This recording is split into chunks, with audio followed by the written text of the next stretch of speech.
Hello, welcome once again to PaizoCon Europe 2021. I am Dave, and I am not your game master for this session because Dangerous Dan, the Dungeon Master over there, is the man in the hot seat for today, which means I get to host and I get to play. Fantastic, which is I'm really looking forward to it because it's really tiring doing this for 2 days in a row. So, you have those ideas. Wouldn't it be great to play play Pathfinder all week, every single day? It's by the end of it, you're just tired. You're just done in. So yeah. we are wiping the sleep from my eyes, and I have got a hell of a lot of cups of coffee, and I'm going to keep on going. So joining Dan and me around the Pathfinder table are, and I get to say it, the beautiful players. How is everybody today? I'm good. I've had a good day. Okay, that's one. Okay, I'm good. I'm ready to play. Scott, Colin, how are we doing? Everyone's like, yeah. Who's going to go first? You're talking every time you do this. Just interrupt. This is the guys Scott, why down don't the you go path. first, man? Why don't you go first? I'm doing. No, I'm right. I'm kidding. Go for it. I'll break my one rule. I'm very good. Thank you for asking. I'm kind of tired as well. It's been a bit of a hectic weekend, but I'm stoked to be here. I'm stoked to be in the hands of some adventurers like yourselves. It's nice. Cool. And yeah, I'm good. Thank you. Yeah, I'm raring to go. Right, so let's find out if just in case you didn't know, the viewers, what we're doing here. Well, I don't know. We're still doing it. So, I was just going to say over the next 3 days, but this is day 3. This is the last session. This is kind of a bit gutting for us. I wouldn't say rather be down the pub. It's like being down the pub with some mates. Everyone is in the same time zone for a start, which is great, which means for all of us, It's 6 o'clock in the afternoon. The sun is shining here in the UK. I would love a cold pint, but we'll have to wait and do some huzzahs at the end. But we are Band of Badgers, along with the Danger Club, and we have all teamed up to bring you the launch of the brand new Pathfinder Society Year 3 meta plot. And each day I get better at saying that. I've worked out what to say now. Right.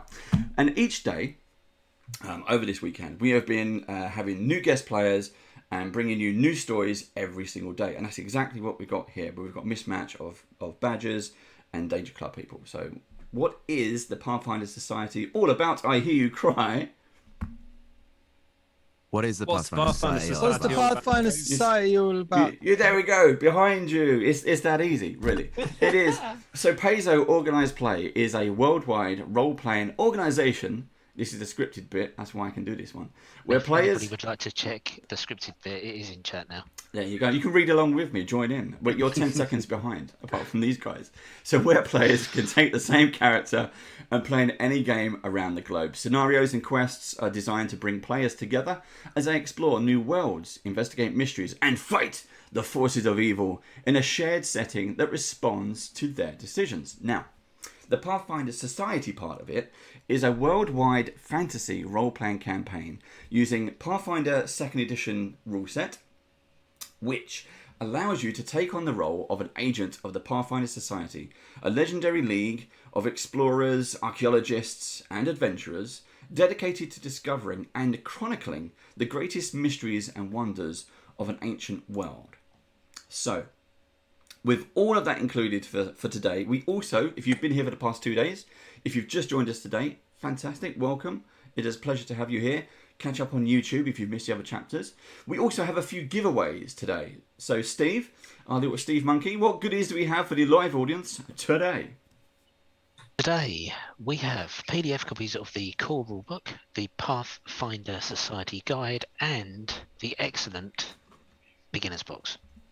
So if you are looking to play Pathfinder for the first time, Beginner's Box is an excellent way to get in. It's got some pre-gens, it's got a mini starter adventure, it's got everything you need to get into the game, which is great. It's all in one box, PDF box, but it's all in one box.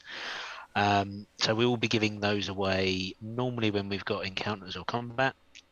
We'll have a phrase that I'll pick out from some of the play during the session.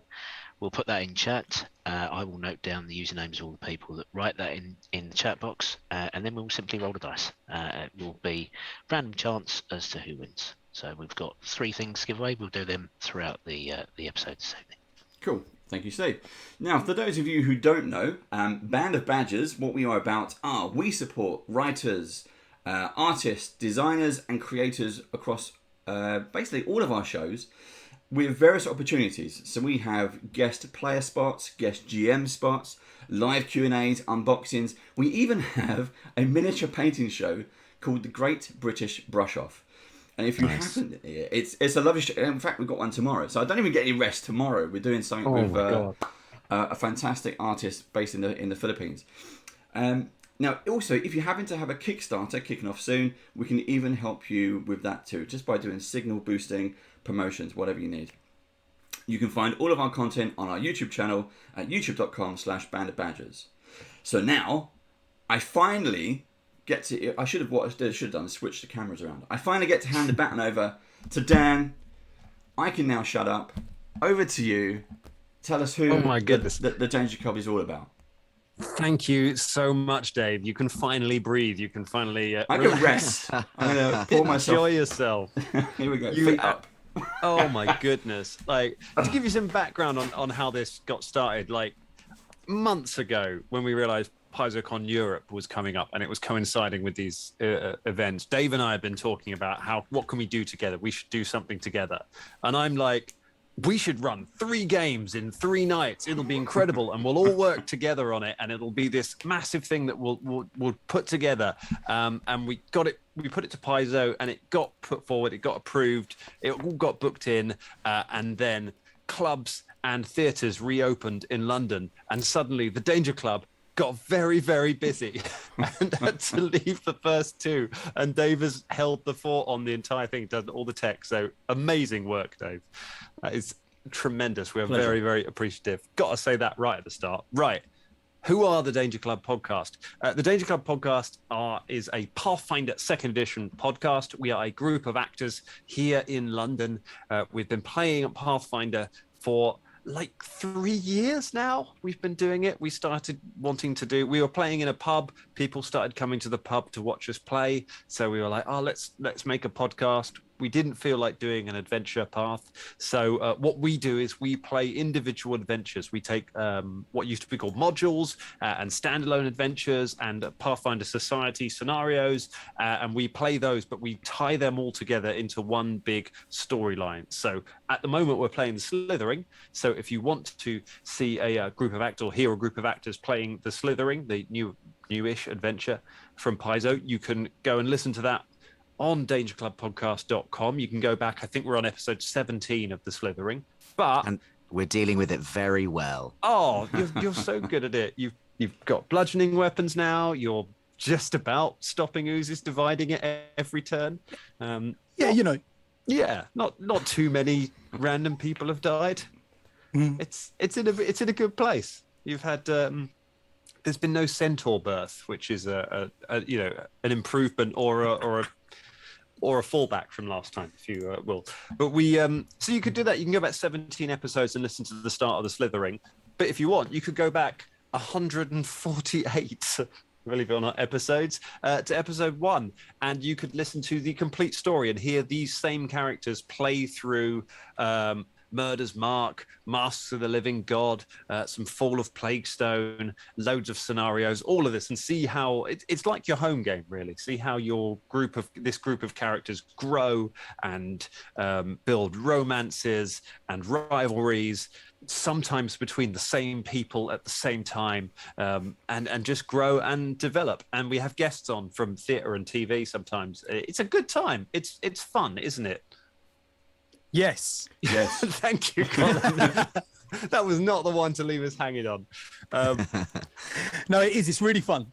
As a player in the show, this is always hard to say, but I am a fan of the show myself. I've listened to our episodes probably a few times because I edit them anyway, but I listen to them consistently. Like a lot of the time I'm in a green room somewhere because we're all actors. I'm in a green room somewhere and someone says, what are you laughing at, Cole? And I'm like, just listening to myself on a podcast. Because it's great. Honestly, it's just 6 mates around a table. As Dan said, it's just like your home game. It's brilliant, man. I love it. But that's just me. Danger Club Podcast. Look at that, rocking the Nice. merch. He's got the I know, merch. yeah. I've even got a T-shirt on. You I gotta went, stay I on went brand. full whack. Oh, incredible. But we are not playing the Danger Club podcast today. No, we're not playing we're not. Band of Badgers today. We are doing this grand team up that we wanted to do for ages between the two groups. And we are going to play part 3 of the intro to year 3 of Pathfinder Society. I still can't quite believe that we've been given this to play with. Don't they know? Don't they listen to us? Oh my god! To give you some background, our intro to Pathfinder Society, our proper intro to Pathfinder Society was 2019, I think I want to say, when we went to PaizoCon UK, which is what has kind of merged with some of the other PaizoCons to become PaizoCon Europe. PaizoCon UK, fantastic convention that used to run, hopefully will run again here in the UK. Loads and loads of different games. They play the big multi-table events, and a bunch of us went along to PaizoCon UK to play this, and we played in like the season finale of Starfinder, and we nearly TPK'd, I want to say, like several tables, because we got put in a really important position and then had to admit that this was our first ever game of Starfinder Society, and we actually didn't know what the answer to the question was. Everyone was very nice about it, though. That was the big takeaway. They were very nice when we nearly killed them. So that was our intro to it. Fast forward a couple of years, and Paizo have put us in charge of launching season 3 of the of Pathfinder Society, which is tremendously exciting. It is a really good adventure. That's the nice thing. When they sent them over, we had a read of it, and it's like, this is fun. There's some good stuff in this, and I'm a big fan, because we play in the short adventures anyway. I'm a big fan of anything you can jump into without too much prep, and just get your teeth into and be a part of. And I think these ones really do it. So, adventurers, with that in mind, are we excited? Wait, Dan, just before you get started, this wouldn't be classic unless I'd interrupted you just before you started. Of course, no. That's your the intro. only way to start an intro. So the Band of Badgers and the Danger Club, does that make us the Danger Badgers? Do you know what? You beat me by like 1 second. That's why I had to interrupt Dan, because I knew you were coming in so quick. I've had one coffee, okay? The Danger Badgers. The Danger Badgers. Strictly speaking, all badgers are danger badgers. There is not. They are, there's yeah, not a yeah, safe yeah. badger. Yeah. They will mess you up. Yeah. Anyway, sorry. Thanks. Even like Bodger and Badger is the closest you get to a safe badger. There we go. How'd you like that, Paizo? There's your UK references. Children's shows from the 90s. Google it. Oh, Google it. Yeah. Educate yourself. But not now, because now we're going to play some Pathfinder Society. Now we're going to play, I can't believe we're going to do this, PFS 3.1 by Mike Kimmel, Intro to the Year of Shattered Sanctuaries. We've had the first. Sorry. Oh my goodness! No, I like hype. Hype is good. Never apologize for hype, Colin. It's weird being a hype man on Zoom, though, isn't it? It's not like Eminem and Proof on stage. Rest in peace, Proof. It's not like that, is it? It's not like direct. It's funny because actually, just when you were doing it, as my first thought was like, "Wow, this is like Eminem and Proof." Actually, Yeah. Was that? Bringing back the old school. So there we go. When on stage, when Eminem used to get him on Zoom and hold it up. Hey, Proof, just say something. Sorry, what? Oh. Yeah. I can't believe this is how we're starting it. Right, let's have an adventure, Danger Club and Badgers. We begin our story in the city of Absalom, the city at the center of the world, the greatest and grandest city in the entire Inner Sea region, the greatest and grandest city in the entirety of Galarian, if you only ask people from the Inner Sea region immediately around Galarian. Everyone else kind of has a different opinion on that. But we won't get into that. What we will get into is panning down on this great city, sprawling out buildings as far as we can see. We can see the Grand Bazaar. We can see the temple. We can see where the Starstone rests in the Starstone temple with a bottomless pit around it. We're not going there. We're going off to the foreign quarter to where where the Grand Lodge of the Pathfinder Society is located. It is a sprawling fortress with great stone walls rising up in all directions, several towers stretching up to the sky. And as we pan past it, we go over those walls in through a small window to where we're in the offices of some of the junior members of the Pathfinder Society. There are piles of correspondence around, wax candles burning, dripping down onto the wood, and standing in the room are a few individuals. First of all, there is a rat folk, a large rat-like man wearing a pair of glasses and a robe and a little hat, like a sort of beret, slightly askew, who is looking through all of the papers in a bit of a tiz. Also in the room with him are 4 other individuals who have been called here to help this rat man out.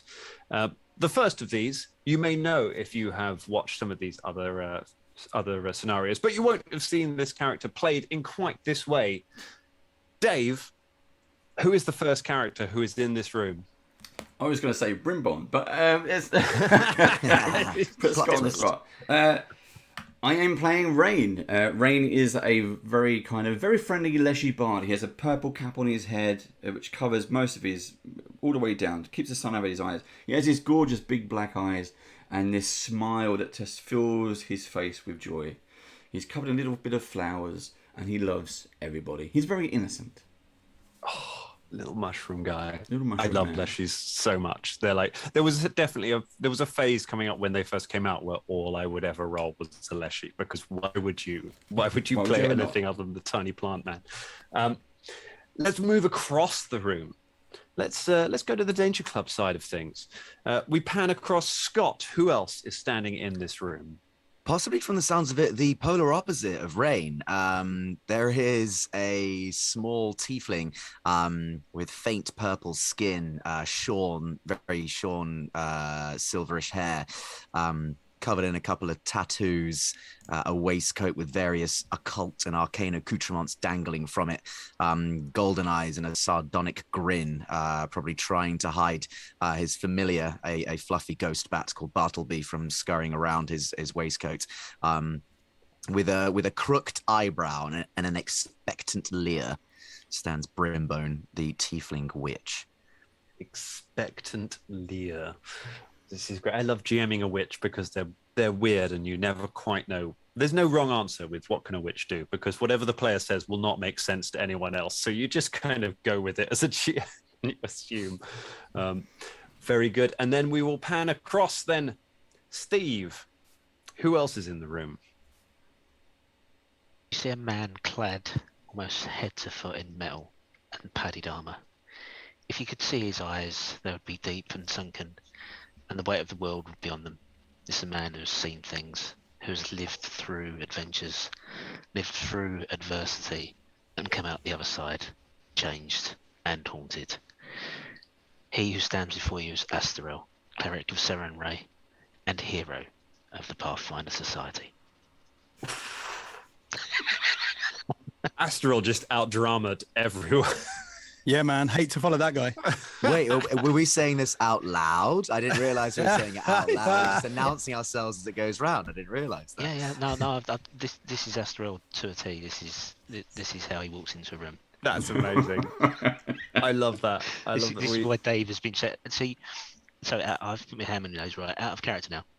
I've been relegated to the bottom right-hand window, which is basically the same as wearing a red shirt in Star Trek.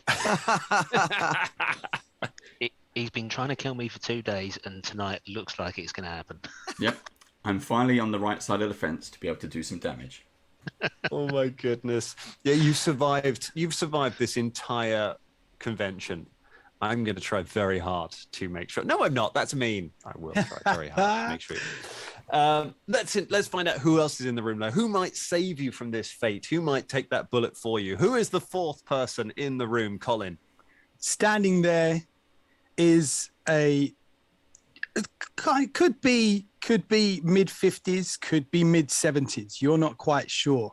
He's got a real weathered face, and the brightest white suit you have ever seen, with big brown boots and big brown gloves, a nice big kind of hat on as well, with a couple of feathers coming out of it, a little red handkerchief in his top pocket, a bastard sword on his back, and a crossbow in his hand. With his eyebrow always half raised is Ed Johnson, a lovely big white beard as well. He's basically, well, no, I'm not going to say that because we don't want any copyright infringement at all. So, but if you happen to eat fried chicken, there might be someone. Iron shot, mate. That was airtight. Iron shot. No one's gonna. That was mate. No one's gonna know, man. That's it. I've covered myself completely. Also, has Ed just is drawn a crossbow in the Pathfinder? How dangerous do you think these books are gonna get, bro? He's just one of those people that just kind of carries it all the time, you know. I'm not reading. Yeah. Don't make me do it. Yeah. He's just kind of casually tweaking something, or just letting it hang in one of his hands, sort of thing. This is somebody who's had 148 episodes of experience of being told, well, would you really have your crossbow drawn at this point when the fight's... Yeah. You ain't getting me on that.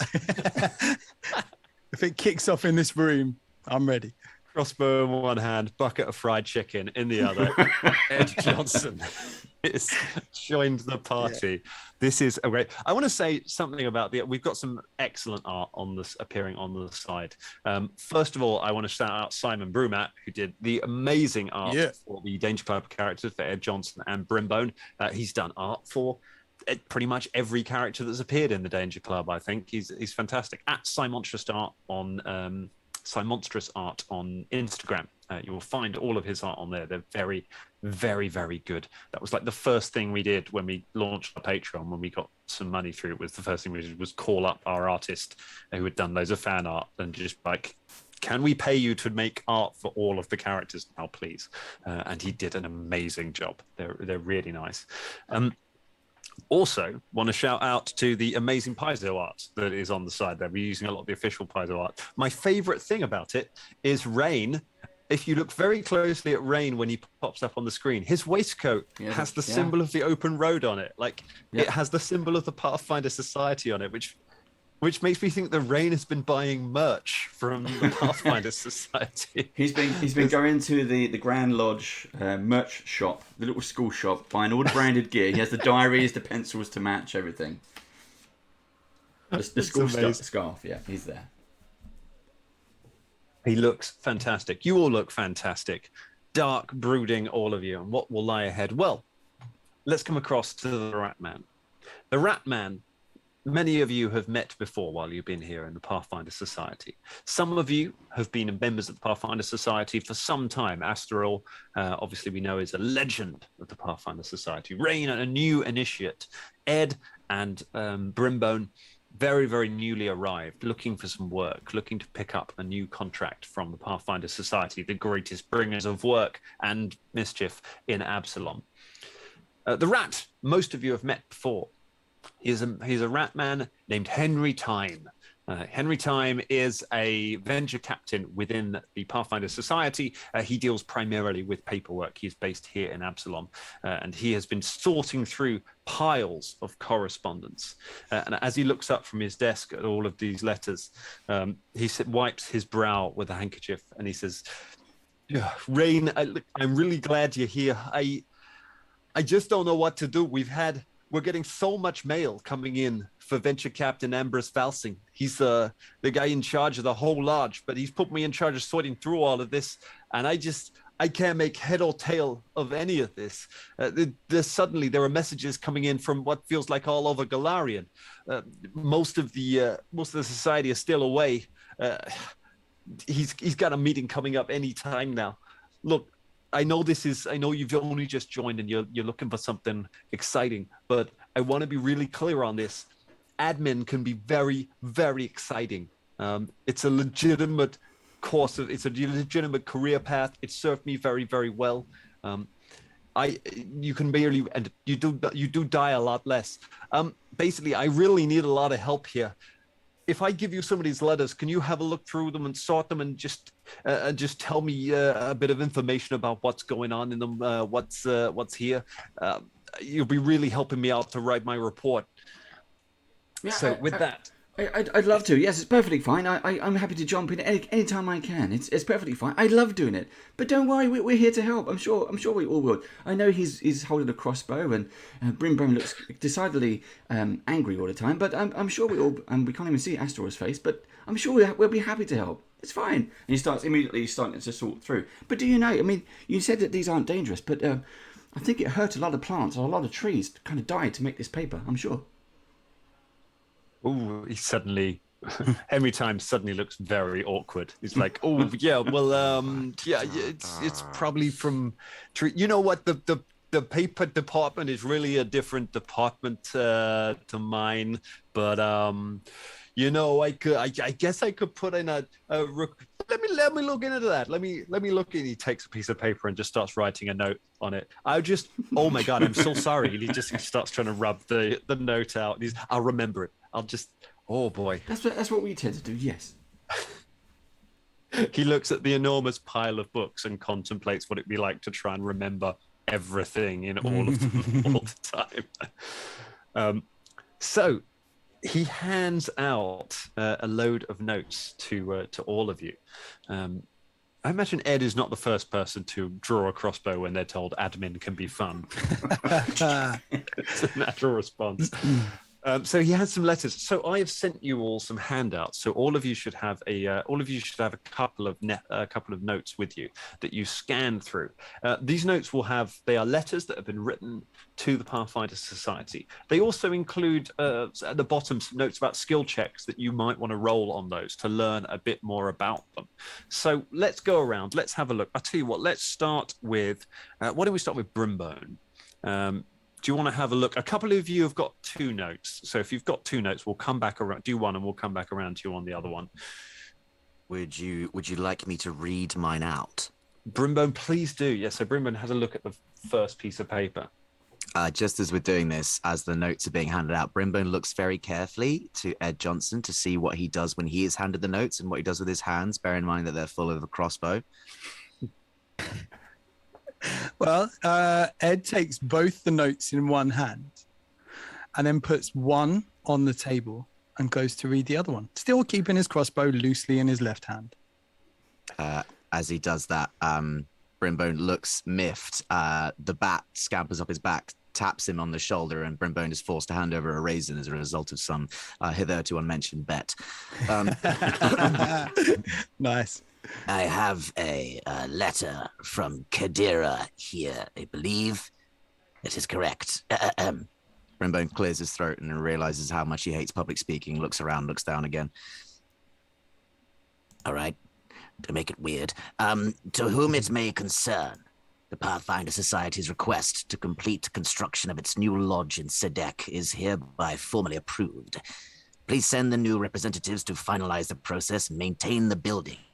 It is with much confusion that we must report that the Society's current representatives are nowhere to be found. We await the arrival of new agents at your earliest possible convenience. Without the presence of official representatives from your esteemed society, there are many who question the legitimacy of this new edifice. A formal auction is not out of the question. Official notice from the municipal government of Sedek, Kadira. Ooh, interesting. All right. Do you want to give me some kind of a knowledge check on it to see if you know what it is? Now, there are some options on there. There are options for general knowledge checks, so like nature, arcana, religion, occult, or there are law skills. If you have the appropriate law skill, then the DC is lower. But if you want to make a general knowledge check, I do not have an appropriate law skill. I have a society, and my closest law is in herbalism, which I'm not sure is going to apply here, but I imagine me and Rain as now slightly closer friends. But yeah, I don't know if anybody else has got a more applicable society-based skill, if anyone wants to roll on that. Or I can just give it a go. Give it a whirl. Why not? Give it a go. See what you know. It's a 15 total. A 15, okay. I can give you, so for that, you're not really sure about it. You know of Kadira. You know Kadira it's part of the Padishah Empire. It's kind of the westernmost bit of it, so it's very close to the inner sea region, but you don't really know much about what that letter could be referring to. So you're kind of drawing a blank on that one. But that's all right, because maybe one of the others will have an idea. Let's jump over to, let's see what Rain knows. Let's see what Rain's letter says. Okay, so Rain starts to carefully hold, respectfully, the letter. Even though he's looking at the rough cut edges and everything is slightly disapproving, but he'll read it anyway. And he reads this aloud. Ambrose, it says here, I am saddened by the events that made this correspondence necessary. Multiple dissidents acting against Grand Princess Eutropia have been apprehended while using wayfinders. Oh, I've got one of those now. Look. And he pulls it out of his cavity of his chest, probably where your heart would be, and he shows you his wayfinder. That's very nice. And to enable their illicit activities. But this is not all. These peculiar wayfinders possess all the hallmarks of our clever friend Musello. Oh, I don't know who Musello is, but if he's a friend of someone, then he's probably going to be a friend of mine one day. You must understand my reticence to act against him. But I must always put the needs of the princess above all others. But he's one of us. Why would they say that about that in the note? I urge you to dispatch agents to Opera, but do not let Musello's agents learn we are investigating him, lest we lose the opportunity to learn the truth. What? But why would they be investigating a Pathfinder agent? That doesn't make sense. It's been signed by Lady Gloriana Marilla, Opera of Taldor. I don't understand why they would do that. I love Rain. He's such a dweeb. Yes, he is. He's like season 1 Dr. Bashir. Right, let's get a knowledge check or something. Someone's rewatching DS9 at the moment. Right, let's get a check on this one, shall we? Who would like to have a go on that? I'll give you crafting. Who's going to have Opera law? That's so specific. Anything to do with Taldan law, Pathfinder Society law, or just society in general. Any of those skills will help you out on that one. I can do a society if needed. Nice. Have you got Pathfinder Society law? I feel like Rain might. No, he has academia. Ah, okay. All right. Give us a general society. He's a very studious. Oh no, it's a 16. A 16. Okay, that's enough to know a little bit about Taldor. So Taldor is a sprawling empire that was once ruled a large portion of the world. It has been trying to restore some of its glory. Grand Princess Eutropia is the current ruler, is current monarch of Taldor. She's relatively new to the throne. You don't know sort of much about why people would be investigating their own agents. It feels very suspicious to you. Henry's kind of nodding along as you relay anything on that. It's like, okay. I think I've. He takes out a piece of chalk and just starts chalking down on a tiny slate. It's like, is this any better? It's such a shame because we were recently over in Taldor. That's how I became a Pathfinder agent. You see, we were over there near Casimir, in the Blackmore Swamp. It's such a shame that they would be. I do hope my friends over there will be okay. Well, it seems, Rain, that your friends may be embroiled in some kind of internal faction war that is clearly gripping the Pathfinder Society, and I, for one, am not surprised. I thought we were all friends here. Do you mean there are factions inside factions? Factions inside factions. Riddles inside darkness. Those who want things will always obscure their left hand from those who always want to reveal the other thing in their right hand. Well, I'm sad to hear that. It makes me jolly mad. I am joyous to hear it, for it reaffirms my worldview. But you are a nice person, Rain. Thank you, Brimbo. I love you too. Let's jump over. Ed, What? Let's have a look at the two notes. One of the notes that Ed is holding. Yeah, I got a letter here. It says here, Ambrose, my old friend, I must ask you once more for agents to help me with the strange events near Almus Cathedral. They have grown more frequent and disturbing these past few days. Furthermore, another unpleasant development has arisen. A legal claim has been filed contesting my rights to the cathedral. This is a mere annoyance, and it should be settled soon, but I know you prefer to remain aware of such things. Please send agents as soon as you can. Venture Captain Brackett, Almus, and Doran. Yeah. Interesting. All right. I love the way Ed puts emphasis on whichever word. He seems to like the word Almus, didn't he? Yeah. Did. Sorry, Ed, were you talking about Andoran or what is it you said? Oh, it could be Andoran. Yeah, I just, never discredit someone for, pronouncing something wrong, because it just means that they learn by reading. You know what I mean? And Brimbone, fully aware of this, where this is going, goes, and neither would I. I was merely inquiring as to which place you were referring to. Oh, right. Yeah, sure. All right. So, yeah, I'm just making sure. I don't want anyone to feel bad. You know what I'm saying? All right, let's. Says the man with a crossbow. Still casually pointing it around, like.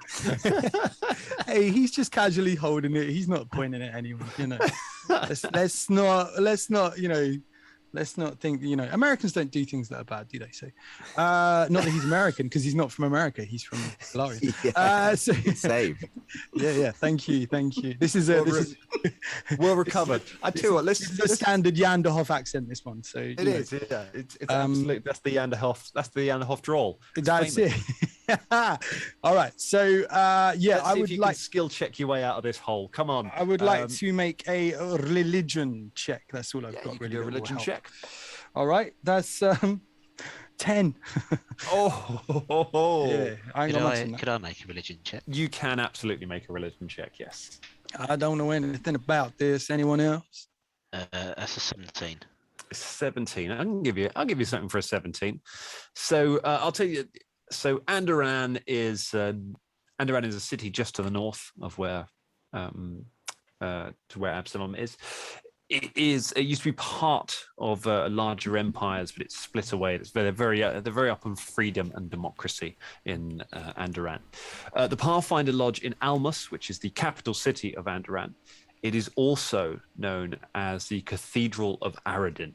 So it was in the olden days, formerly, it was the church to the god of humanity, Aradin, who died very sadly for worshippers of Aradin a while ago. And since his worship has kind of drifted away, the Pathfinder Society now use his old cathedral as their base there. Andoran, as we said, is a nation devoted to democracy and personal freedom. It was the birthplace of the old Liberty's Edge faction of the Pathfinder Society, they were focused on opposing tyranny, were Liberty's Edge, but they're an old faction. They're not really around anymore. That's where they were born. So you know this. Ed, you don't know any of this. Never made it up to Yanderhof. No. You got a bit of information. Okay, that's interesting, says Henry Time, who is now writing on a piece of pigskin. We have these missives from, so far, Andoran, Kadira, and where was the other one from, Rain? Taldor. Taldor, yes, that's right. Interesting. I was there recently. It's a beautiful place. You should go there sometime. I'm sure you'd enjoy it. Apart from the swamp. I would. Well, does Asteril have the letter? Yes, he does. My fellow venture captain, that's me. As you know, I prefer to handle my problems with a level head and appropriate delegation to the many skilled pathfinders at my disposal. Thus, I would only reach out for your help under the most urgent of circumstances. The lower levels of our lodge are suddenly infested with undead. I have sent many agents to combat them, but the tide of living corpses is unrelenting. They seem determined to break through to the surface, and it seems impossible that there could be so many. Please send experienced agents to provide immediate assistance, and remember that the Ruby Prince has tightened restrictions on the activities of foreign-based explorers such as the Pathfinder Society. If he learns of this threat from within our own lodge, he might close the lodge permanently. This missive from Venture Captain Norden Ballantyre of Sandswept Hall, Sothis, Osirian. Ooh. Letter from Osirian, from the deserts. I will give you, we can go Arcana, again, Pathfinder Society lore will work on any of these ones. Sothis lore or Society will help you out. I only have Society, so I'm going to make a Society. Okay, let's check. go for Society then. That is an 11. Oh, you're not doing great on these ones. This because we're playing level 3 rather than level 4, so we're in the upper tier. So the DCs are slightly higher. But even if I lower it, I'm not going to find out. I'll tell you a little bit about Osirian and the Sandswept Hall. Osirian is a nation to the south. It is a desert nation. The Sandswept Hall was, for many years, it was a very active Pathfinder Society lodge because it was near a lot of ruins, very, very old empires around there. However, there's recently been clamping down on Pathfinder Society activity in the region. It's been much harder to operate in the area there. So it's a very fraught area. If things are going wrong there, it could cause problems for the society in general. I'm being very generous. Let's jump back up to Brimbo because I think we've got 2 more letters. Brimbo, you got another letter there? I have another missive here. This one from the ill-boding place known as Cheliax. I have never been there, but I'm not sure that I would... Actually, I think I might do pretty well there. Well, I wouldn't like to do very well there. I'm not quite sure how they structure society, but I'm pretty sure horned folks do. Anyway, I digress. Grand Lodge leaders. I don't know if that's us. I assume not. I don't know. It could be Astarel. Seems to be a champion. I have dispatched this letter in accordance with the wishes of my master, Count Varian Jagar. He instructed me to send such a notice if he were ever to fail to report into the manor at the regularly scheduled interval. He has been missing for weeks. This is a matter to be handled with the utmost discretion, as the situation in Cheliax remains delicate. Pathfinder lodges are still banned, and Green Staples Manor remains a safe haven for field agents. If the manor becomes compromised, we may lose our greatest asset in Cheliax. Please send agents with haste to help me find Master Varian. A humble servant of Count Varian Jagar, Green Staples Manor, Egorian, Cheliax. What? In What? Cheliax. I demand to know. This doesn't make any sense. It says that the Pathfinder lodges are banned. However, they refers to one place called Green Staples Manor that clearly is in use, seemingly by members of Pathfinder lodges. It's a safe agent. It's a safe haven. It's also a great asset in Cheliax, even though it has been banned. Maybe I don't know enough about individual lodges and their lore in Cheliax. Maybe you have to describe them as something else. Maybe one's a fish and chip shop, and that you have, for tax reasons, it's not actually a lodge. Perhaps it's something like that. I know they love their bureaucracy in Cheliax.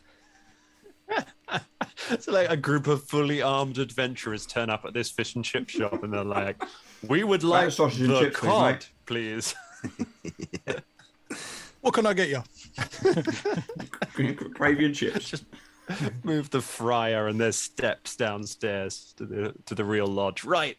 Let's find out if you know anything about it. Let's give so you got a few options on this one. You got the standard society law, Erogian law, but also society or occultism will help you out on this one. This might be something that Brimbo knows a little bit about, given the infernal connections.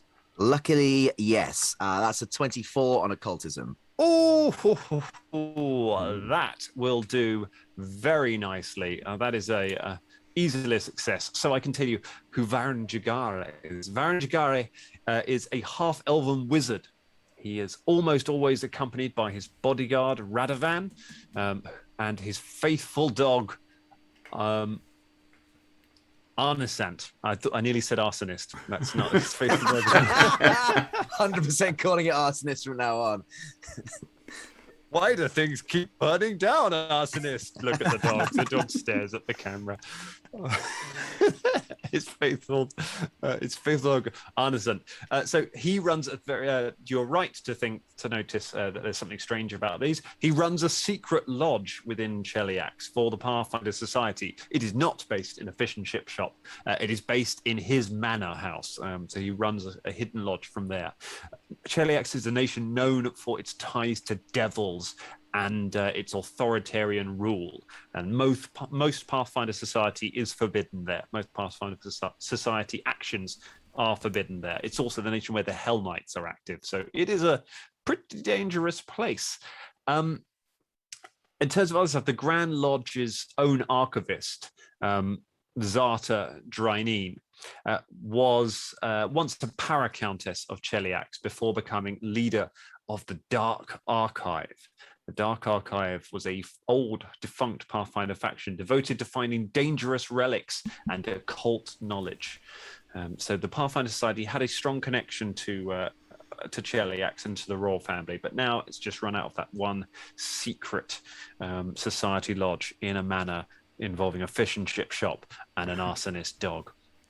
And I'll leave it to you to remember which one of those are true. I think Brimbo, to represent that check, would probably just to make an occultism check, like feed Bartleby the bats, like a little bit of chalk, rub his belly, and then Bartleby would crawl up to his shoulder and then whisper in his ear, and then Brimbo would relay that to the other guys. But whilst smoke slowly came out of both his and the bat's ears, at the same time their eyes rolled back, and then he just finished and be like, there you have it. That's the situation. Henry Time looks shocked. If Henry Time now has a lute and is composing an epic Nordic poem about this information so as not to have to commit it to paper. He's entirely leaning into to spoken history. All right, I think we have one final note. Ed Johnson has one final note as he puts down the chicken grease stained note he'd been reading the first time and picks up another. I got another note here. It says, Venture Captain Valson, as per your request, we are notifying you that the six-winged Drake has been sighted and should arrive later this morning, only slightly behind schedule. Pathfinder Society's goods should be unloaded and ready for your pickup at the docks by midday. And that there is from Harbor Master Hansara Molnesh of the Epsilon Port Authority. That's interesting. That's that's something new. That's something local, at least, I guess. Do you want to? Hey, I'm not GMing this. I'm a character in this. Hang on. Do you want to make a? Do you want to make a roll on that? See if no, it's a society roll or a nature roll. I'm gonna do a nature check. Yeah, because I got a better score. Pretty good with your nature. Ooh, baby, that is a 27. 27. Very, very nice. There we go. Big rolls right at the end. So I can give you a load of information for that. I can tell you Harbour Master Hansara Molnesh is one of the city's many harbour masters. They're in charge of managing cargo coming in and out of Absalom on hundreds of ships every day. She's known for her uncanny ability to predict the weather. She always knows where the weather is going to go. She's a very good friend of Captain Zendari. You know that he is a veteran Pathfinder, and he commanded the Six-Winged Drake, which is the ship they're talking about. So she has a personal connection to the captain of this ship. Lots of information there. Henry says, "Well, that's I got to say some of that's real useful. I might be able to make the look. I'm going to put a report together. The venture captain should be here any moment now. We'll put that to him." And hopefully, you've been a real help here. I just hope that you've learned to appreciate the joys of administration, and you won't want to go out, on any dangerous adventures or anything like that. Because I'll be honest, it gets pretty lonely here on my own. And usually, when I'm like, "Hey, do you want to stay and do some admin?" Everyone's like, "No." I mean, I got some new stationery. It's really look at this guy. He's a Henry.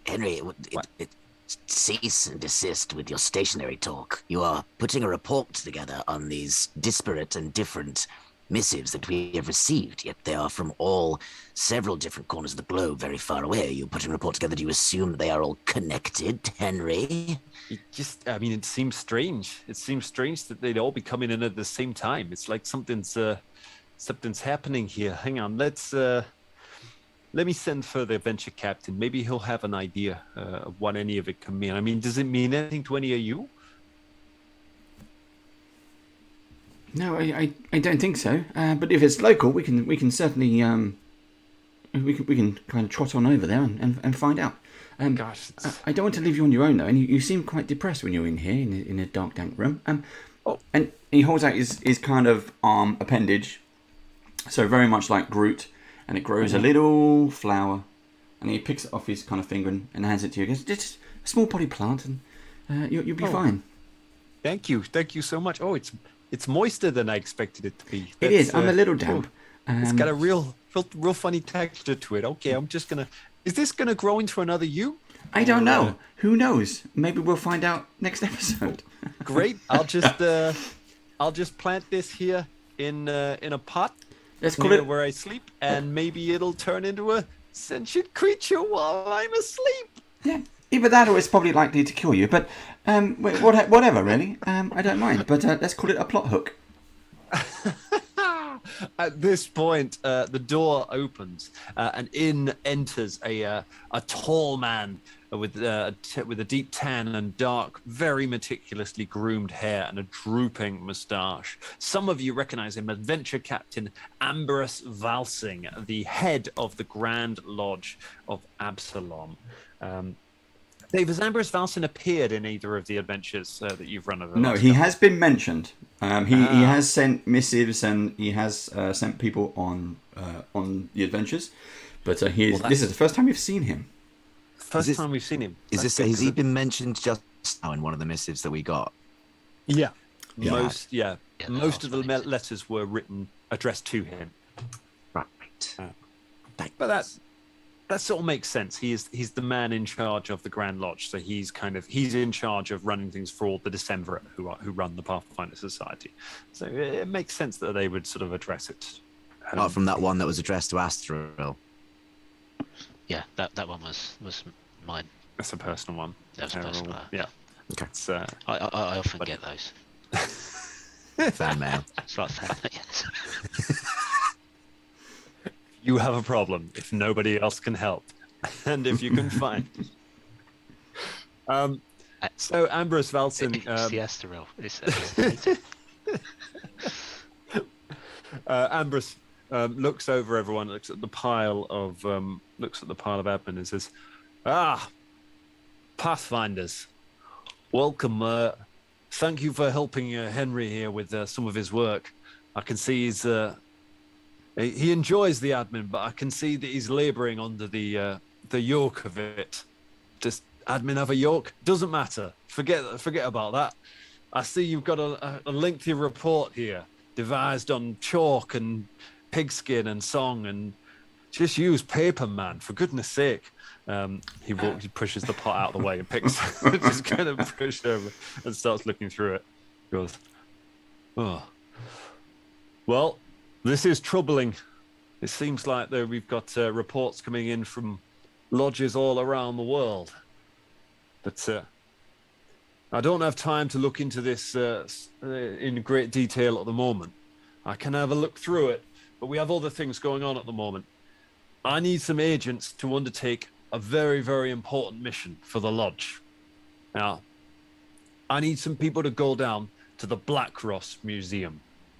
Black Ross Museum's it's a museum that's connected to the Pathfinder Society, and nothing ever goes wrong there. That's all you need to know about that. It's incredibly safe and a good family tourist attraction. Anyway, there's an acting curator, Seshun. She's new. She's just taken over the role. She's going to be temporarily in charge of it. Now, it's very important that the Pathfinder Society has a very strong relationship with the Black Cross Museum, because that's where we store a lot of artifacts. She sent me a letter and requested some help from the society, but she seemed, I don't know, something about it seemed quite upset. Now, we've worked very hard to form a working relationship with the Black Cross Museum, and I would hate to see it fall apart right now because of something like that. I know it's gotten very busy, but if I can leave Henry here to look through all of these notes and try and put them into something workable, can I send all of you down to Black Cross Museum to try and speak to this Session and find out what's going on? Make a good impression if you can, and help her out in any way that she needs. This Black Ross Museum, you say it has artifacts in it. Aye, lots of artifacts. Is it some kind of repository for arcane, hidden, or forbidden knowledge?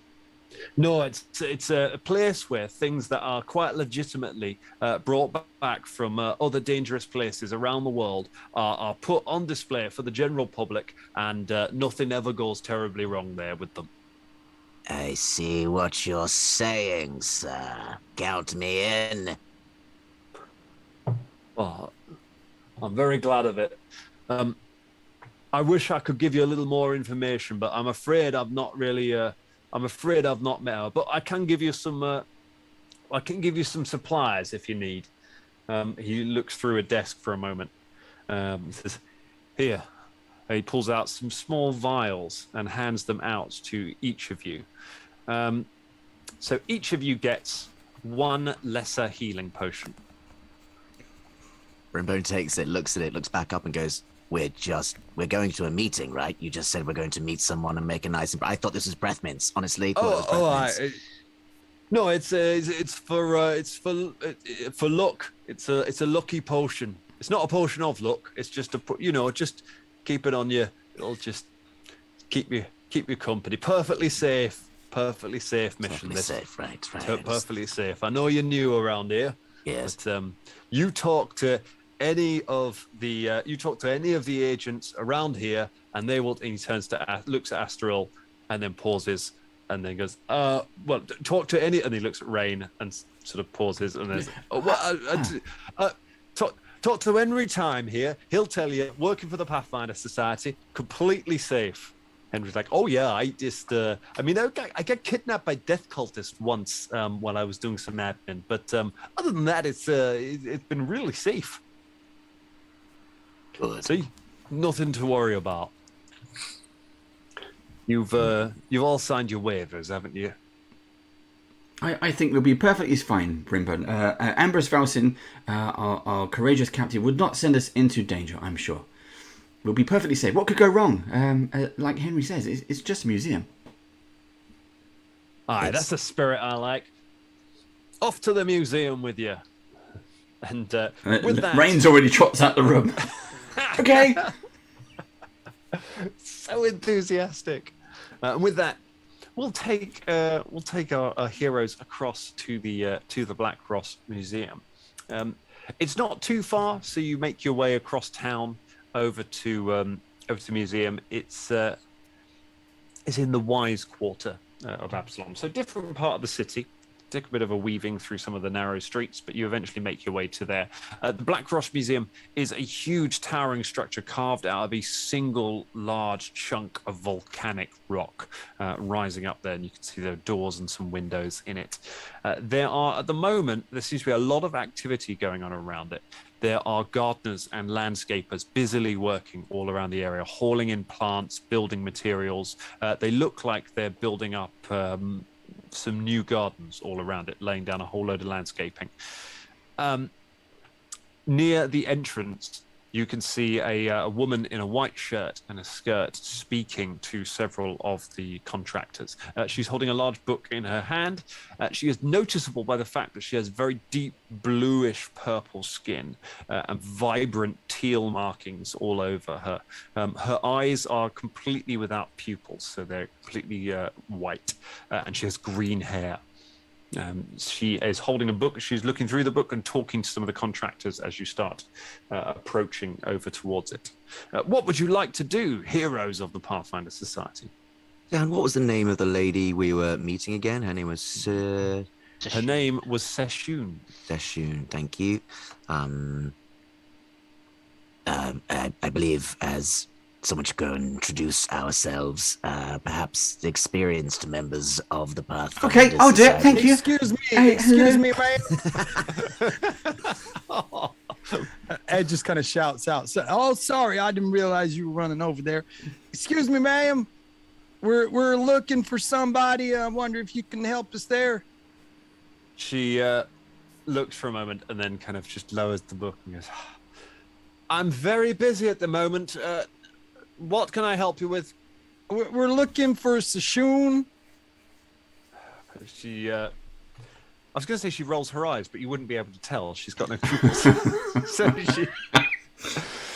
she makes her way over to you, says, yes, I am Sashoon. Well, this is my friend Rain here. I'll let Rain do the talking because I kind of butted in. I didn't mean to do that, Rain. Oh, But you're so cute. it's okay. It's okay. Rain turns around to Ed and just his eyes, as you say, is cute, just get even bigger, like Puss in Boots eyes, like.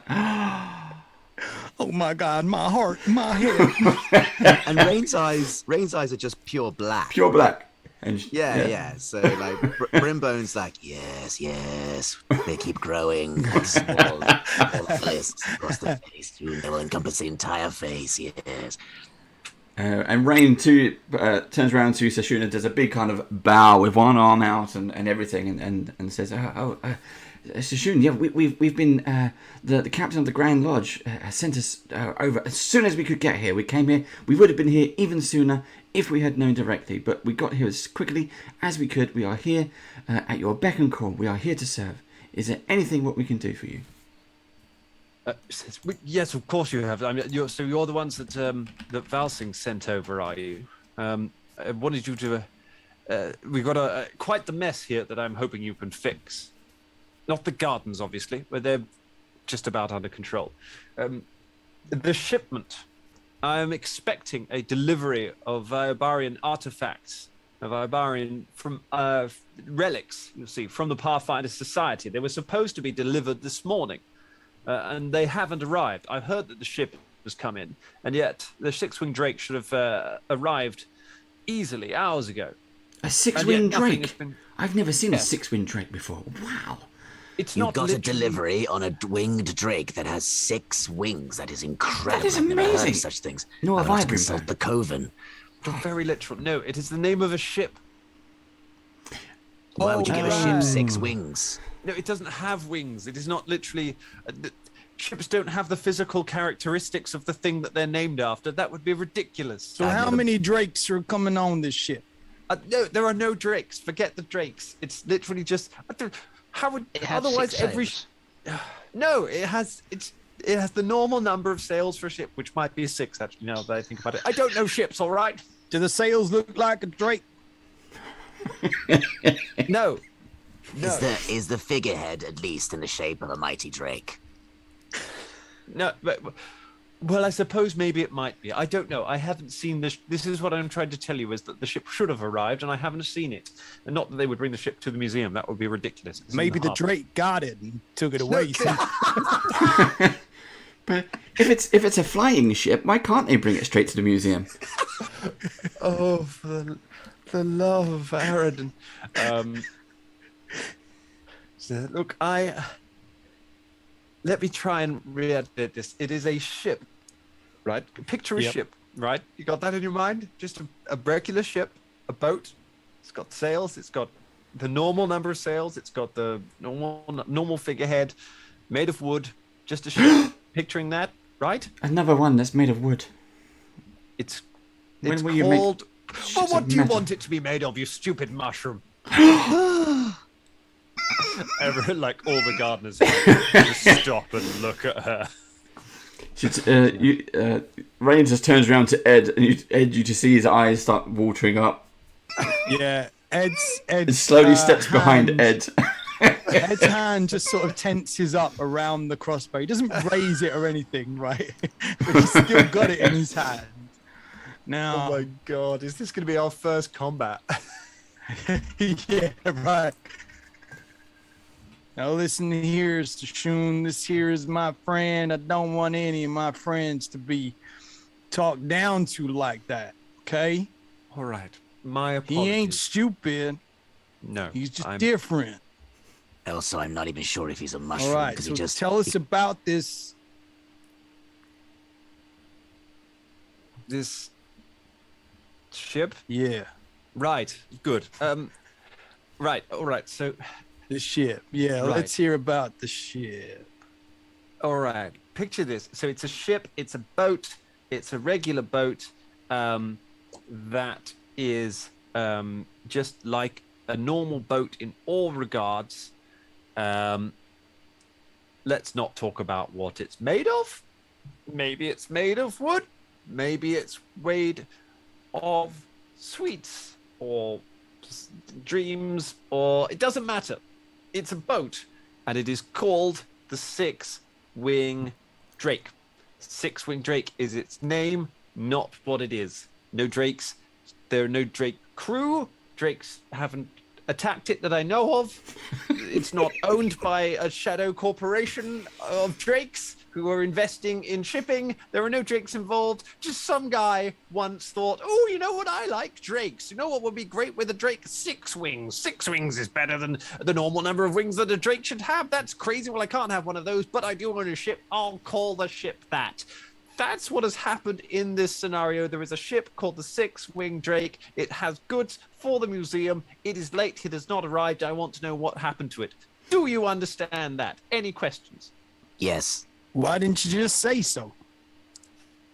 Ah! Look, I am very, very busy now trying to clear up the mess. I need to get the exhibits in place. The recent business that we've had here with Nigel Aldane, it's tarnished the museum's reputation terribly. I cannot afford any delays to be caused by the Pathfinder Society. Look, now, can you help me with this, or can you not? Yes, we can help you with this. I believe we have also bought the Pathfinder Society champion, Asteriel, so your fears may be allayed, milady. Even though you were a tiny little bit rude to our mycelium-based friend, I would ask you to watch your own Celium in future.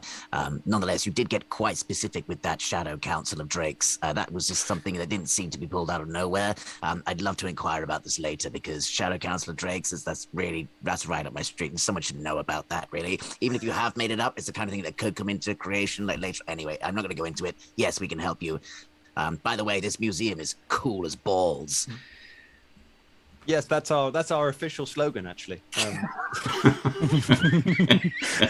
That's on all the literature, huh? That's right. Yes, it's on all of the flyers, everything that goes out, all on there. Look, what I need you to do is, it's hard enough for an Azarketti like myself to make a successful career in something as high profile as running a museum like this. What I would like is some help. I'd like somebody to go down to the docks, find out what happened to the Pathfinder Society boat, the Six-Wing Drake, and find out what happened to it and bring that shipment back to the museum. That's all I'm asking. Now, is there anything you need to know to be able to do that? Yes. Will we Yes? be able to requisition a small dinghy or dirigible, perhaps? Because it sounds like we might have to go. I don't know what the aquatic version of spelunking is, or even why spelunking came to my mind just then. I've never been spelunking. Yep, I'm talking out loud. Sorry. I see. Because I'm an Azarketti, you just assume that I have access to boats. Is that it? Just because I've got gills, because you're just thinking, oh no, he must have a boat lying around. It is a gap in my knowledge that I did not even know what an Azarketti is, milady. I apologize, but no, it's because if we're going to go look for a boat, it might have crashed, and we might go looking for it on the water. That's fine. No, that's understandable. I'm sorry. I get very sensitive about these things. They're it's only recently we have reclaimed. They used to call us the Gill Men. But as wow. Yes, right? Yeah, okay, I see why. Yeah, all right. Gendered name for everybody. Fair enough. Yes, disaster. It was during the Whispering Tyrant's assault on Absalom. There was a there was this huge undead monstrosity striding through, knocking aside Azarketti, who were fighting for the watch, trying to defend it. It shouted out, "Fools, no gill man can kill me." And one of the Azarketti pulled off a helmet, and it was a woman. And she said, "I am no gill man," and stabbed it. And then it flattened her, because of course it was just referring to gill man as an ancestry, not referring to the gender at all. That would have been a ridiculous thing. We had to batter it with catapults to bring it down in the end. Turns out that's what you do with it. No man, but a catapult fired by a goblin will happily deal with that. But anyway, I'm getting off the subject. It means it's been tough, all right? There are plenty of rowboats down at the docks. I'm sure you should be able to get one, but you shouldn't need one. I'm sure the boat will be in port by now. Just more surprised that they base your entire name rather about an appendage on your body. It'd be like calling humans the opposable thumb dudes. Anyway, but yes, thank you for that. Oh, you're about far enough. First edition D&D, it's thumb dudes. Very well. Is there anything else that I can help you with before you head to the docks? Do we know where the boat was coming from? Was that in the letter that we received? Yes, it's coming from Iobaria. It should have. It's where the society has been doing a lot of its work recently. It's supposed to have a lot of relics on it. Now, if you'll excuse me, I have to deal with all of these issues with the gardens.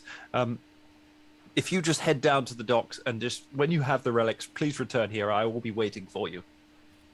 Sure, no problem. Thank you very much for your help. Thank you so much, all of you. So we'll do a quick cut over to the docks. As you arrive at the docks, you ask around a little bit, and sure enough, you hear that the Six-Winged Drake has indeed docked recently. It has indeed arrived. It is moored up at the harbour. And as you approach, you can see that there is you can see a large ship there. It has 6 sails on it, moored up at the side, and there are some people loading things onto it. The harbour master is stood around giving instructions. You ask around, it's easy enough to find out where Hansara Molnesh is. She is a tall, broad-shouldered Garundi woman with weathered bronze skin and greying hair. She's directing a load of dock workers as they're running around, loading barrels onto onto the ship. As you arrive, look around. There's quite a few people around, but they all seem to be fairly busy. Would cut in with you as you arrive there. What would you like to do, adventurers? Well, let's walk up to the harbour master, and yeah. Excuse me, are you Molnash? Is that right? Aye, that I be. Good day to you, Molnash. My name is Ed, and this here is Brimbone. This here is Rain and Astarel. Aye, well met, Master Ed, Master Brimbone, Master Astarel, Master Rain. Hello. A random passerby cheers for Astarel. Does that happen to you a lot? All the time. All right. In fact, whilst you're talking to the harbour master, Yeah. can I see the Six-Winged Yeah. Drake? Yes, you can, yeah. I'm just going to stride down, board the ship, and look for the captain. Okay, you start striding forward. The woman puts a hand out as you go to pass. Says, "Hey, what are you doing there trying to walk onto me docks like this? This is a busy working place." Don't you know who that is? You do look kind of familiar. It's the helmet. I get that a lot. It's Our the mission helmet. It's got a big A on it. Yeah, right. Yeah. I've never seen so fine a helm in all my life. I've sailed many seas. And you don't see a lot of helms at sea. Actually, it's not a really popular thing for sailors to wear. or, hats. or the full chainmail. No, actually, that's probably why I'm so impressed. I've very rarely seen chainmail, or it's a novelty for me. I feel like I'm at a Ren fair. Amazing. No, you listen. We're very busy at the moment. We're loading, or we're taking. And she looked confused for a minute and just sort of scratches her head and just, no, what can I help you with? Our mission is there, on the six-winged drake. It Well, has relics for the museum. We're here to collect them. Oh, really? It's as simple as that. Just Well, allow us to pass, and we'll be on with our business. Well, but Master, you can't be taking the relics because the relics have already been taken. The Pathfinder Society arrived earlier and took them away. I think they did. Brimbo kinda just looks cloudy. down to Rain and goes, Internal faction war. She scratches her head and thinks, I do believe we are. I'm just a little bit confused because we only recently received the orders to come here. So you said there's another team. She really looks like she's trying to Can concentrate. I cast Detect Magic? Yes, you can. Yeah, go ahead. So you cast Detect Magic and you start concentrating on the area around. There is magic active here. There is definitely she's under the effect of some magic, and you recognize it. It's kind of in the way that she's sort of blinking and rubbing her eyes and as if she's trying to grapple with her own mind, trying to understand something. No, listen, somebody came here. No, wait, they didn't come here. Nobody's come here. They took the things. No, because we're loading the ship. But why would we be loading the ship if we already unloaded the ship? Do you mind if we go and take a look on board and see if all these artifacts are there? Why? I suppose that would be a good idea, wouldn't it?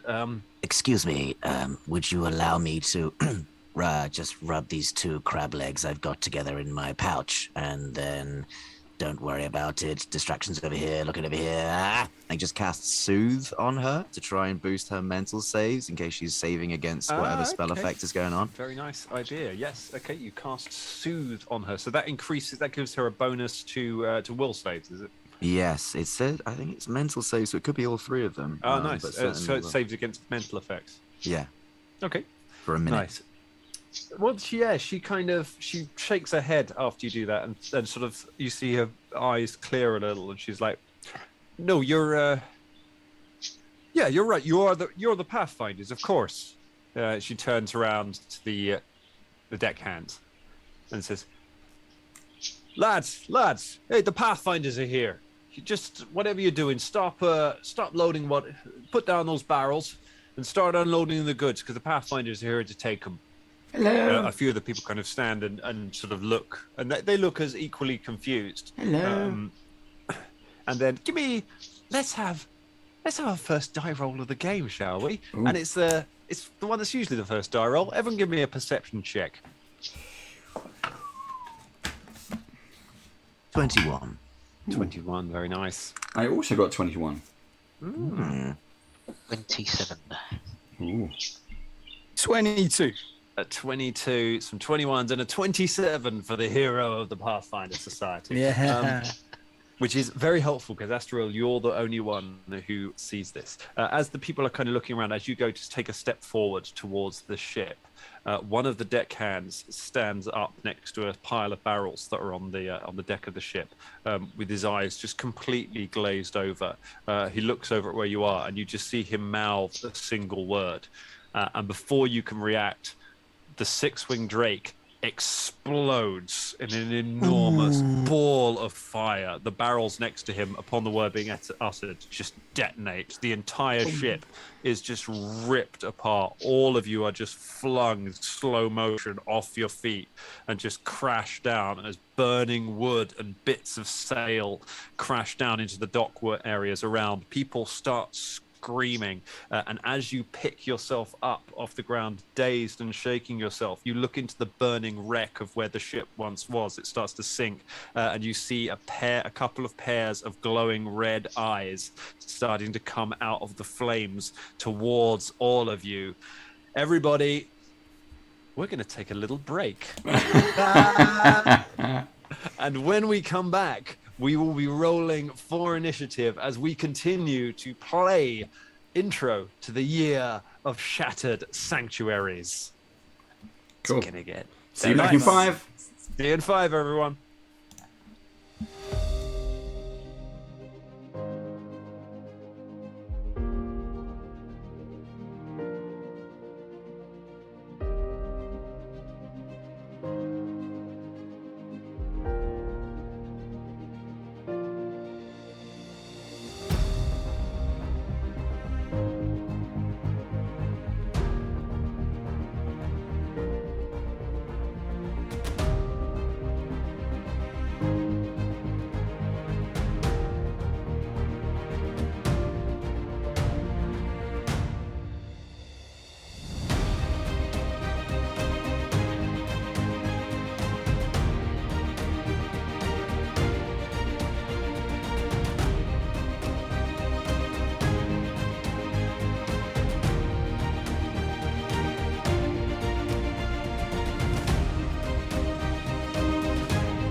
everyone. We are back with the Danger Club and with Band of Badgers here at PaizoCon Europe, playing the Year of Shattered Sanctuaries, the very first adventure in Pathfinder Society, Year 3. It is incredibly exciting. So far, the team have done some admin, which was more adventurous than you would think.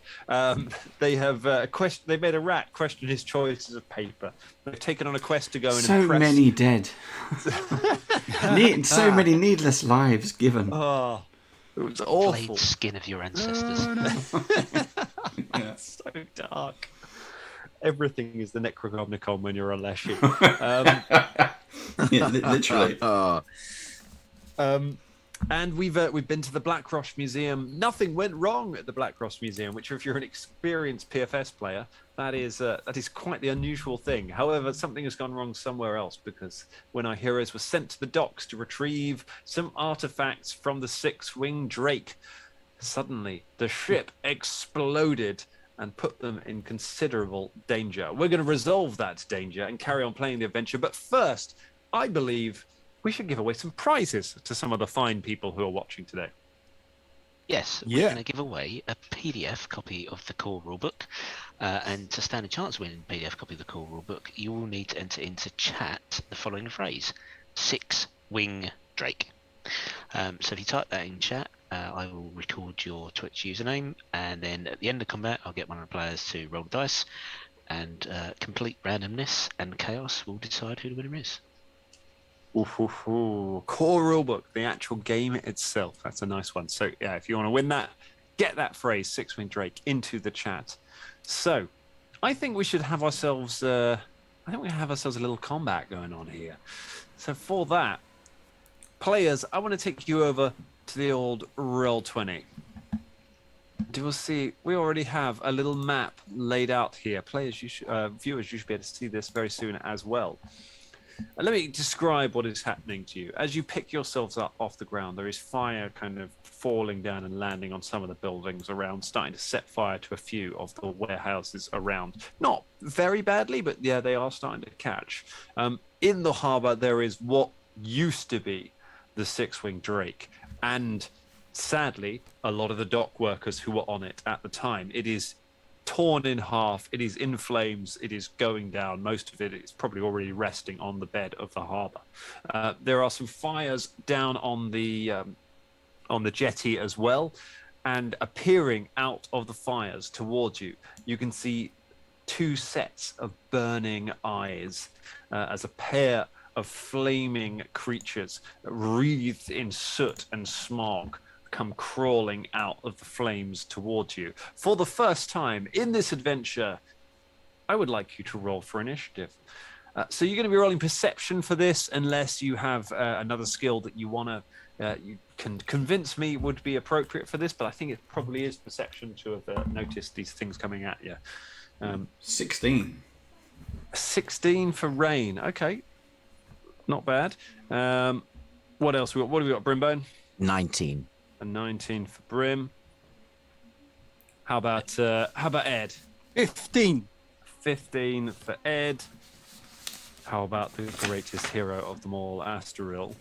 A 19. A 19. Okay, so Brimbo and Astaril, you got the same one. Who wants to go first? I would absolutely defer to the champion. Very nice. So, all right, then we're going to have Astral, then Brimbone, then Rain, and then Ed.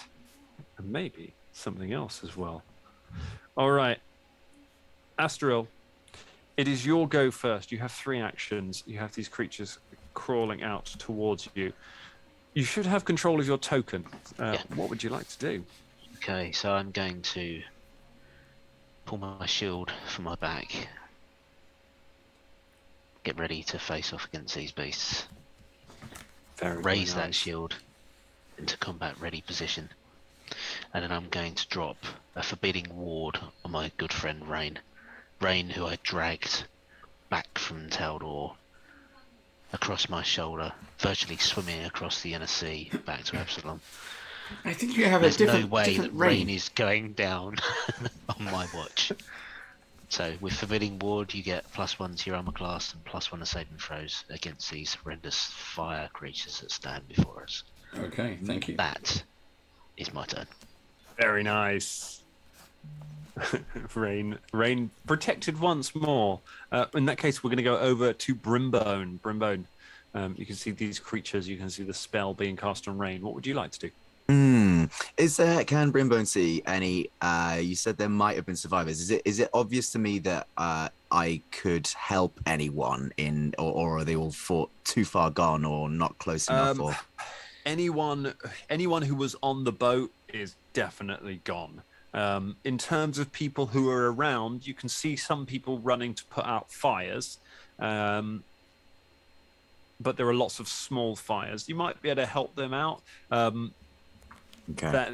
But they don't seem to know who's immediately dying. The harbour master has been knocked flying along with you and is kind of lying. I haven't put her on the map, but she's kind of lying near you on the ground. And he looks dazed, but sort of not badly hurt.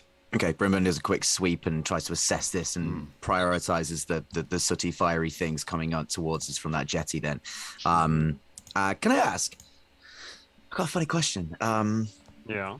The cackle ability to sustain a spell, would that work on something like Electric Arc? I believe it needs to be one that has a duration. I don't think you can keep constantly casting Electric Arc with it. That makes complete sense. I was hoping I could, blag the rules and turn myself into a taser. Nonetheless, in which case I think might move back a bit. I'll move myself there. Very nice. Does it look? Can Brimbone peer at the things? What do they look like? Can I make some kind of check on it? You can give me either a nature check or an arcana check to know what these things are. I would love an arcana check if that's okay. Mm-hmm. Keep it on the table. It's a 17. 17. That is a fail. You don't know what they are. I don't know what they are, but I bet they're not drakes. You got one action left. Okay. I will. Oh no, that's only 30 foot. I've actually moved out of range, haven't I? Each square is 5 foot, right? It is, yes. Curses. In which case, I will. Haven't looked at this for a long time. Oh, witchy. Can I try and drop a daze on one of them? I'm in range for a daze. You are in range for a daze. Okay, yeah. It needs to make a will saving throw. I will pick the one that looks like it could be going for Rain. All right.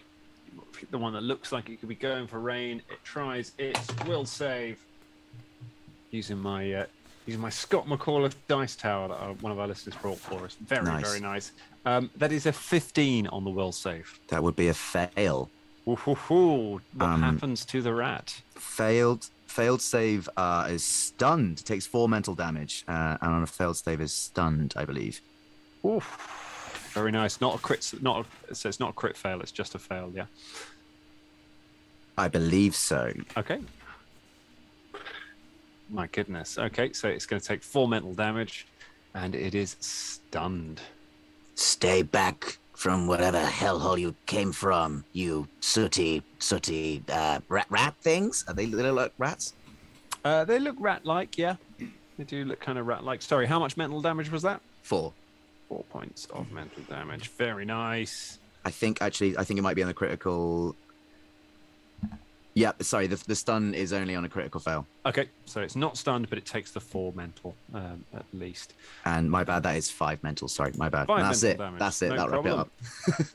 That's all right. It's good. You blast it with a daze, and it kind of shudders and blinks as you deal some damage to it. Right then, let's go for Rain. Okay. Seeing these things at the end of, I don't know, the dock, I will use my sling, and I will slip it into a little bullet, and I will spin it around as, and I will let one loose.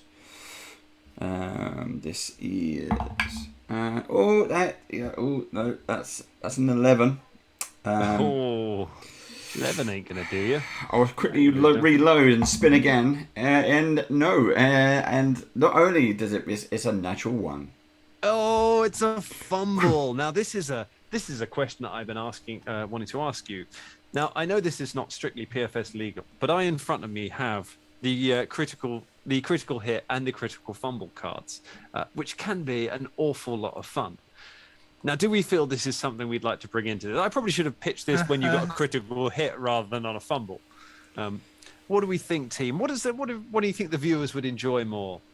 I would love to see anyone try and stand in the way of Dan getting out his fumble cards. I would love to see that, like a kaiju battle. I already have it in my hand. Let's do it. All right, Rain. Okay, it's not too bad. Double miss.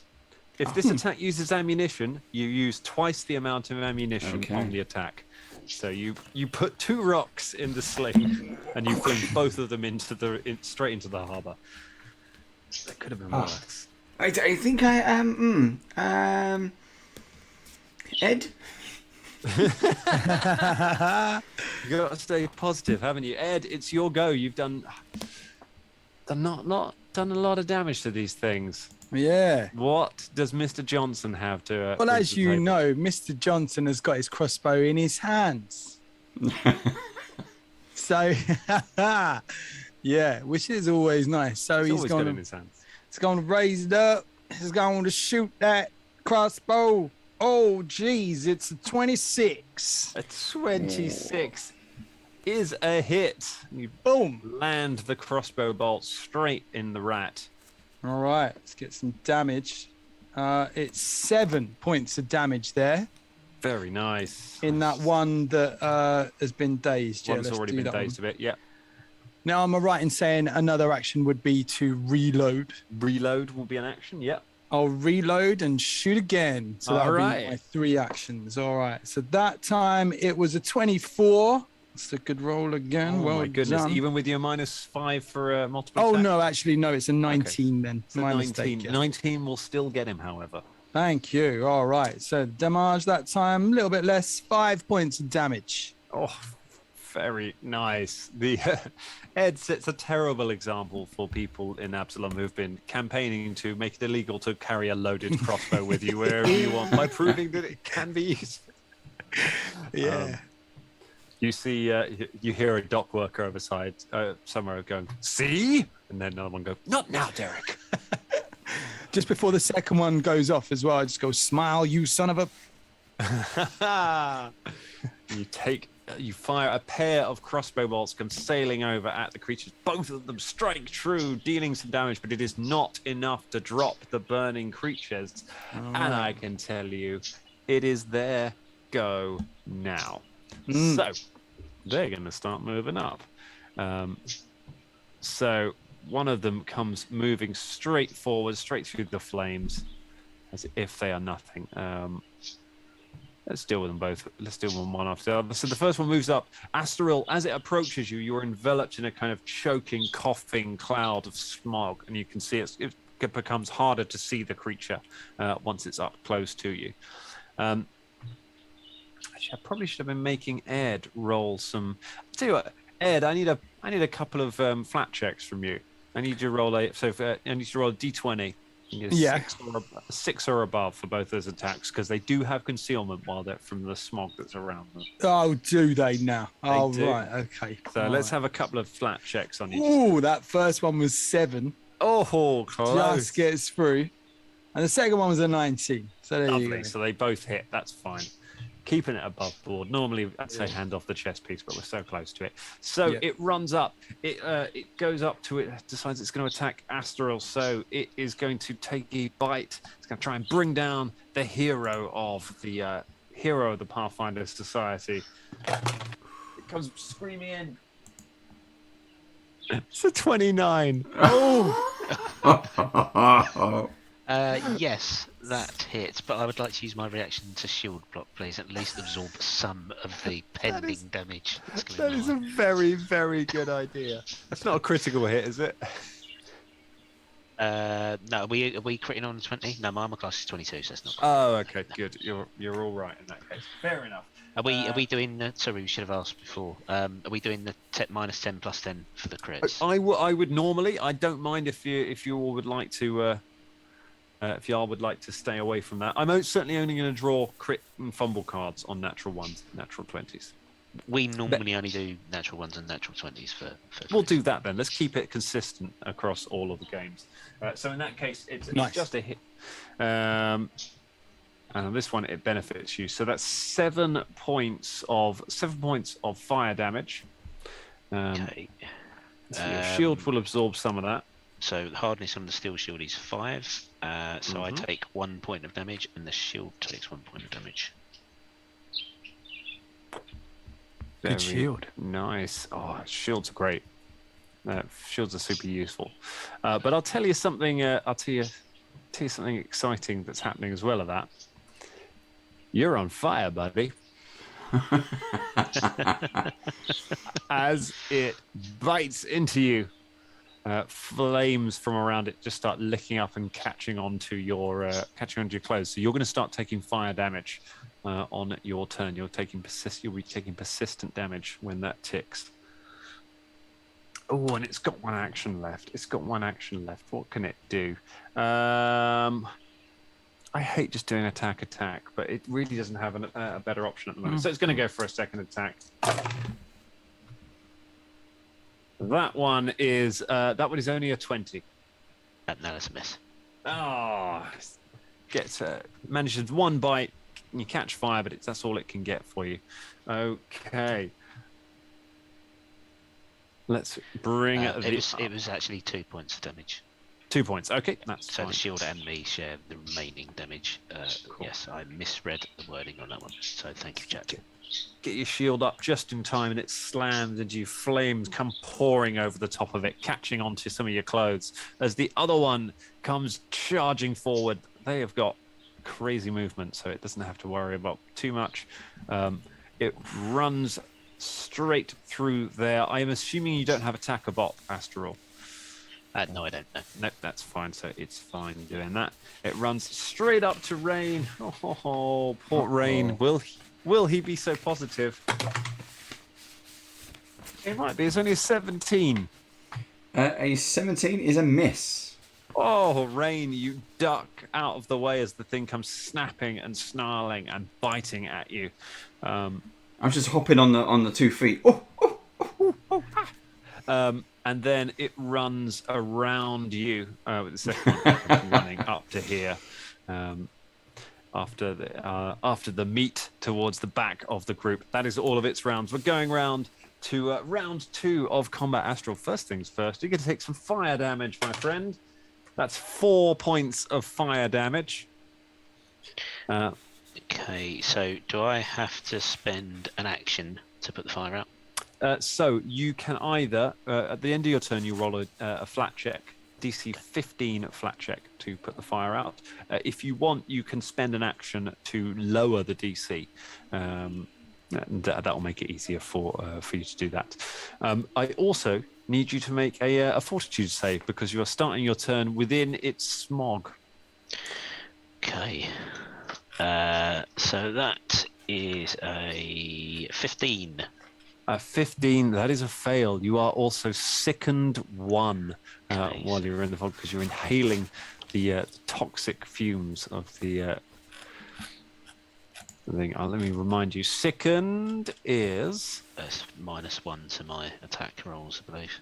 It is. -1 to all of your checks and all of your DCs. So yep. -1 to everything you roll and everything rolled against you. It's horrible. You can spend an action trying to cough and retch to get another save if you like. No, because it's just going to move it up on me next time. Oh yeah, it's definitely going to keep trying to do that.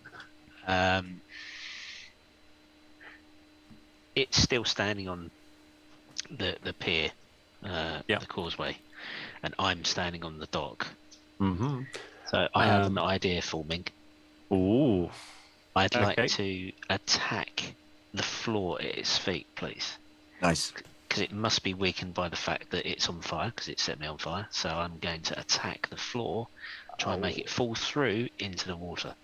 I like that. I like that very much. Okay, go ahead. Make an. First of all, you can make, because you've taken the persistent damage. You can make your flat check straight away. It's not the end of your turn. So give me a DC 15 flat check. So I rolled on the dice a 9. So that's A 9. You are still on fire. The fire keeps on burning. However, things might give you extra rolls against that later on. Yep. But now let's attack the floor. So you swing. What are you armed with? What's I'm armed with a scimitar, the weapon, of course, favoured weapon of Serenray. And as we all know from medieval history, the preferred weapon for trying to chop through a pier. That's correct, yes. An axe may have been better, but I have a scimitar. Hey, we danced with the what Antonio Banderas film where he's in with the Vikings. He chopped wood with his scimitar, but there's precedence been set. Oh, 13th Warrior is a great movie. Right, all right, give me an attack roll against the dock. In the tray would be good, not on the table. I seem to be rolling an abundance of 9s at the moment, so that's a 15 to hit the dock.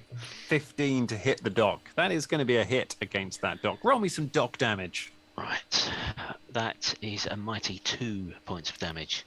Okay. I rolled a 1. So you begin chopping away on the. You begin chopping away at the wood. It's doing some damage. It's getting through, but it's gonna take a little while to chop through that. You just didn't do an awful lot. I'm gonna give it another try though. I think that's a great idea. That's what we do. We keep on trying. Jesus H cross. Right, yeah, that's a miss. I think even for a static dock, that's a 2 in total by the time you take the multi attack. Oh no! Oh no! 2 on the dice. You've failed to hit the floor. Yes. You are the champion, right? You're the champion one. Strong in strategy. I'm leading the way and showing you how to defeat these beasts. Aim for the floor. Hail, Astril! See how he fights the mighty dock! Somebody shouts from across. A bard has appeared and is playing a ballad. So I think with my last action, I'm going to reset my shield, please. A very good idea. And thank you. Okay, so you Astral catches fire, batters the floor twice, and then just hides behind his shield again, whilst coughing his guts up. While coughing and spluttering. Been a good round. All right, has epic. That was mighty. Brimbone. So first things first, let's get a fortitude save from you because you're in the smog now.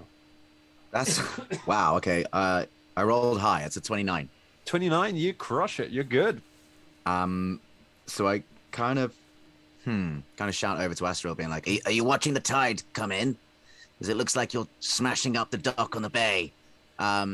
and I would like to. Dan, telekinetic maneuver allows me to perform a shove action. I would love to. Thus, actually, quite inspired by Astral's command. I would love to be able to shove that sooty rat diagonally a square. Is that a thing I can do with telekinetic maneuver? I should think you can do that. Yeah, let's have a look at athletics. You move. A shove lets you move them. I think it's just one square. Let's have a look. Yes. Success, you push them back 5 feet. Critical success, 10 feet. So that's fine. So you are attempting. It's going to be a spell check, roll. Isn't it? Spell attack roll against its fortitude DC. I would like to just sort of wafting the smoke away from my face, being like, Your perseverance is actually quite inspiring, and I see your logic, but you're still never going to make me believe in gods. And I attack. Okay, 12 and a 12, so that's 24. 24 is a success. Come on. So you shove it back 5. You can shove it back 5 feet. Where would you like to shove it back to? I would like to shove it directly into the water, please. That diagonally up and left. Diagonally up and left. There. Left. Oh, can no, you? sorry. Wait, I'm can attacking you- the one that Asteril's fighting. It's got a 60-foot range. Oh, that is splendid. Okay, you shove it to the side. I'm going to have to use one of those skills that is never, ever... One of those skills that never, ever comes up, which is grab a ledge. I don't know anyone who has ever tried that just seems to never ever come up. It's going to be an acrobatics check, I'm sure. Yeah.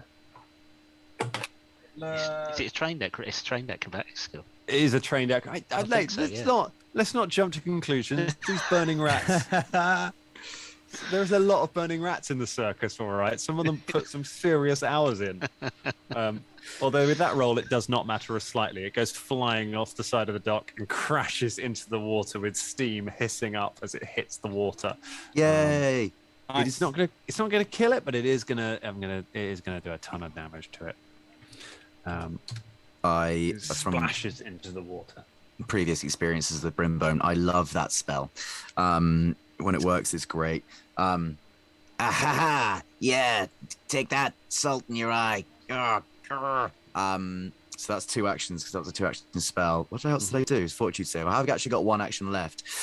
Dan, you're gonna just give it to me whether or not these guys have got attack of opportunity or not. Go on, just tell me.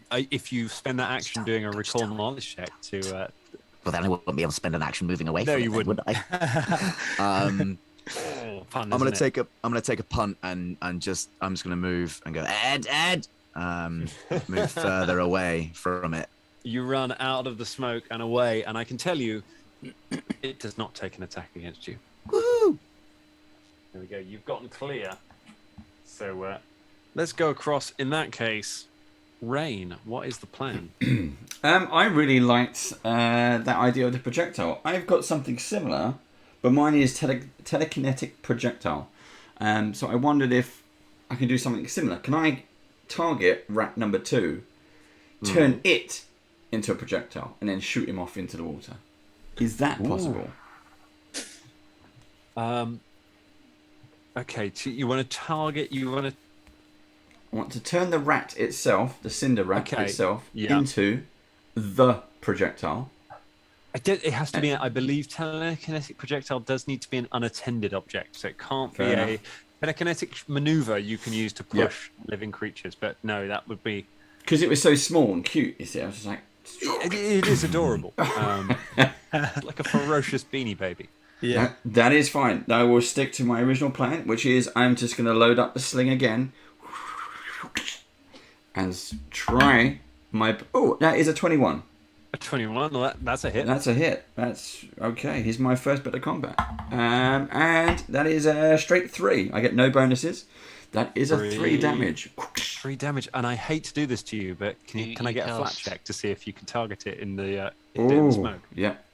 You cast at high level. Don't forget. So I believe it's 2d6 damage.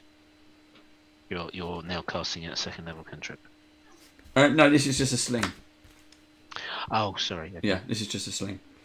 Oh no, I got a 3. Oh no, Rain! Oh, Rain!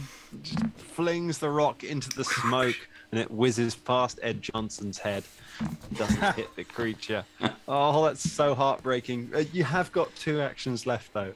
Again, we're going to go for another. No, there's no way we're going to hit it with that. Okay. Oh my god! I've got an 8 -4. There's no other bonuses on that one, and I won't bother with the third attack. And I don't even need to move because I'm just watching Ed slowly choke. Oh my god! Imagine if Paizo come back to us and they're like, "Oh, how did you do demoing our new adventure?" And we're like, "Oh, well, we rebranded the Blackrosh Museum as cool as balls, and then we TPK'd against some burning rats." Yeah. We need that 6-wing Drake. That would have been easier. yeah. We can hit that. Oh gosh, what a mess. Okay, that's Rain. Unbelievable. Ed Johnson, let's get a fortitude save from you. Yeah, sure. It is. Oh, it's all right. Is there Johnson actually within the sphere of smoggy smoke? I'm He is. right He's next to standing me. right next to one of them. Yeah. Oh, okay, I see. So even if you're outside of that sphere, if you're like touching it, okay, cool. Yeah, it's a 5-foot area directly around it. So if you're Yeah. basically adjacent to one of them, then you're within the smog. Okay. It's a 27. So 27, you're good. Ed, do I'm not care good. about that. Your suit's probably getting quite sooty from all of the smog, though. don't try and make my suit less white, Dan. All right, we've done this before. For some reason, this suit just stays bright white. All right, so I completely forgot I have Hunt Prey, but I'm not going to use that right now because I could, but then I won't do any damage to this thing. So that's the thing, because I want to move away as well. Okay. So, blimey, 5, 10, 15, 20, 25. I'm going to move up here out of the way of the smog. That's my Good first plan. action. Second action, reload the crossbow. Nice. Okay. One action left. Now, do I hunt prey or do I just fire? That's the question, everyone. Yep. As playing a ranger, I can tell you that is normally playing a ranger. That is the question. Yeah. That is the question. Yeah, what do you do? How many rounds of combat do you think this is going to go on for? Oh, yeah, that's the thing. I tell you what, I'm just going to shoot. All right. That's what I'm going to do. All right? I'm just going to fight. I know, Scott. I know. It's my old ranger twitch. I'm getting my old ranger twitch, Colin. Yeah, well, Sweet volley damage. I agree with Scott. I'd have gone Hunt Prey. This is going to go on for a while. well, it's I can hunt prey next round. It's fine. It's fine. I'll be ready for him. It's fine. All right. Bunch of So- old rangers out there chewing their leaves, being like, if they don't hunt prey in the first round, you never hunt prey. Yeah, right. All right, here we go. Anyway, after all that, here we go. It's a 22. It's a 22. That's going to hit. Beautiful. And it is top damage, 8 points of damage. 8 points of damage. That'll be great. Give me that flat check, though. Oh, yeah, of course. Yeah, the flat check. Oh, here we go. It's a 20, a natural 20. Well done. Yeah. Oh, that is a great hit. Imagine if you'd hunted prey. Imagine all of that damage you'd have wasted there with that useless skill. Right? I'm Imagine all joking. the extra damage you'd be doing if you'd hunted prey in your first round like a proper ranger. I know, Right, I know. No, I you're just doing good. forgot, all right? That's real good. That's some real good damage. How could you not know a character you haven't played in over a year? That's Yeah. outrageous. Yeah. You're not immediately optimized. Right. If you want to hear Brimbone and Ed Johnson having adventures in Absalom, that's in the Danger Club as well. Like episode 100, I think that's the last time they appeared. And they were similarly having a good time. So that does some real damage to the rats, but I can tell you, it's the rats. Go. So the first thing I'm going to do is I'm going to make an athletics check for the one that's in the harbour to try and climb out of the water. This always goes incredibly well. Fail.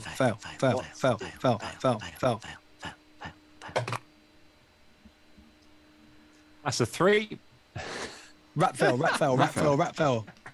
The rat kind of climbs up, and then the ladder that it's on just creaks and it falls backwards into the water again with another splash.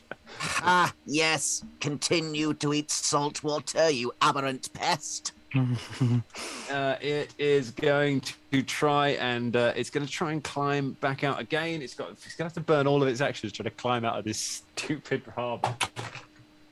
That gets it. There we go. It crawls with its second action. It is able to crawl up onto the harbor, and then I don't normally play with maps. Where on earth is the way? How on earth do you get up from here? Can't Dan, yeah, you're in a little. It's like when you play Skyrim and you get kind of glitched in a rock. So he's just there now. So Very poorly designed. So it is going to. I'll tell you what. It's going to come up onto. I'm going to say it gets up on here. It finds a ladder. It gets up, but that takes it its full round. That takes it its third action to find the ladder and climb the ladder. It uses its whole go to clamber out of the harbour. Very nice. So we've got one left. Oh, it's going to eat Brimbone. Get off me. Shove. It runs over to Brimbone. You're able to use up one of its actions because of staying out of the way. But it's only a 17. Does not hit. Oh, in that case, it's going to go for one final action, final attack. You stupid rats. It's a 7. Doesn't hit either. I was really nervous then because I choose to move away last turn as opposed to raising a magical shield. And I was really nervous that was not going to work. But phew. No good at all, rats. That was the worst round for a group of monsters. That was terrible. We're going to round 3. Astrol, let's give some fire damage, shall we? How about that? Let's start the round by giving you a bit of fire damage. I like There we go. That's always nice. taking persistent damage. Take 2 points of fire damage and give me a flat check to see if the fire goes out. Rolling the dice and getting a 17. A 17, the fire goes out. You're able to pat out the last of the flames. That's great. It means I don't have to waste any actions. That's very nice. All right.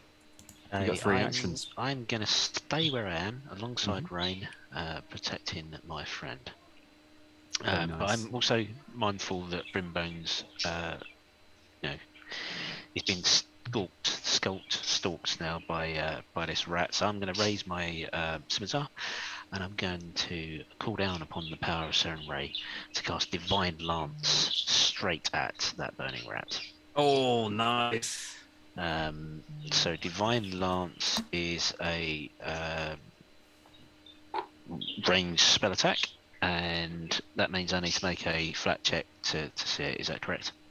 Yes, you will if you want to target it with that. Right. So I rolled an 11 on the dice. Thank goodness. I hate when people lose spells like that. Yes, you are able to. Okay, so my roll to hit is not great because that's a 4, which is, with my sickened condition, a total of 12. Oh no, it's a miss. You said we had hero points, didn't you? You have each got 1 hero point. I'm gonna burn the hero point because You burn the hero point. Brimstone's gonna get some beat down. Re-roll that. No, it was higher. It was Okay. higher. Okay. 5. So that's 13 in total. Oh no! You summon up the ancient power of heroes. The gathering crowd are like, no! Watch this! He's gonna do it. He's gonna sum up the power of the heroes, and you blast a magical lance into the ground next to the rat. Everyone goes, ooh. Right, so now it's time for a dice change. Oh, mate. Oh, no. I've got 1 action left, haven't I? So Yes, I'm you do. going to raise my shield, please. You got to raise your and shield I'm again. going to turn in the direction of the rat that's coming from the other side, so we don't get flanked or anything. And I go. Very nice. I like the image that kind of these things came out and Rain and Astral kind of stood their ground, raised shields, and were like, whatever comes out of there, we hold the line, and then the other 2 just went, Run away. Yeah. Just lobbing spells over our shoulders, like, go away. That is melee and ranged characters for you right there. All right, let's jump over to Brimbone. Want a He's in a bit fortitude of a save? pickle. Let's have that fortitude. Where did I put my d20 there? Oh, it's there. Where did I'll you hold it off the say? table. Stop rolling it off the table. Yeah, here we go. That's a 14. 14, that's a fail. You're sickened, Yeah. my friend. It's -1 to everything, isn't it? It is. Although Astral, you're no longer sickened. You're out of the thing. It wouldn't have affected your hit roll, I'm afraid. But In that case, it was 1 higher. oh well, that's good. Makes it so it was a 14. Let the record show that it was a 14 and a miss. A 14 that missed, yeah. I think looking beyond the rat and see the divine lance hit the ground, Brimbone just stops evading for a moment and goes, "Did your god do that?" Yes, it did. I'm Not a very conduit for awesomeness. Okay, so I might try casting a spell whilst I'm technically in melee. What happens there, Dan? It might be bad if it has attack of opportunity. But I don't think that it does. Okay, cool. I think I'm gonna have to try telekinetic projectile. Nice. Just one of the chunks of like, there's a lot of burning wood around, isn't there? Like a massive sort of like charred bit of wood. Sort of summon that up now. Is there one of those around? Yeah, oh yeah, there's loads. There's plenty of telekineticable things. Okie dokie. I'm making a ranged attack. That is a 23. A 23, that is definitely a hit. You slam a big telekinetic object into the thing approaching you. How much damage are you going to deal? I'm rolling these dice. Plus 5. There's a total of 11. 11 points of damage. That's a lot of damage. You smash it into the rat. The rat sort of staggers sideways, coughing up flames and soot, but it does not fall. As I do that, Brimbo just summons it up and like his fingernails sort of glow with occult energy, slams the thing down, and Brimbo just goes, "You make me sick," and then promptly like vomits like over one side. With my final action, I will continue to get off me, run away, get off. How much movement have I got? 1, 2, 3. I might just really go. Is that a crowd of onlookers cheering on Asteril? Got any water? Can we get like a bucket chain or something going? No, there's a crowd around the outside, and as you approach them, they push you back in, shouting, "Fight, fight!" Yeah. Have you seen how thin I am? Oh, tremendous. Okay, you smash it with a telekinetic object and then run away. Rain. Okay. Both of you are holding the line, but the line seems to be moving away from you. That is fine. I'm going to try something as well. So I'm liking this telekinetic projectile, and I'm learning. This is me. I've never been in combat before, so I'm learning from everyone else's what they're doing in the face of danger. So I will open my sling pouch, and with telekinetic projectile, pull out one of my bullets. Now I also have signature spells, which heighten spells as a free action. I can cast at second level, but only using a level 1 slot. So if I use this sling bullet, it should do twice the dice amount of damage. Is that correct? Ooh, I believe so. Yeah, is it a cantrip? It's a cantrip, yes. Oh, that's fine. Yeah, you can heighten a cantrip. So it's a 16, 17, 21. A 21. So a 21 would be a hit, but I need to. I got to do it because I made Astral do it, and he's the hero. So I need a flat check to see if you can target it. And Brimbone, I'm going to need one from you as well for that telekinetic. Oh, it affects spells as well. It affects spells that have a target. Yeah. Yep, I got a 19. 19. That's fine. Our telekinetic abilities are matching up. I also got a 19. Oh, we're communing in between. We're just going to. We're going to mush this rat. We're Force users. We're like, maybe it was us, the Lonely Jedi, in the chat earlier. It was... Okay, well, good news and bad news. I got a 6 on one and a 1 on the other. So 7 points of damage. 7 points of damage. Is that at the one that's just climbed out of the harbour, or the one fighting Brimbone? In between us, yes. Okay, nice. You get your ability, I think, to add to that as well. Add your ability mod. What's your I've lost it. key ability mod? Yeah, charisma, isn't it? Props. No, I can't see it. What you're a It's a bard. bard or a sword? Bard. So it'd be what's your charisma modifier? Charisma is +4. +4, another 4 points of damage. Fantastic. And you kill the burning rat. So you, I like that Rain kind of flings bullets from the sling a couple of times, and with the last one just kind of realizes that Picks it up. it's The sling is redundant. telekinetic. Yeah. Just with the final one, you just send it flying across, and it just blasts through the back of the creature's head as it's coming as it's reeling from the strike from Nice. Brimbone, and it just collapses into a little burning pile there. He's learning. He's never been into combat before. He's learning. Always a GM, never a bride. Haha, the power of positivity strikes down one of the rats. Very nicely done. That's what's that? 2 actions. You've probably got 1 action left, I would say. Ooh, in that case, let's get into a better position. I will move to there. Cool. You run across the harbour, giving Ed a little bit of support as you see the other one dripping and steaming as it crawls up back onto the jetty. But will it stay there for long? Because it's Ed Johnson's go. All right, I'm gonna reload. Blooming crossbows, eh? I'm gonna reload. I'm not gonna hunt prey because I want to move because I feel like if he gets, oh no, actually, let's hunt prey. All right, Scott, I get it. Okay, okay. I'll play through your thoughts through Zoom. All right, so I reload, I hunt prey, and then I fire. Take a moment. You hunt the prey. Oh, I thought you were going to say something else. Nope. So did I. I'm waiting to find out. Yeah, Driving it instructor is. it's a mirror signal maneuver, isn't it? Yeah. It was an 18. Is it an 18? Because you get +2 to something because you reloaded. 20. Oh no, because you don't get a minus, do you? Anything on the thing? You don't get any minuses. You don't get. I believe you don't get a +2 to hit.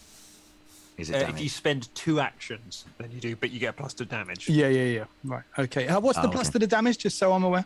+2 every time you reload the crossbow or hunt prey. Okay. Gives you a +2 to your next shot. That was it. Lovely. Okay. Which means that's- effectively, so long as you hunt prey as your first action, you've always got a +2 with your Yeah. crossbow. Lovely. Which is skill. why I should have done this at the start. I know, Scott. I know. All right. So, yeah, it was an 18. That's a hit. Nice. So roll some damage, and you got volley damage on that as well because it's now your prey. Volley damage. All right. I Okay. believe it's an extra D8 on top of everything else. Nice. All right. So that's 7. 15 points of damage. Oh, this thing as it crawls up on the side, you put a crossbow bolt in its side, and it squeals with malice. But it ain't dead. It ain't dead yet. It ain't dead yet. That's You the go- dirty rat. It looks over at you, as seeming to say, "How dare you?" And it barrels across towards you, spitting hatred for your unkind words, and it tries to bite you with. That's a 26, my friend. That does hit. Oh. Well, annoyingly, it's a 1 on the damage dice. That's 5 points of fire damage, but you Alright. do catch fire. So that's not that beautiful white suit. It's now a white and red suit. You know, Go on, Colin. Explain how the fire does not diminish the whiteness of the suit. Well, well, and isn't a lot of asbestos white? the suit's just asbestos. He's just slowly killing himself, breathing in asbestos, and everyone around him. Jesus, so bad. Well, I'll figure it out. Don't worry, I'll figure it out. Oh my goodness! So that beautiful white suit. I don't want to comment on how expensive that suit is, but it goes up like a light when the rat bites you.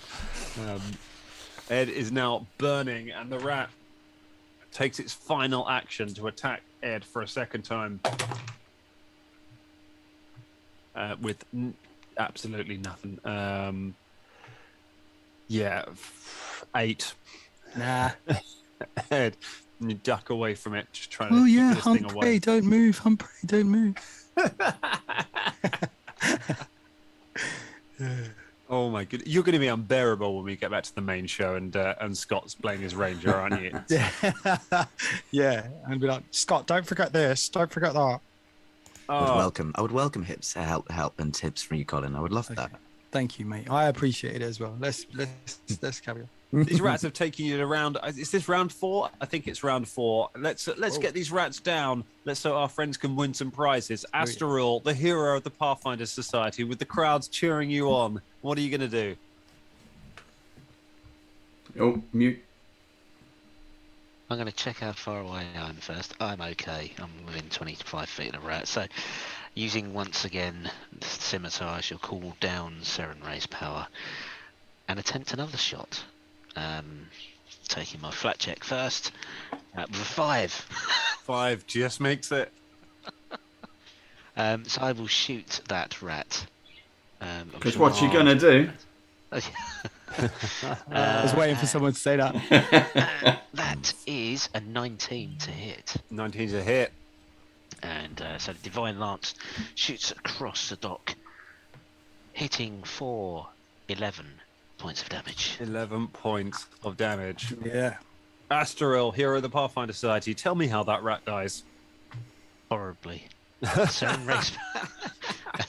Seren Ray's power discharges from the scimitar in a beam of light so pure that everyone in the crowd and my fellow adventurers has to shield their eyes. It obliterates the rat, turning it into a dust cloud which falls like a rainbow through the sun rays as the light breaks out from behind the clouds for the first time this morning.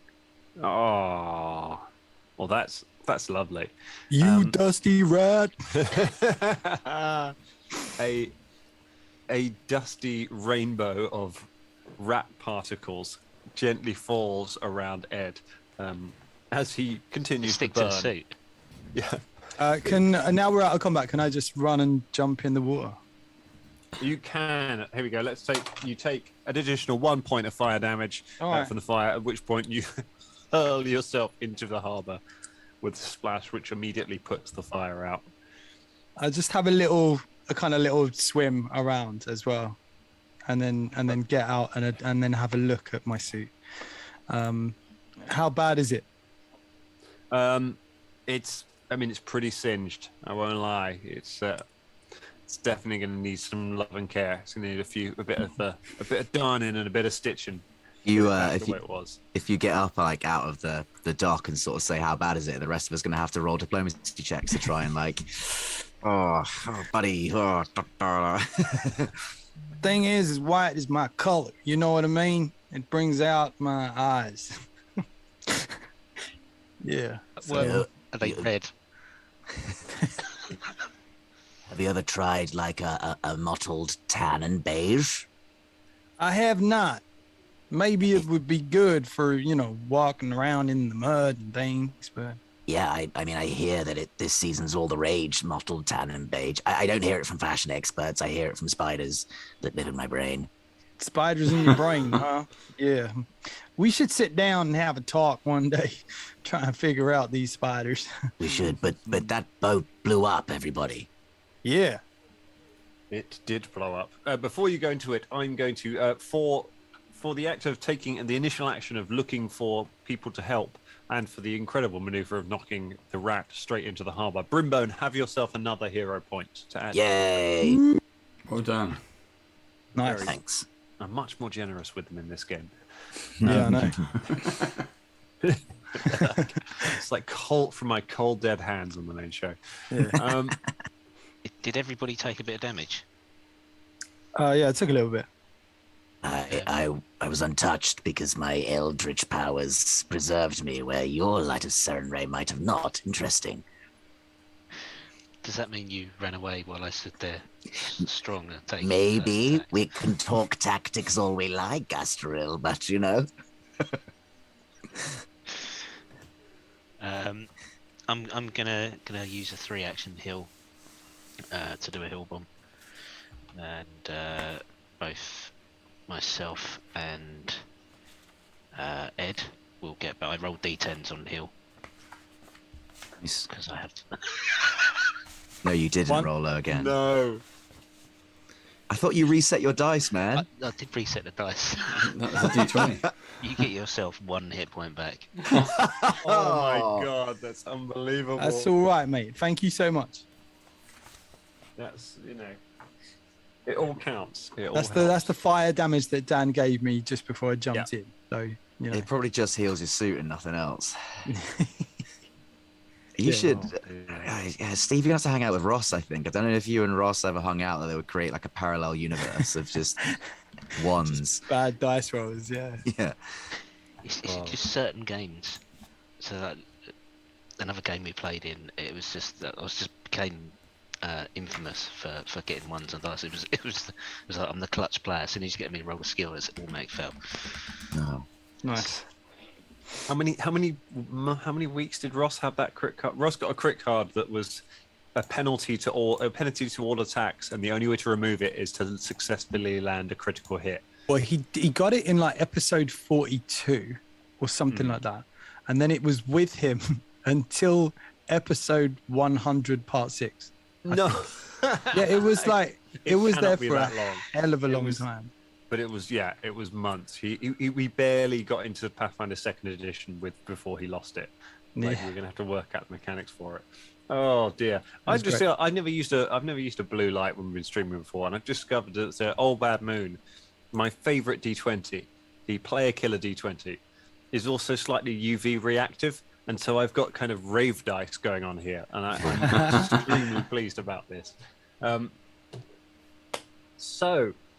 Let's see what we're going to do. So as you pick yourselves back up and dust yourselves off and receive a tremendous amount of healing, you look around. Because of you being able to fend off the fire creatures, the dock workers have been able to tend to the fires, and they've now got the fires under control, and they've started putting them out. The harbour master Molnesh is kind of sitting up, just looking dazed and just shaking her head, looking in complete shock of what's just happened. Just horror at the remains, the six-winged drake. The ship is now sort of settled on the bottom of the harbour, so most of it is submerged. Most of the fire has gone out from that. There's no sign of any of the people who are under it. As you kind of pick yourselves up and dust yourselves off, what is the plan? Well, now, what do you think we should do? Because we came here to get the artifacts. Maybe the captain survived. Maybe he's one of these people. Hold on a second. Did you see the strange-eyed being Val that came said- over and announced the explosion? Did we all see that, Dan? Was that visible to all of us? No, only Astral saw. Okay, that my happen. bad. The rest of you just were walking towards it and just saw the explosion. Okay, cool. Then negate what Brimbone just said in character. Instead, just very briefly, I'll Brimbone just go over to Rain and be like, Is that your first time experiencing violence in combat? It was. Yes, it was quite exhilarating. Plus, obviously, I'm a plant, and they were rats on fire, and rats love plants because they live in them, and it was on fire. So I was doubly scared. It was quite shocking. But I loved your technique. I'm hoping to learn from you. So maybe your dark power will rub off on me on somehow. You even though you were scared, you acquitted yourself nobly in that battle. And yes, it does seem that we share some kind of affinity or hold over certain arcane techniques similar to mine own, even though, as you say, mine do come from a dark power. And I hope that dark power does not rub off on you too much, because I think you're fine just the way you are. Nonetheless, we shall talk when we've got less burning boats to deal with. Thank you. Yes. What? I don't know what to do now. Is the harbour master all right? Is she in one piece? Hello? I think she might be in several pieces. Oh no, I'm all right. What happened? She's just looking. She's completely shocked by what has happened here. Like at the loss of this. She's kind of shaking her head. Do you remember anything else? Because before we were talking, you were all kind of fuzzy. And then all of a sudden the boat exploded. Do you remember anything? Anyone coming up to you or anything like that? A voice calls out behind you from the crowd and says, I remember some things. Oh, yeah? Who are you? Yeah, my name's Dawnlian. I was working on the docks earlier, and well, you see, I was helping to unload things from the ship, but these people came by,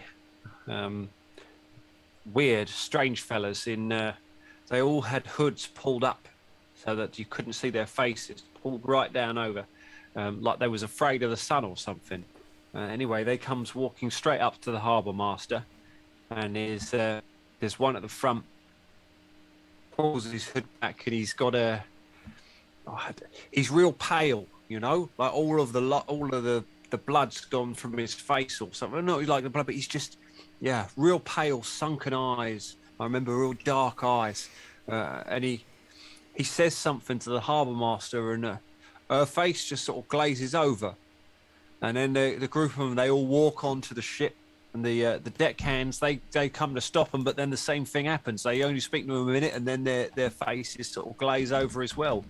The men, well, they went on the boat. They come off with a few boxes, and then they just make their way down the jetty and walk off. No one tries to stop them. No one does anything to try and get in their way. They just walk off into the city. And I see after that. I see the dockhands who were on the ship, my mates. They all get off the ship and they go over to. They start bringing up these barrels. So from below, they start bringing up these barrels from below decks and start putting them on the main deck of the ship.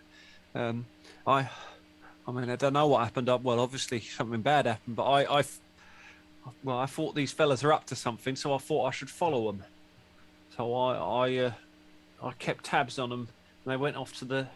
Well, they went to the Puddles district, just beyond the market, to some old tavern. But once they got to this tavern, I don't mind confessing to you, I was right scared. So I come back as quickly as I could, and I was just almost here, and I heard the explosion.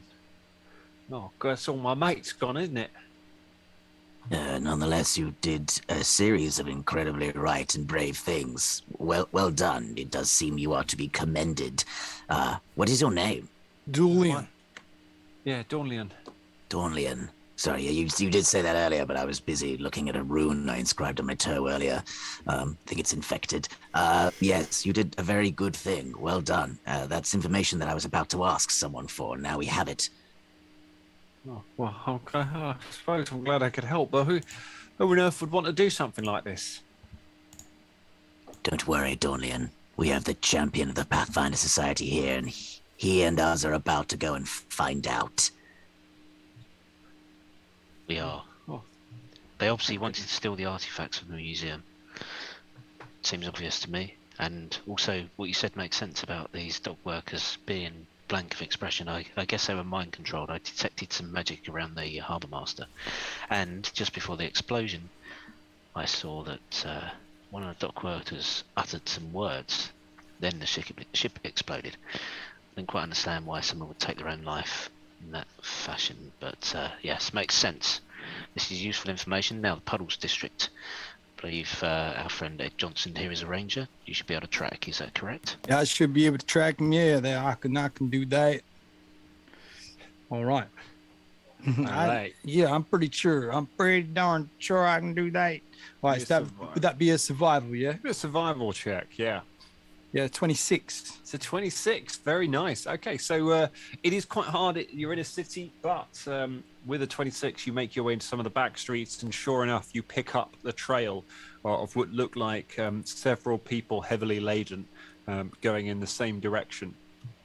You follow it. You lose the trail a couple of times, but gradually you kind of pick it. Every now and then you have to stop and check a few different streets and look around. But after a while, Ed, you pick up the trail again and see unerringly. You follow it towards the Puddles district until you arrive at a large open marketplace, which is very busy. It's the middle of the day. There are lots of stalls all set up. Everyone shouting and hawking their wares. Lots of citizens of Absalom around buying things. You kind of push your way through this crowd, past a big fountain in the middle of the room. As you make your way across, you see a sign for the Puddles district leading north, and you head down a side street. Give me perception checks as you make your way along. Ooh, natural 20. Natural 20, very nice. Plus 10. 27 again for me. 29. 15. Oh, So 30 in total for me. That's some huge rolls. Okay, so that's going to be. So Rain, you are the one who notices this. Oh, look at that! Wait, isn't that nice? Look at that! Have you seen this one? Rain notices Brimstone, look. everything. Look, those clouds. They make faces. Look. Just so excited by everything. As you look back, Rain, into the crowded marketplace, as the rest of you are sort of hustling down the side street, following Ed, you look behind you, and you see over by the fountain a figure dressed in black with a hood up. Is sort of standing alone by the fountain. And as you walk past, it seems to look after you as you go, and then you see the figure drop a small vial of something black into the fountain, and turn and walk and just disappear into the crowd as it goes. As the vial hits the water, there's a kind of a rumbling, and wisps of black start coming up from out of the fountain, start floating up into the air around it. People kind of start tapping each other and pointing. They're like, "Oh, what's that? Oh no! Oh, well, that's pretty." And all of a sudden, there's just a shudder, and just the whole market seems to shake for a moment as a hole is just ripped in the air above the fountain, and all you can see on the other side of it for a moment is blackness staring. If you stare really closely to it, Rain and Asteroid probably with those rolls, as you stare into the rift, you think you can see other buildings on the other side, but grey and dark. It's sort of the tear shudders for a moment, and then you hear an almighty buzzing noise, and suddenly insects begin to come pouring out of the gap.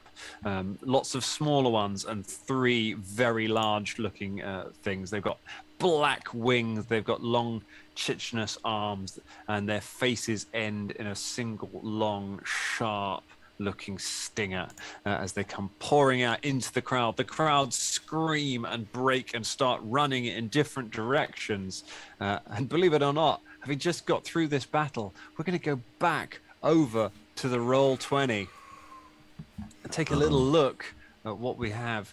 I've got a bit of admin from the last fight that I forgot about as well. Oh yes. So Ed, could you roll me a d6, please? Yeah, sure. I got a 4. That means you die. Yeah. Hey, Just from a look. so I wrote down a Motlo as the username. I will check that, but a Motlo, you have won the PDF copy of the core rule book. So congratulations from our last. Oh, amazing! Well done. Hype. I'm gonna guess we should do another one now. Do another one now. Yeah. I think it's a good idea. So we go straight into the next one. So I'm going to choose the phrase "ugly mosquitoes" because that's exactly what they look like on the screen. Oh, they're horrible.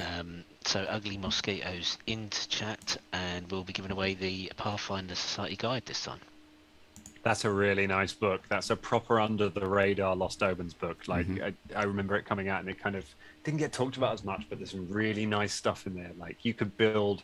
I think James and I on our live stream show way back, we kind of played around with if you could build a full party of Pathfinder Society characters with all the archetypes and stuff, and you can end up some really nice fun backgrounds and things from that. It's a lovely book. So let's see, Pathfinders, how we do against these horrible bug creatures. We're going to take a break, but not right now. We're going to see if we can fight some of them for a little bit. Roll for initiative. I took a quick look on Roll20 to have a look at the market and how the battle map is. Obviously, we can see some people there, some people that we recognise. It's interesting to see Dan himself is actually on the ground.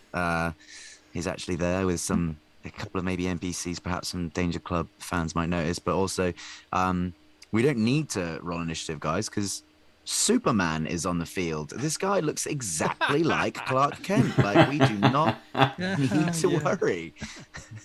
Got it handled. I mean, you look away. Is there a phone box nearby? Yeah, that's it. He can't change unless there's a phone box. Could I? No, don't worry. No? All right. No, don't worry. Okay. Let's go Let's go. Brimbone, what you got? 29. A 29 for Brimbone. Gosh. Okay. I went straight in assuming that no one would go before any of the monsters. Brimbone, you probably are going first. Rain, what we got? 14. A 14 for Rain. It's a low roll. How about Astral? At 19 for me. 19 for Astral. And Ed? 21. Nice. And Ed comes in there. Okay, there's some pretty good rules. All right. In that case, first person act is Brimbone. Oh, man. Oh, jeebus. I don't want to do that. I guess there's a crowd. There's people kind of like around, isn't there? There's a lot of people.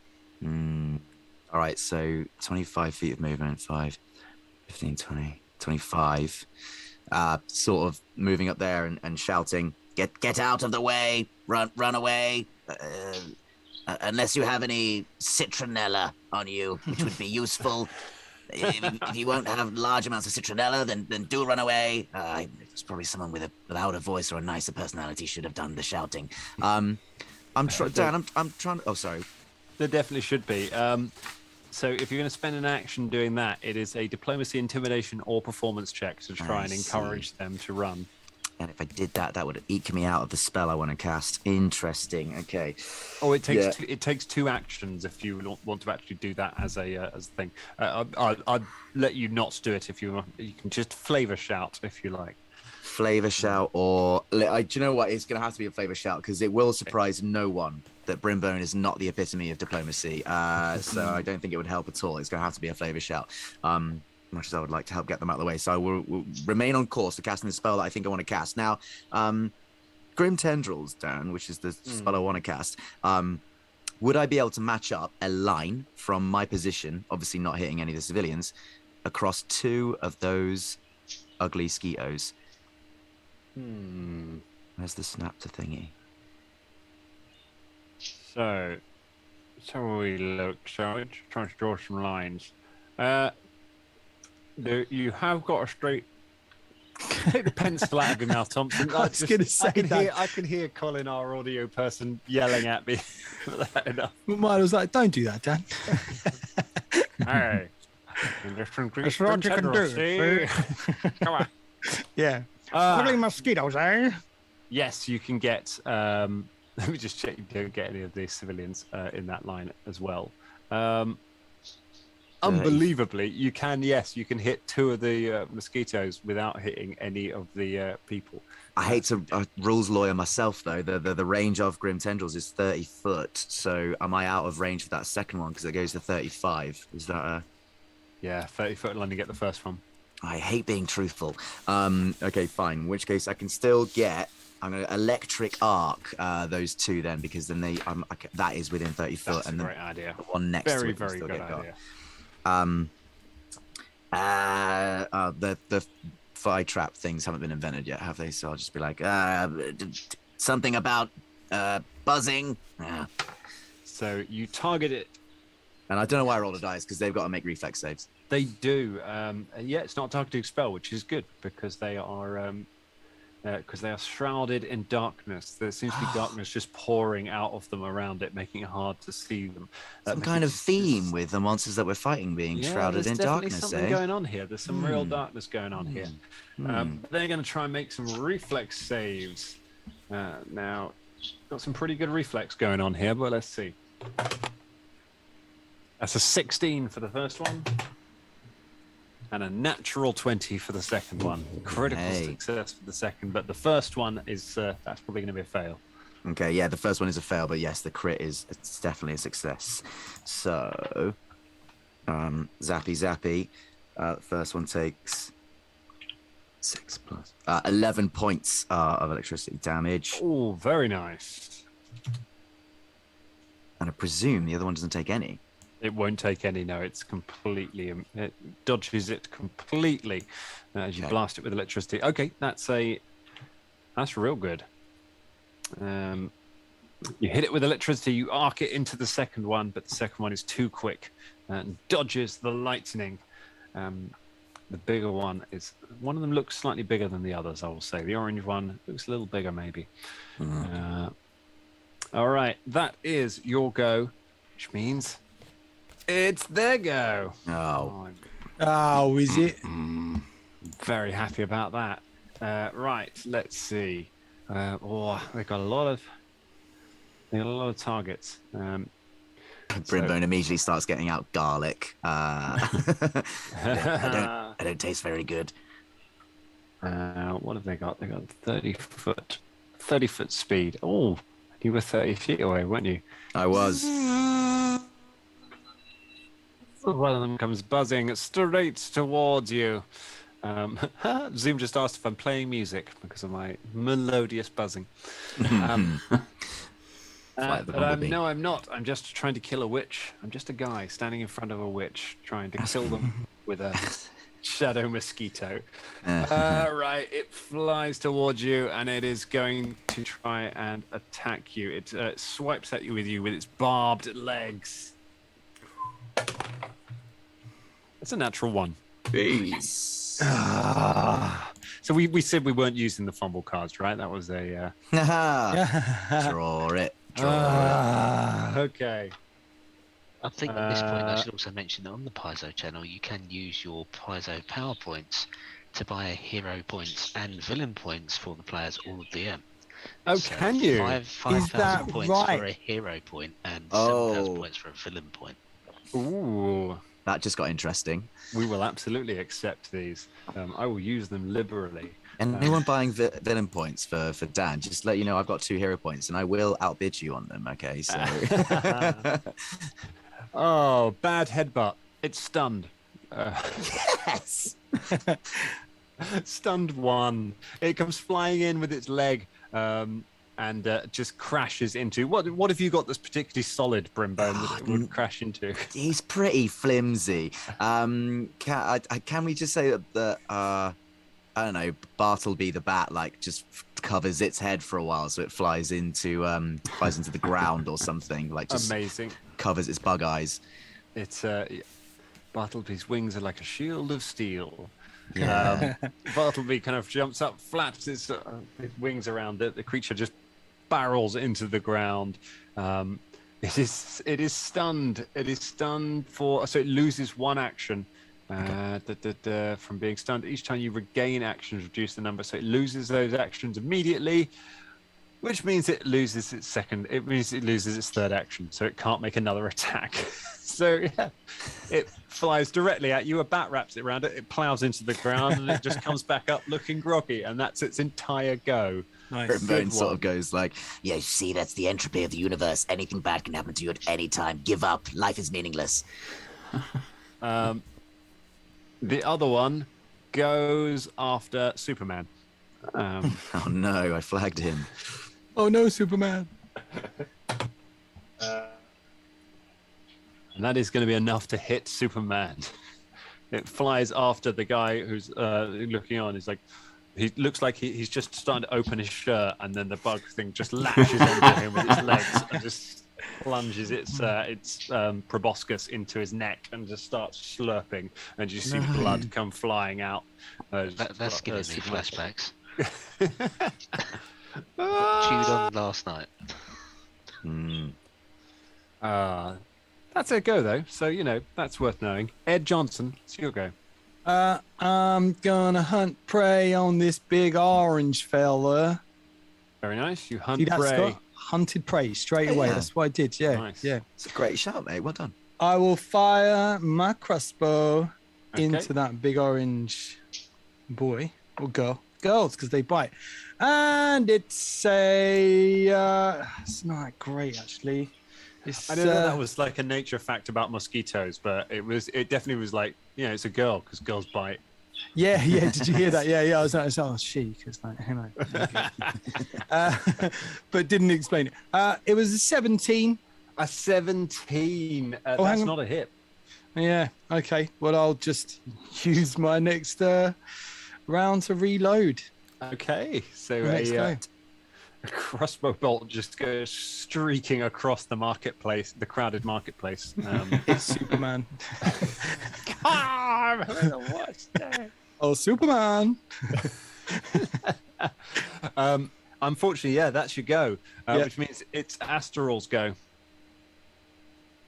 I shall. I'm going to say a blessing. Ooh. A blessing upon party members stood next to me, which is Ed Johnson and Rain. And I shall say, may Ray's light forever raise at your dawn. So in a 5-foot emanation burst, the spell takes effect, which grants +1 status bonus to attack rolls to both Ed and Rain, and I believe myself as well. And with that, I will then stride forwards because Brimbone's looking a bit exposed. My 30 feet is to there, according to measurement on roll 20. Such a hero. Speed is Amazing. 20, so I don't quite go that far. Oh, I'm putting the effort in. I'm a walking. Yeah. Everyone cheers at your approach, knowing that they are now safe. apart from Brimbone, who goes, "Oh, I noticed Sarah Ray's blessing didn't extend as far as me. I get it. Tiefling, right? It's a tiefling thing. Yeah. I get it. It's a non-heathen thing. Oh, Rain, what's going on? Okay, so Rain, I'm gonna, again, learning from Brimbone, I'm going to slowly walk forward. So I'm going to position myself around about there. Open up my sling, my bullet pouch, and hold out one bullet. And then, using telekinetic projectile, I'm going to circle it around my body, very Magneto style. Nice. Thank you, Steve. And then I'm going to aim and fire. So it's just going to go faster and faster and faster. And it's going to shoot off. So with the +1, that is 19, it's a 23 to hit. 23 is going to be a hit. Sorry, which one are you targeting? The one in front of Brimbone.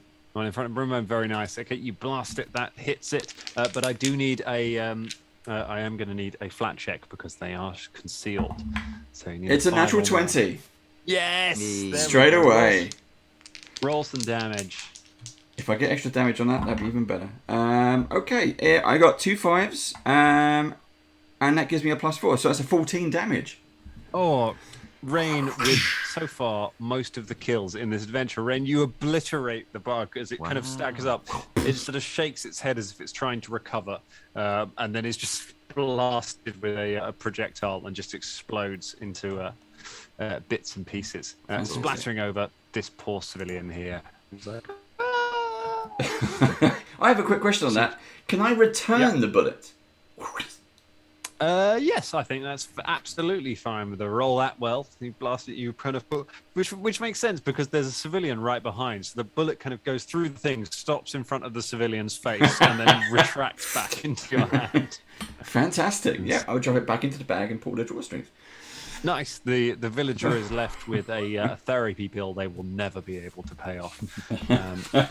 Which means, it's the big, nasty creature's go. The larger one, the one that's shrouded in orange. I think it's going to do something horrible. But before it does, I think we'll take a little bit of a break, shall we? We're going to take a 5-minute break. Go recharge your glasses or whatever takes your fancy. And we will be back in 5 minutes to find out how this goes on and what is going on in that tavern that we're seeking out as we continue to play the Year of Shattered Sanctuaries. See you in 5 minutes, everybody. See See you in 5.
Hello, everyone, and welcome back to the Year of Shattered Sanctuaries as the British invasion of the official Paizo Twitch channel continues. Band of Badgers and the Danger Club working together to put on one heck of an adventure. Welcome back. Hope you're having fun. British invasion. Does that mean we're like the Stones and the Beatles in the 60s? That's it. We're like the Stones and the Beatles combined into something that is not quite as great as both as either of them individually. I don't know what that makes us. Question is what would win in a fight, a stone beetle or a danger badger? Yeah. Ooh. Or a mosquito. These mosquitoes have not done well on their opening round. So far, they've mauled Superman and been flummoxed by a bat and then blown to bits. It's true. It's not done well. Well, I mean, it's worked out very well for Superman. Because they can't be part of the British invasion either, because a Rolling Stone doesn't gather no mosquitoes. You know the extra hero point that you gave.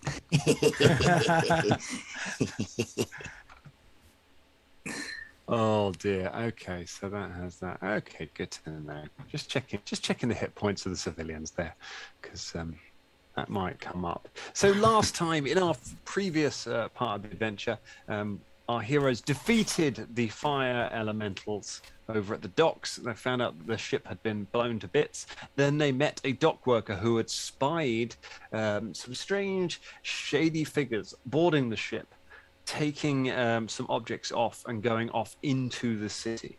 But before they could close in on their hideout, which Ed managed to successfully find the location of, as they made their way through a crowded market, Rain, with his eagle-like mushroom eyes, he saw one of the shadowy figures drop a vial of something dark into the fountain in the marketplace, which has torn some kind of a rift through which have flown these dark, buzzing, ferocious insects, one of which is mauling a poor citizen of Absalom who looks a bit like Superman, one of which completely failed to do anything effective and was immediately killed, and one of which is huge, nasty looking, and is about to take a turn.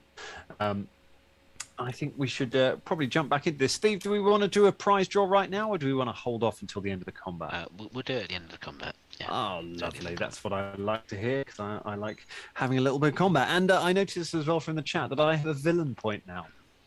Yes, you do. Oh, What the hell? What the Thanks, hell's going chat. on? Thank you. The It's chat because are I working smack against talked about having so many hero points, wasn't it? I invited that on myself. I shouldn't have done that.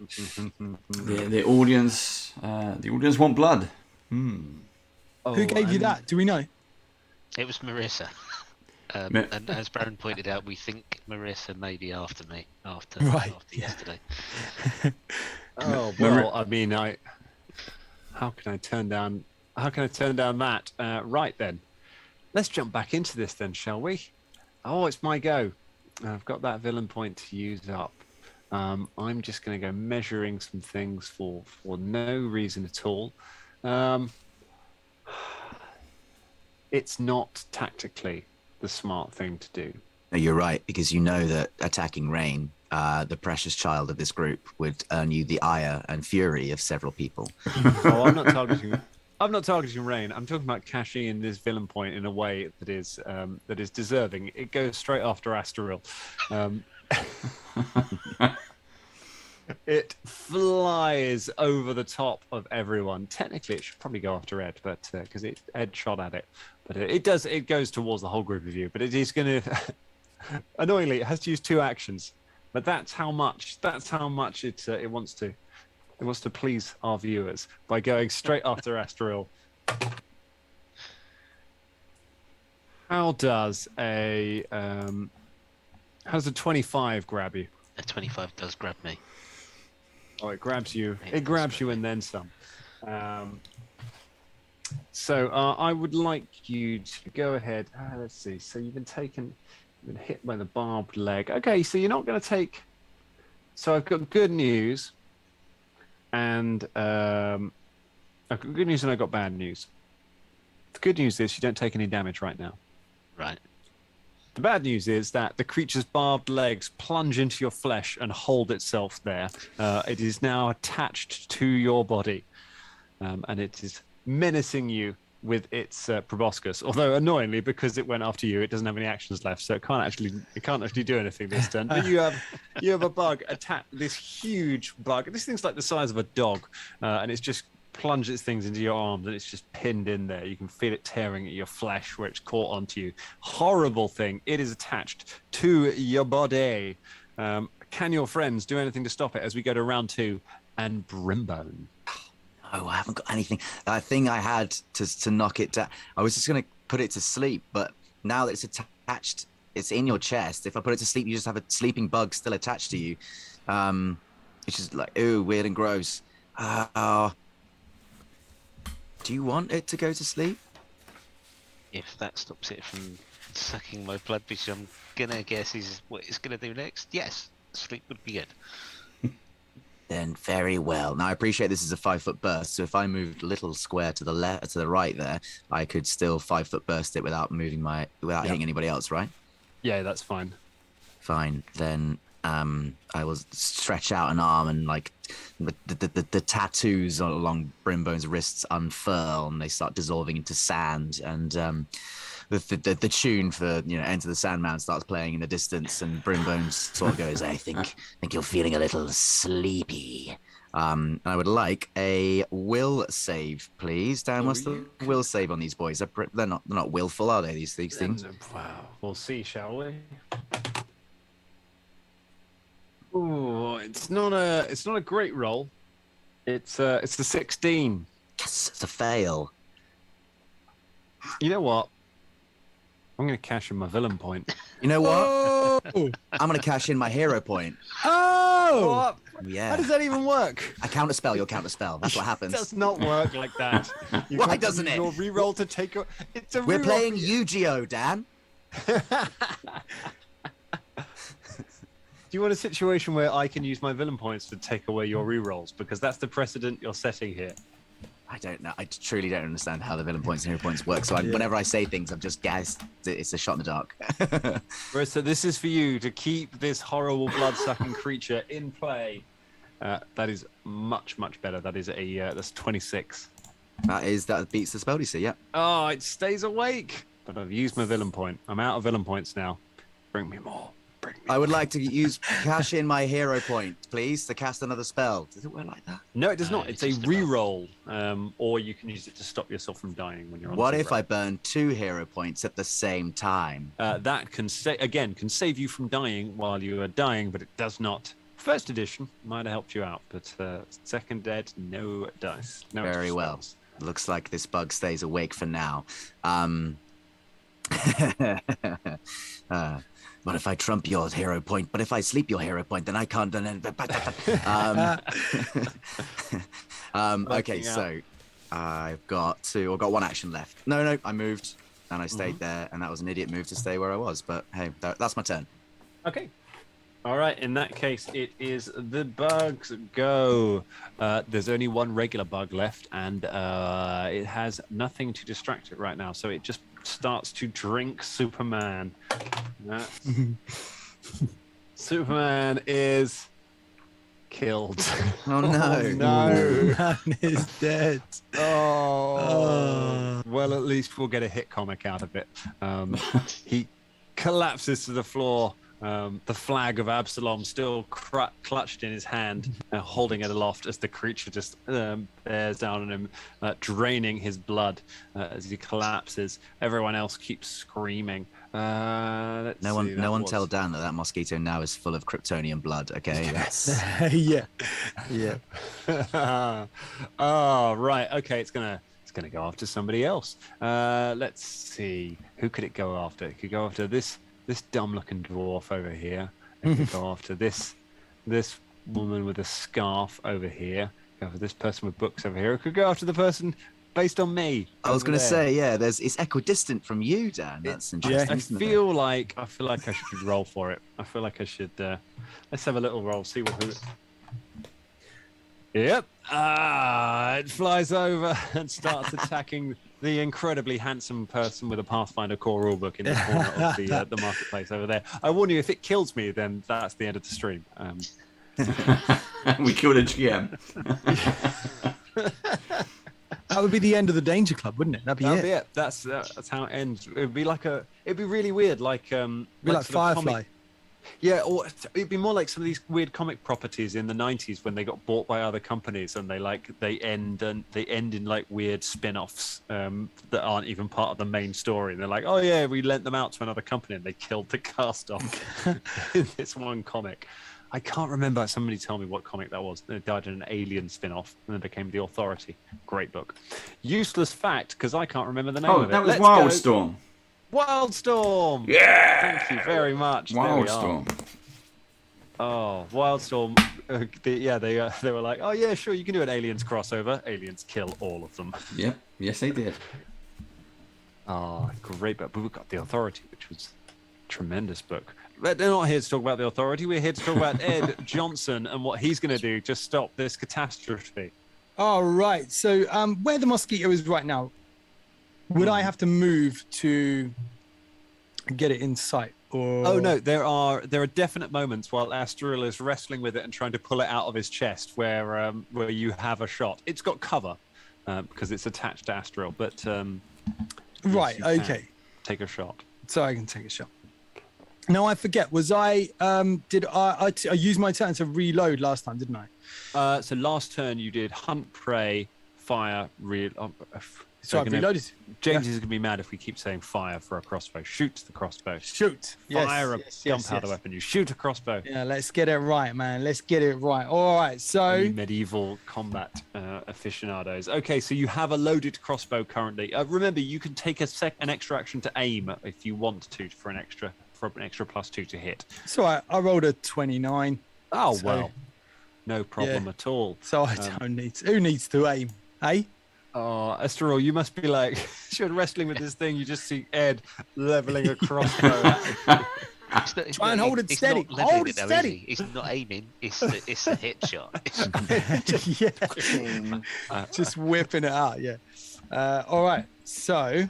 Oh yeah, that's a hit. Cool. All right. So. That is 14 points of damage. Oh, very good. Yeah. Very nice. It just looks like he's not going to take the shot at all, and then yeah, you put a crossbow bolt goes through the side of it. It's still alive. It's got a crossbow bolt in it now. I'll reload and shoot again then, shall I? All right, you reload and you shoot again. Yes. Now I take a -5 for this, don't I? You do, yeah. Okay, that's good to know. And it wouldn't have got it anyway, so that's going to go wide. Ah, the other one swings well past, goes right between Astral and the creature. It was the 13. 13. No, it's going to be 13. Right. Okay, yeah, it's a big miss. It's certainly not anywhere close to a fumble. So yeah, sure. It goes flying off into the thing. So we'll just go and pop an X on this civilian here. There we go. Just shoots off, but it misses. There's some good damage on the first one, though. That's Ed's whole go. Astral, nice. You have got a horrible bug implanted in your chest. What do you want to do? Attacking it with a scimitar seems a little bit difficult, I guess. So what I'm going to do is use one of my sustain actions to increase the radius of blast from 5 feet emanation to 10 feet. So it will now include Brimbone as well.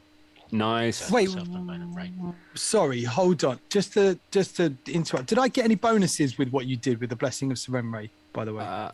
It would have been 1, but I moved out of your radius. It's around me. So of course, yeah. All right. I'm just making sure because I couldn't remember. Thank you. No worries. Sorry to interrupt. No problem. So I guess grapple or something to try and pull it out. Yeah, you can make that check.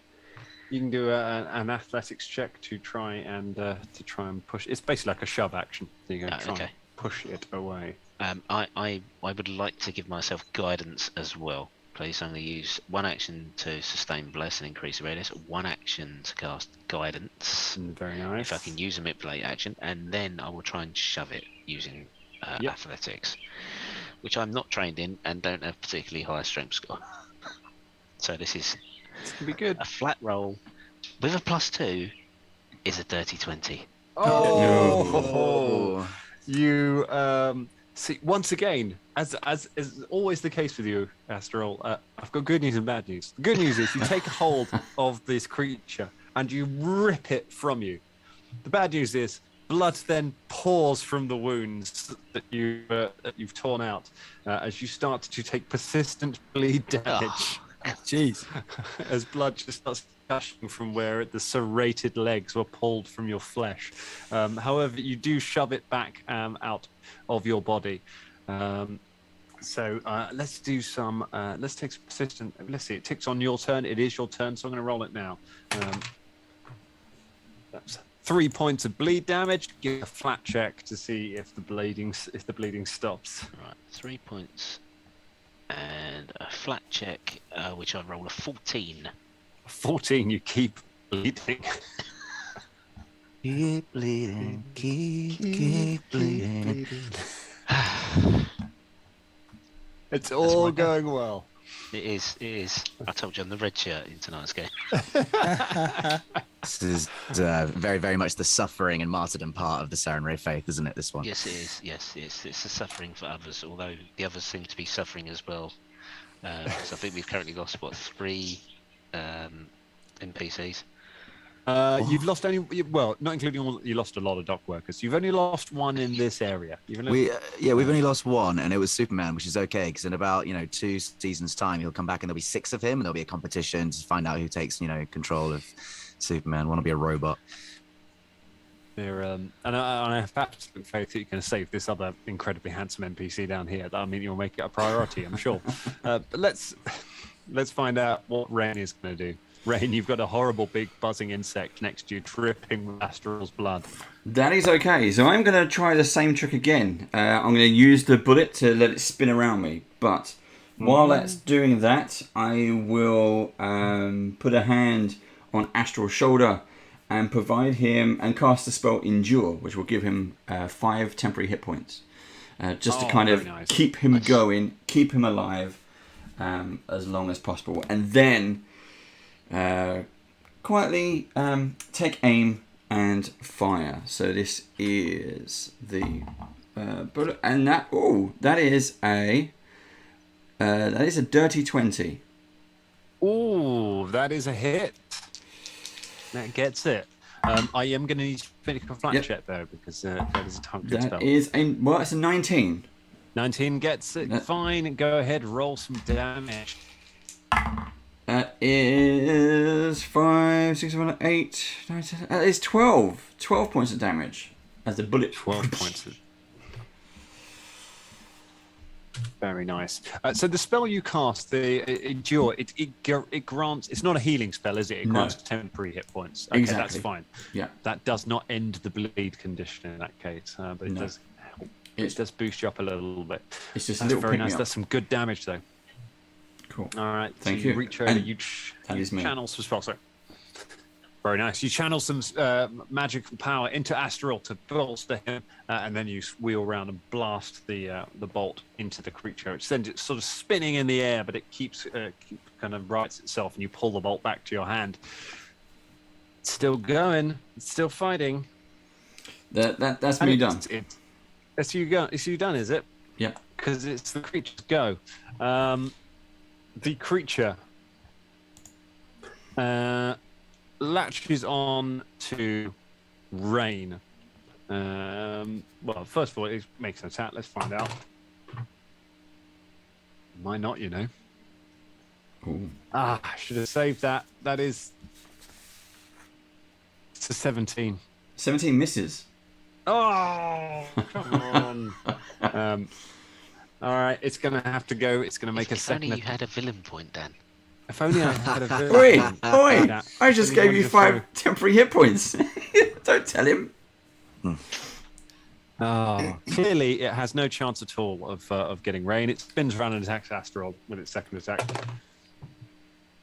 I probably shouldn't have though, because that's only gonna be a 21. 21 hits because I don't have my shield raised. Oh no!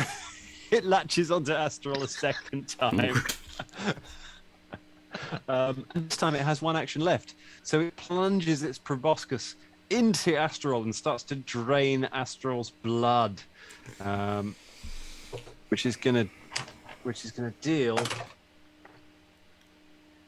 6 points of damage as it drains the blood from you. You are now drained 1. And that's also going to heal the creature a little bit. It starts slurping it down. Yum, yum, yum, yum, yum, yum. Put some more hit points back on it. Astral's having a terrible day. But let's go round to the top of the round. Let's go to Brimbone. See what you can do to solve this situation. So, this person in front of me, what does it cost me to move through their square? It costs nothing to move through the civilian squares. That's fine. They will move out the way for you. Excellent. Brimbo's not very rude about it. He's not very nice about it. He just goes, You're literally just standing there still. There's so much horrible things that move. 1, 2, 3, 4, 5. Do I have line of sight on the bug that's coming for you? You do. Oh, you're always my favourite. Going to get... Yeah, I know. I weighed this up. I weighed this up. 1, 2, 3. I think I am in range of a sleep. I'm going to drop it on the bug. I would like a will save, please. Possibly my last first level spell slot. A will save from bug is not going very much. I can tell you. That's a 13. Yay! Sleepy times. Oh, actually, that was whiskey and John. The tendrils sort of like extend from Brimbo's tattoos again, as some of them like drift off into sandy sleep, and they fly all the way over to the bug and send it off to a sleep for a minute, I believe. It is a 5-foot burst, so it's up to you if you want, your little NPC to have also been affected by that. I don't know. Oh, that's fine. You can choose where to land it if you think it's safer. I mean, the NPCs are doing themselves no favors at the moment. Yeah, they aren't. Maybe it's good that he goes to sleep and has a little sleep. Also, I'm not going to roll for him. He definitely fails. Okay. Also, that wouldn't be the first time that I've sent Dan to sleep in a game with one of my monologues. Lovely. Okay, we'll use this little drooly face to show that they're asleep. So the civilian the bug is leering over him, trying to get its barbs into him when it just starts to wobble. The citizen starts to wobble as well, and then he just kind of wraps his arms around the bug, and the two of them just drift down to the floor and have a little cuddle and start dozing there. Yeah. Making him adorable. That was 3 actions, so I'm good. I'm done. I shout. Brimbone shouts over his shoulders like, There's 3 of you on that one thing. You're all good with that one, right? The citizens continue not to run. They're kind of cowering behind stalls and things. Arnold calling out, "It's your right not to run away from these things. There's no scientific evidence that having your blood drained by them is actually lethal. Apart from Superman, it's a coincidence." All right, let's go around. Let's go for that guy's asleep. Well, that's no fun. Does he get a save or anything in his turn to wake up, or is this a... Not unconscious. It says it wakes up automatically after a minute. If it's still unconscious, so it doesn't prevent creatures from waking up due to a successful perception check. If it's making a perception check. No, I'm not going to make a perception check. I think it will. I think if somebody wakes it up, it will wake up. But it's just there's no one around to wake it up. So I think that's. I think he's probably out. Unless anyone does anything to does anything to wake up, because there's not even there is combat, but the combat's not really anywhere near it. So I think that little bug is asleep. So it dozes through the round. Ed Johnson, it's your go. All right. So Ed Johnson. I was thinking about running up and getting into melee with this thing, but I don't know. Just because I get a few more attacks. So yeah, why not? All right. So I'm gonna go to. Hang on. Why can't I move? I'm gonna go to here. Like this. Cool. So that's one action. Can I? Well, actually, before I do this, let's talk about this. Is it going to cost me an action to switch weapons? Drawing the bastard sword is an action. Yes. Well, in that case, I'm going to stay where I was. Load, fire, and then load again. All right. That's what I'll do. Keep the train That's going. what I'm I'll loving. do. I'm keeping an eye on the chat at the moment, and the chat are asking whether there is spooning involved. Yeah, I saw that. Yeah, there is definitely spooning in the Mosquito and Dungeon Master. Absolutely some spooning going on. What have we got? It is a dirty, disgusting 20. Disgusting 20. Filthy 20. Disgusting hit. Yeah, all right. So that is going to be 5 points of damage. Okay. Did you put your volley damage on that as well? Because you got an extra D8. 7 points of damage. Sorry, my mistake. 5, 6, 7 points of damage. Lovely. Yes, my mistake. And then I'll spend my last action reloading. So I'm ready for the next round, team. Reloaded. Okay. Okay. Very nice. Okay, you take a shot, you reload, you shoot, you reload. Yeah. Very nice. Weren't you reloaded already? Didn't you do that last turn? No, Reload, I didn't. No, I didn't get to reload. So yeah. So it's this is the round where it's a one shot. That's why I was thinking about getting into melee. But actually, yeah, let's stay where we are. Let's hold the line.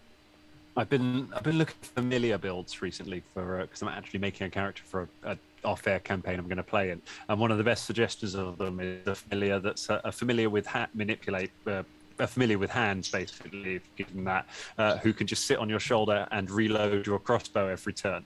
Brilliant. They've got if you give them independent, they have one action they can use on their own, and it can just basically just sit on your crossbow, shredding it for you, so you can just continuously fire. That's a very cool little. I think that's lovely. Bit of advice. See, yeah. This is the stuff you could do with Jam Jam in the main Danger Club. He theoretically is useful. But... If we tried doing that with Jam Jam, you'd make him like, "Oh, Father, I've fallen into the crossbow and I've become one with its insides." Oh yeah, you would be firing Jam Jam at the first thing. Yeah. Which might not be the worst thing to do. Oh, Asteril, you're bleeding everywhere. Right, let's give you some bleed damage first of all, and then it's 1 point of bleed damage. Give me a flat check to see if you recover from it. Then you can have a go. That's a 6. So it's a 6. You keep on bleeding, but it's your go. Okay. Well, I guess it's a repeat of last round. I'm not going to extend Bless any further, so I'll save an action there. I will cast Guidance on myself, though, to give myself another boost at my athletics roll. And I will roll a dice, and I get 13 in total. A 13. That is not enough to pull it from you. You wrestle with it. It is still embedded in your flesh. Is that one action to do the shove, is it? That's one action to try to I'd shove, like to use my last action to shove again. Okay. And that's even worse, that's 5. Oh no! I'm feeling guilty for it now. Never feel guilty. Don't feel guilty for using the villain points. That's what they're there for. Be villainous. Embrace it. Just like it's embracing you with its horrible slimy legs. Rain, what we got? I don't like this bug on Astral's chest, horrible, so I'm just gonna again in very kind of Groot style. My arm is gonna turn into a big kind of fist of knotted vines and roots and things. I'm just gonna pummel Astral's chest to see if I can hit it. So amazing. I can do basically a fist attack for Rain's move. And that gives me a 25 to 25 hit. is definitely a hit. And that is only a 1d6, so it's a 4 points of damage in total. So that's the first attack. Okay. Second attack, that's a 21.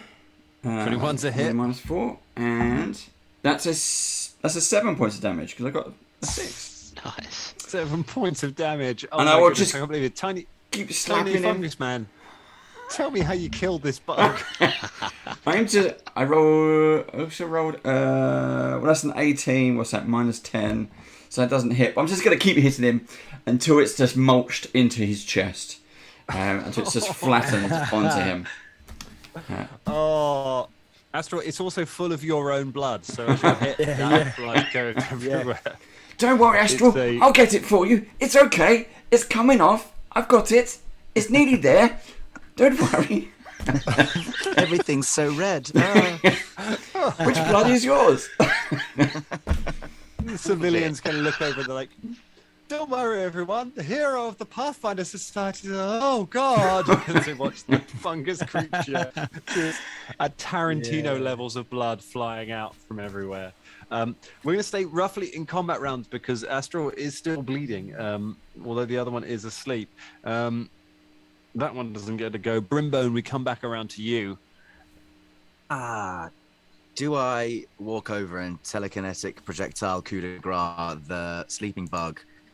Or do I somehow try and help Asteril? Your healing powers are going to be beyond Brimbones. I haven't really got anything that could plug up your holes. You still got healing spells left, Steve? Yeah, this is going to be a case of physician heal thyself, I think. So just go for the coup de grace route. Okay, fine, cool. then. Good to know. Can I get 5, 10, 15? I tell you what, if you've got a healing spell ready to go, Astral, let's. I'm going to give you the bleed damage. Then you can cast it because this bug is not a threat right now. It is faster. So long as you don't make too much noise, you guys can set up to do that. I know that's not normally how sleep works, but in this case, this thing is out of it. There's We'll no worries. gather around like doing the art, like the cartoon, like on tiptoes. Yeah. And then doing this, and then just. It's not sort of mechanically. Sleep in second edition isn't as horribly powerful as it was in first edition, where the slumber hex was literally just like go to sleep, everyone walk around it, everyone coup de grace the monster, move on to the next encounter, just repeat. It was so powerful. So good. It is less powerful in this, but for the sake of this encounter, that's fine. So, Astaril, take 1 more point of bleed damage, and then you can cast your healing spell, which will immediately end. I do have battle medicine as well, but I've just read that does not remove the wounded feature. So does that mean you're not wounded, but it would anything that restores hit points will stop the bleeding. You can have my healing potion if you wish. I'll just dig that out. I will be able to. I should be able to do it on treat wounds. So I'm going to do battle medicine to treat wounds, please, which is a DC Very nice. 15 check. Okay. So I rolled 13 on the dice, plus my 9 is a 22. Makes it. And that does.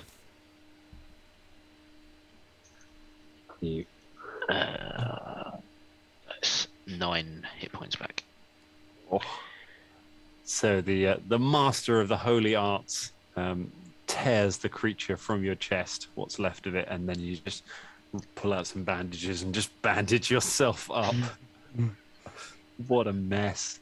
And then the rest of you are able to creep up on the sleeping bug as it's lying there cradled. Are there any like mosquito swatters in the market? Are there any like fly swatters we can just pick up and use? Annoyingly, the mosquito repellent shop is closed today. Right, yeah. He doesn't trade on Sundays. The one everywhere else is open. Sure, yeah. We stop as we're going over, like Brimbone just stops dead and then points to the sandal store, which is just like there we go, get over some sandals. Yeah. You look at, you all pick up some sandals. There's an enormous sandal as like a sign over the stall. So.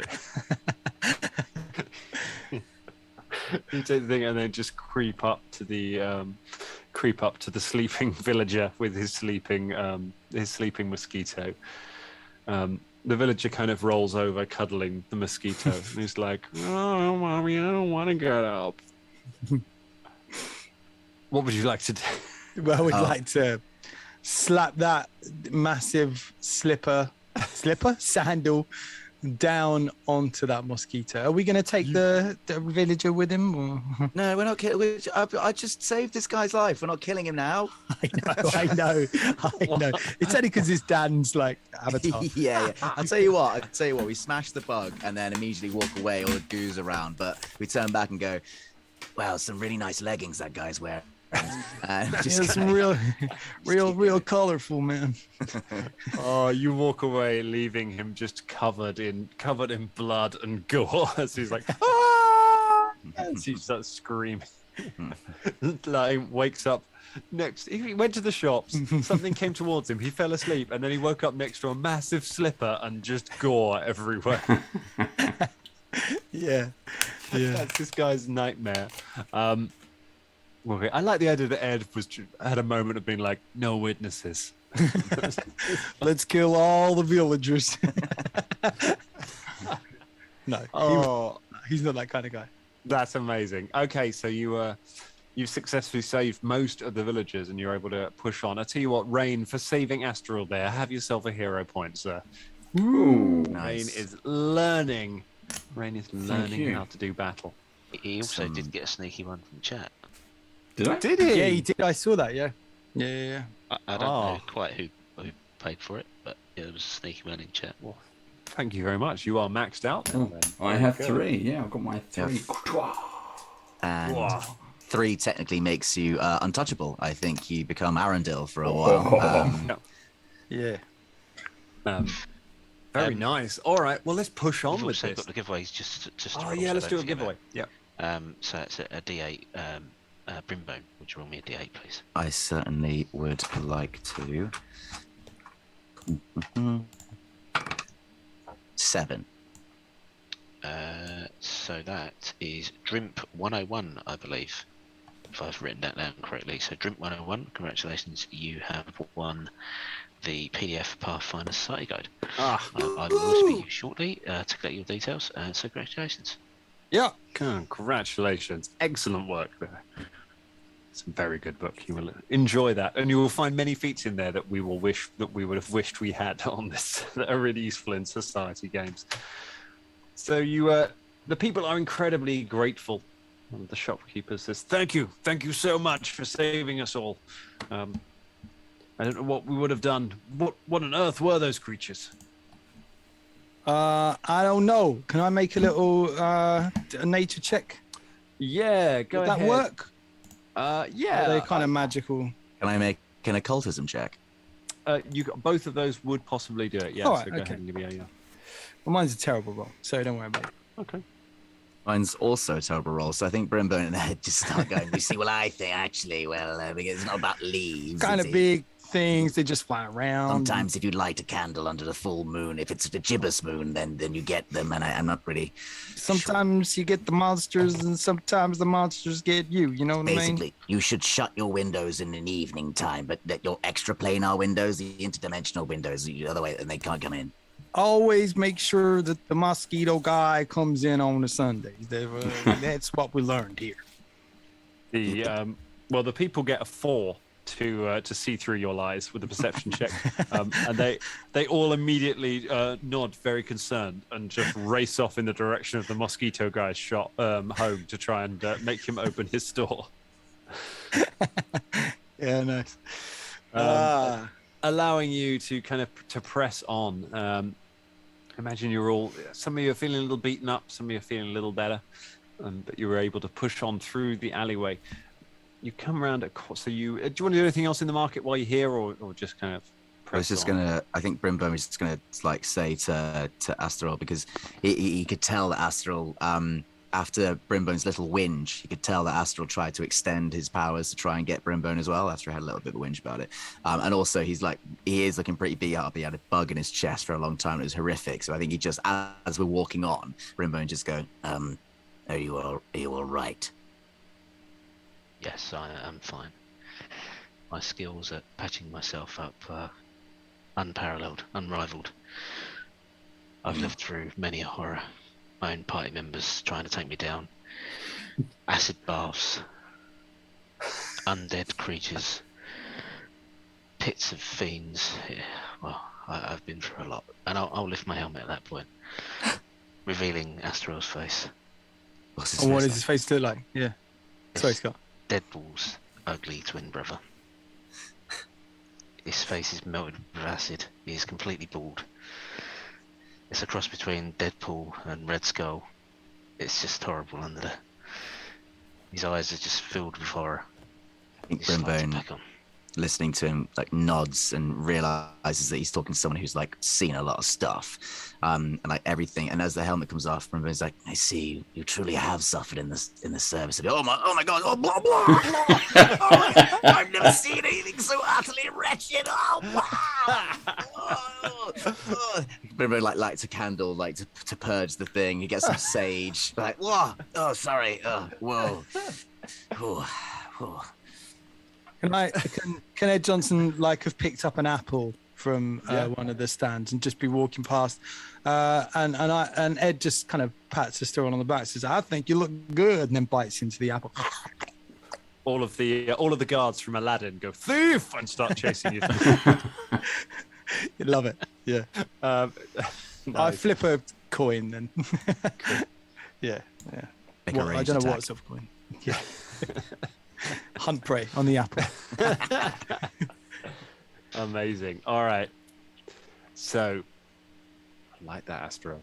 You've seen some things. Yeah. So you press on. Heroes, we're getting close. We're getting close to this. We're doing pretty good. So you push your way down the alleyway, and sure enough, now in the Puddles district, it's getting wet underfoot. So the Puddles district is rightfully named for it has a flooding problem.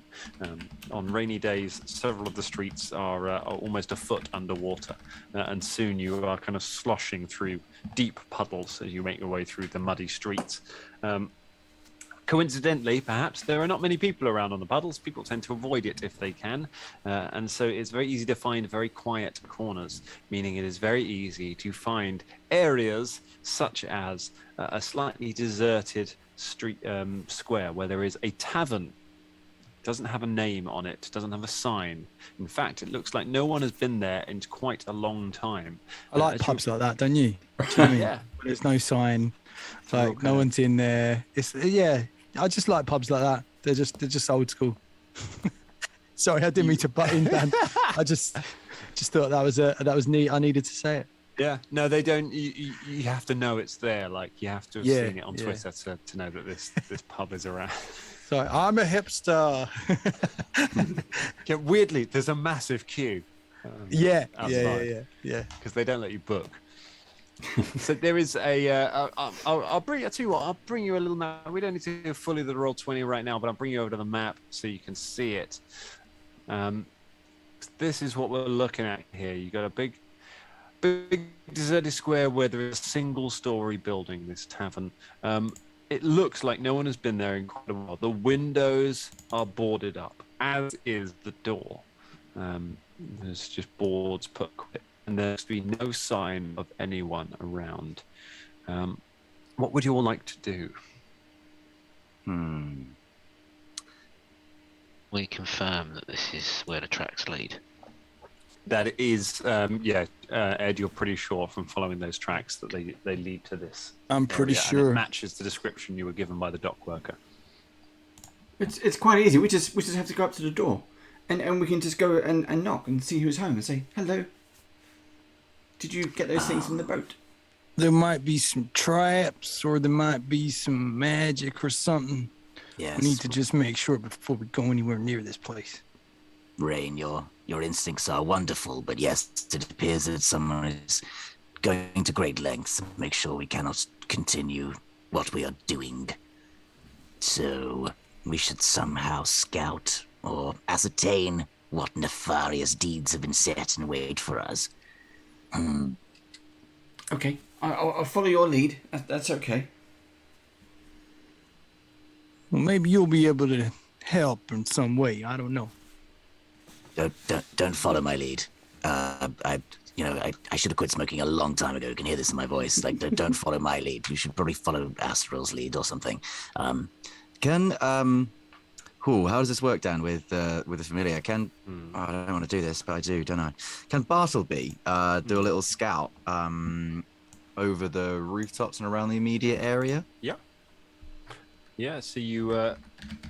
What powers it? Bartleby can't speak, can he? Doesn't I don't think at level 3 I've got the ability to talk properly to my familiar. Give it some familiar abilities, but most of those are going to be taken up with the flight.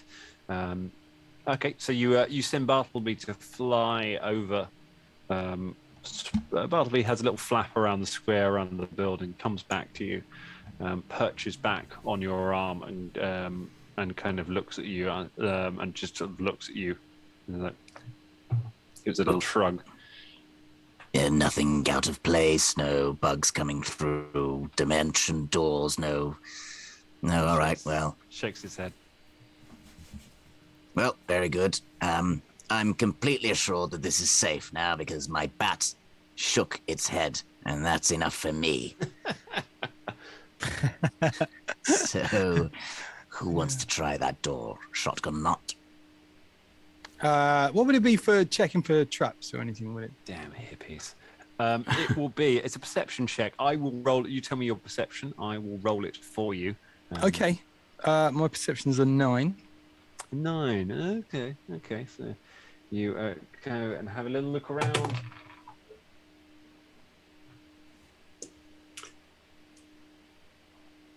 And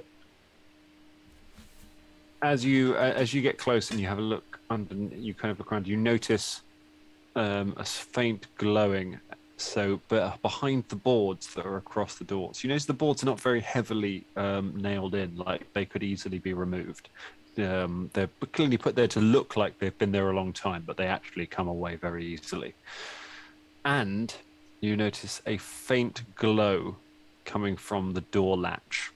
And when you kind of peer underneath it, you can see there is a mystic symbol glowing on the bottom of the door latch. Hey, one of you magic people want to come and have a peek at this? Because there's some kind of glowing under here. And look, this panel kind of moves kind of easy. I'm not going to do it just yet, but I think someone goes in and out of here pretty quick. Smart, you know what I mean? But yeah, some sort of magic coming from that. Take a look. Very well. Good spot. What could I do to either identify or reverse engineer it? Or So I reckon an Arcana check will give you an idea of what you're dealing with here. Or a thievery. 18 on an Arcana. An 18. Okay. It looks like it is some kind of. I don't think that's. Is that enough to know exactly what it is? Yeah, I think it is actually. You're dealing with an electric latch rune, so it's an electricity rune.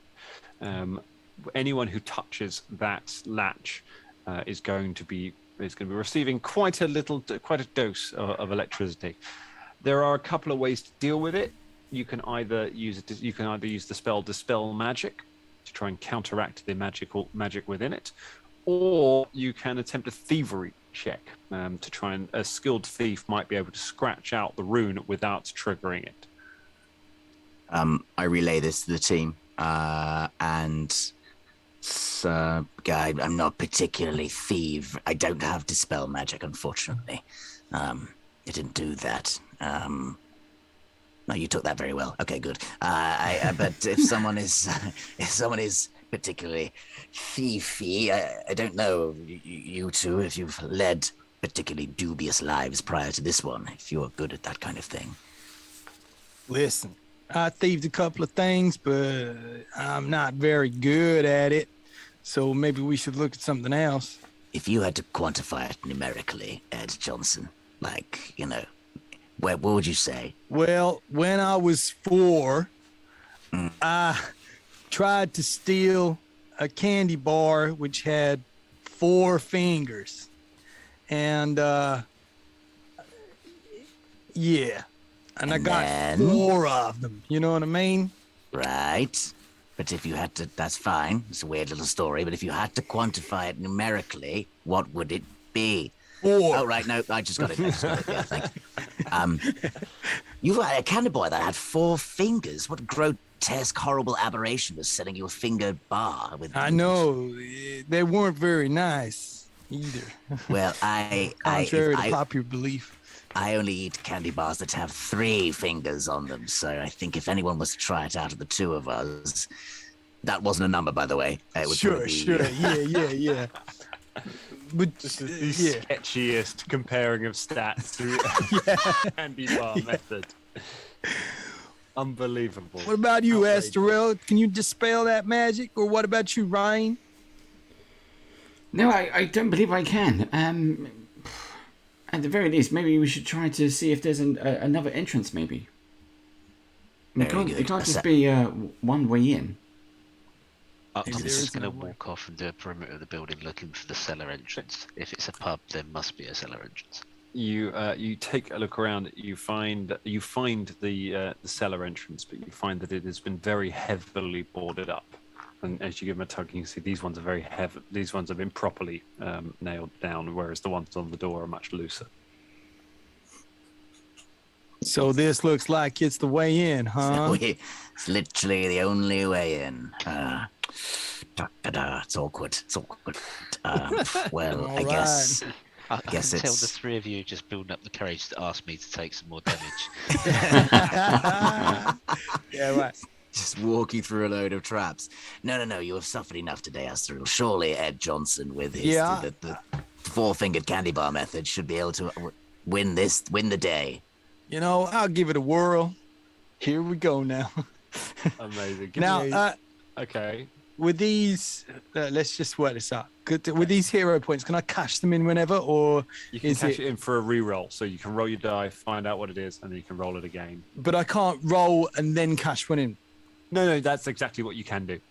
Oh, I can do that. All right. Yeah, it's a re-roll. So On I a will- thievery check. I will A chuck thievery. you a guidance as well. Oh, cheers. There we go. Will the Smack you on the guidance shoulder will the and- guidance stack? Because I can do Guidance guidance as well. It doesn't stack with itself, unfortunately. It's As soon as Ed Johnson's like, yeah, I'll go and do it, everyone else is like, yeah, here's a spell, here, yeah, no, you go, yeah. I help. I'll assist. You do it. I'll tell you what then. You do guidance. I will do forbidding ward, because if it does all go pear-shaped, a forbidding ward will give you +1 to your saving throw. oh nice. All right, there we go. All right, Okay. so I've got a +1 on the roll Yep. Yeah, plus one of your and a saving throw. +1 on the save if I need it. Does Yep. anyone want to try and aid? Does anyone want to try and help out with this? I have no chance because I've eaten all the Kit Kat and I'm halfway through the second one. Yeah. Yeah. I want to know about this 3-fingered candy bar out there. Yeah. What is think that? if Ed Johnson just looks back, there's like Brimbone, Rain, and Asteril just standing there being like, the other side of the street. Yeah. All right, let's roll. Oh, it is. It's hang on. 18. An 19. A 19. plus Okay. one. Okay. So you beaver away with the tool. You scratch away some of the rune, and then you step back. The rune does not go off from doing it.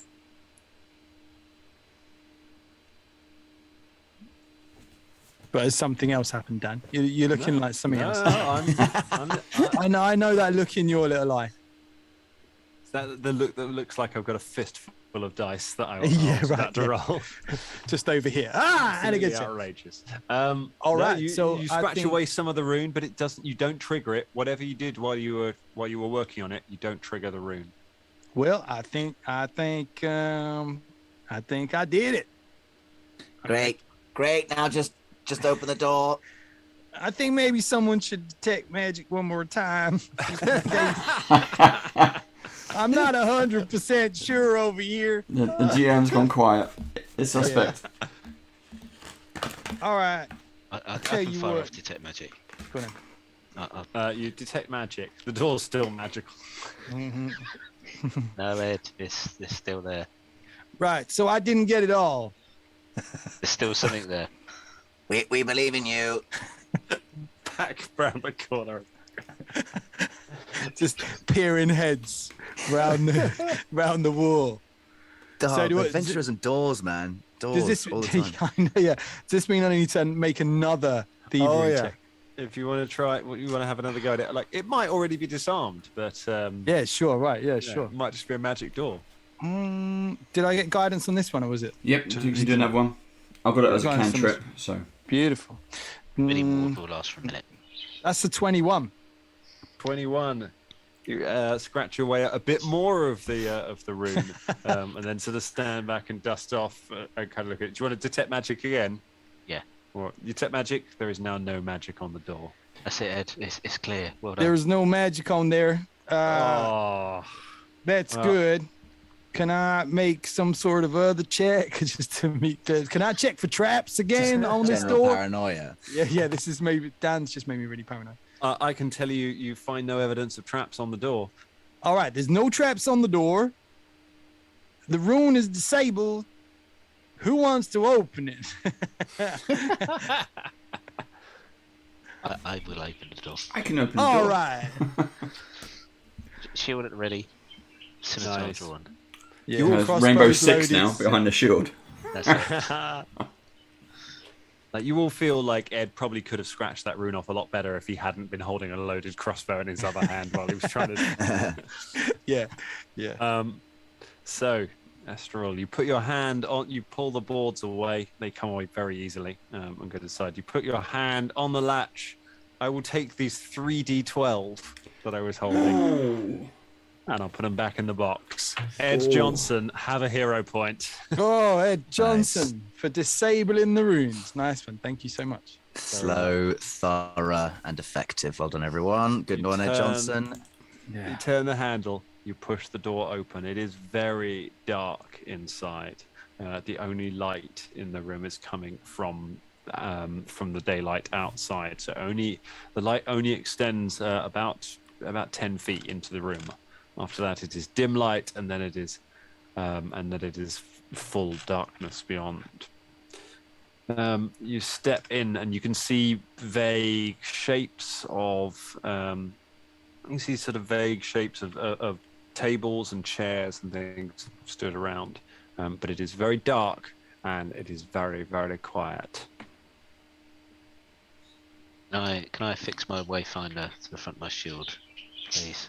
Use You it like can. a storm lantern. Very nice. You attach your wayfinder to the front of your shield. So that sheds how much light does that shed? I think it's 20 feet. 20 feet. Okay, so that's good. So it sheds light. The light does recede. It doesn't look to be magical light. So yeah, you've got a little bit of light going ahead of you. Let's jump over to.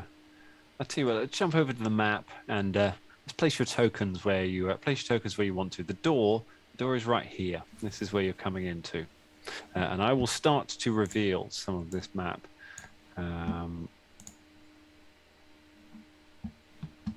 Let's see. The right place. Cool. All right. I'm going to reveal. I'm going to reveal a little bit of the map. How about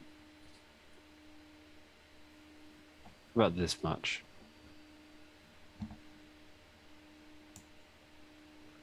So you step inside. Beyond where you can see it is very, very dark as you step into the thing. You step into the room. Ed steps in alongside you. Rain and Brimbone bring up the rear, kind of peering into the darkness. But there is no... What do you think? You think we should just say something, get whoever this is to come out? I mean, if we just wander around, they're just going to jump out on us, right? Guy on the docks, he said they were huddled in their cloaks. They seemed to cower away from the bright light. Do we start by pulling the boards off the window? Let some more light in here. That is That's- an absolutely excellent idea, and I Real expect good no idea. less from the servant of the Dawnbringer. Good. Shall we get to work doing exactly that? Yeah, let's see that. So the nearest windows to where you are, there is one on the south, over here.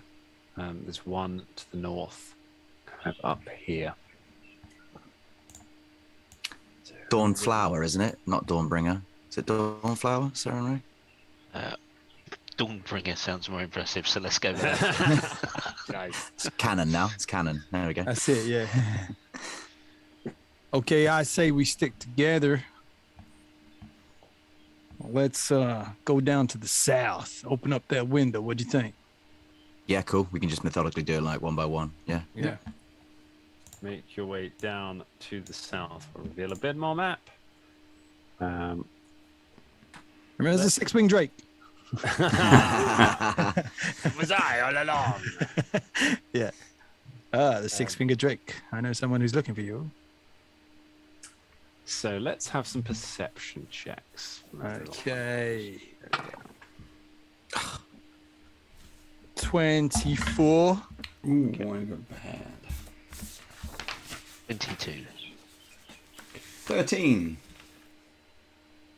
It's the only natural 20 I've rolled all game, and it's for a perception check. So I have a 31 technically. 31. Nice. The rain, as you're kind of looking around, almost really more fixed on the window. As you're approaching, you kind of look to the side and you see in the darkness a face looking out of the darkness at you. It is white as a sheet, with pale eyes and completely grey hair, as if the whole thing is just completely bleached of colour.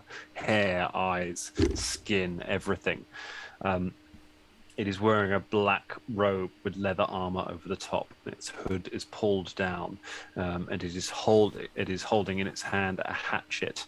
And as you're looking up, you just hear it say, "Pathfinders, the Onyx Alliance send their regards," and it hurls a hatchet. However, a couple of the rest of you, Ed, Brimbone, and Astro, actually, you're quick enough to see it and just pull Rain aside. The hatchet flies wide as it does, and everyone, we are going to roll for initiative. Ooh. Oh, and I got a natural 20. Nice. That's what we like. I got a 19. That's pretty good. 28. 27. 27 for Ed. 23. 23 for Brim. And what do you end up with the total, Rain, with a natural 20? That is a 27. 27. Okay. Some big rolls. This is the time for it, everyone. This is the moment. As you may have guessed by the point we're at in the adventure, things are going down. So you're walking towards you're all heading towards the window when this axe comes flying out, and I will reveal the creature that threw it at you. It's right there. It threw its hatchet. It failed to hit. So now we're going to go for. Let's see. Can I quickly do the last giveaway then? Yes, go for the last giveaway. Give us So something. the last giveaway is the PDF copy of the Beginner's Box. And as I said at the beginning, Beginner's Box, if you are trying to get into Pathfinder, want to pick up the game, learn it, it's a great way of doing it. It has set pre-gen character in. The character sheets are very good. They explain all the stats, all the skills, what they mean. They will have references to the rulebook that comes in the pack as well. There are the Pathfinder pawns, which are great monster tokens. And there is a starter adventure. It is a great way to get into the game if you haven't played it before. So our giveaway, last giveaway of the evening, last giveaway of the weekend, in fact, will be PDF copy of the Beginner's Box. And to win that, or to be a standard chance to win it, we'll put vampires ! Into chat, please.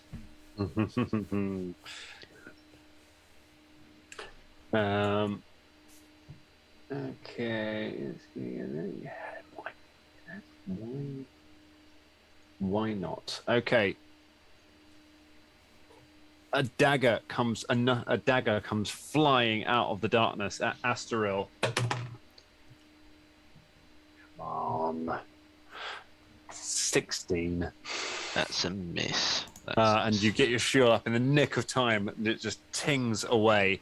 And another creature, because you notice that there is a second creature there. There's a second creature here hiding in the darkness. Let's reveal that one as well. It looks exactly the same as the other. It's holding daggers instead of hatchets, but otherwise it looks much the same. Completely bleached skin and eyes and hair. It throws its dagger at you. It ricochets off, and then it takes cover behind the table where it's at. Spends an action to kind of just duck right by the table. Are we meant to see them? You should Yeah, we be can't able really to see them. them both. Oh, that's because I haven't revealed where they are. Hang on. Oh, Dan. I didn't know if you were just doing like No, proper I darkness, was like. dropping them off the layer, but I hadn't revealed. Let me see. There we go. There we go. I'm going to reveal the rest of this room, because if you lose sight of them, I'll just take them off the old board. There we go. So it appears the two of them appeared right there, and they start hurling stuff at you, but none of it manages to hit. And Rain, you are now the first of your companions to act. Sorry to interrupt, but this might be a 28. tactical thing. Sorry. Sorry. I was just wondering, because if we did dismantle one of those windows and there is sunlight now in the room, does that change the battlefield if what you said is now do you know what I mean? Does sunlight in the room affect any of these things? Like, is there a condition we have to think about? Don't know what they are. That's the question. That'll be the action we need to take to identify what they are, I guess. Oh, yeah. Okay. My total was 28 on my roll of 19. 28 for Initiative. Sorry, what initiative? Okay. Oh, sorry. Well, then that does that moves you ahead in that case. Sorry, I forgot to ask you. I'm so excited about killing you. If the attacks aren't working, just stop asking people for their initiative and make attacks again. It's the quickest way to get the job done. It's your go. I'm sort of gonna guess that they're undead, but don't really know. Can I make a religion check? Yeah, go ahead. Give me a religion check. See what you know about these things. So that is a dirty 20 in total. Dirty 20. They're not undead. Okay, good. They're not undead. That's great. So I'm gonna call upon Seren Ray's power this time. Mm-hmm. A slightly reverse manner than I normally do. As under my heels, I'm going to pull down on some necromantic power, deal negative damage. I'm going to cast a spell, Sudden Blight, which produces a burst of 20-foot radius, centered just behind them, so it hits them and not my own party. And each living creature in the area takes negative damage as this wave of negative energy, necromantic energy, bursts out. So it is a basic fortitude save. Oof, that sounds rough. I don't want that to happen. But it probably will, because I'm rolling garbage. One of them gets a 13. That's a fail. Oh, the other one gets a 14. Oh, come so on. You failed. Yeah, so you take 14 points of damage. I don't like it. If the creatures are afflicted by any diseases, then you also take a -2 circumstance penalty to this save. So it doesn't matter anyway because you failed. But 14 points of damage as a wave of negative energy explodes in the center of the room. Oh, goes off and hits both of them. They both hiss as the negative energy blasts across both of them. Oh, that's nasty.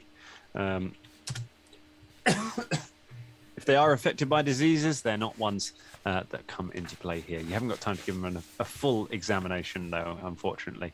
But they do take a bunch of damage. The negative energy just goes in the middle of the room, blasts both of them. They both stagger back from it, their muscles withering as the energy draws the life force from them.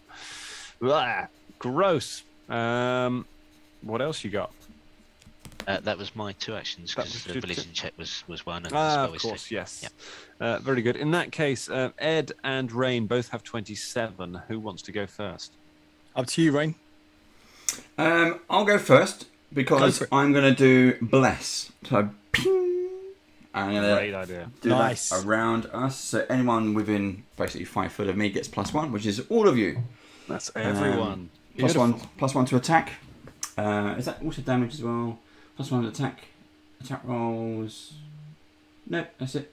+1 to attack. And then also, I'm being a Leshy.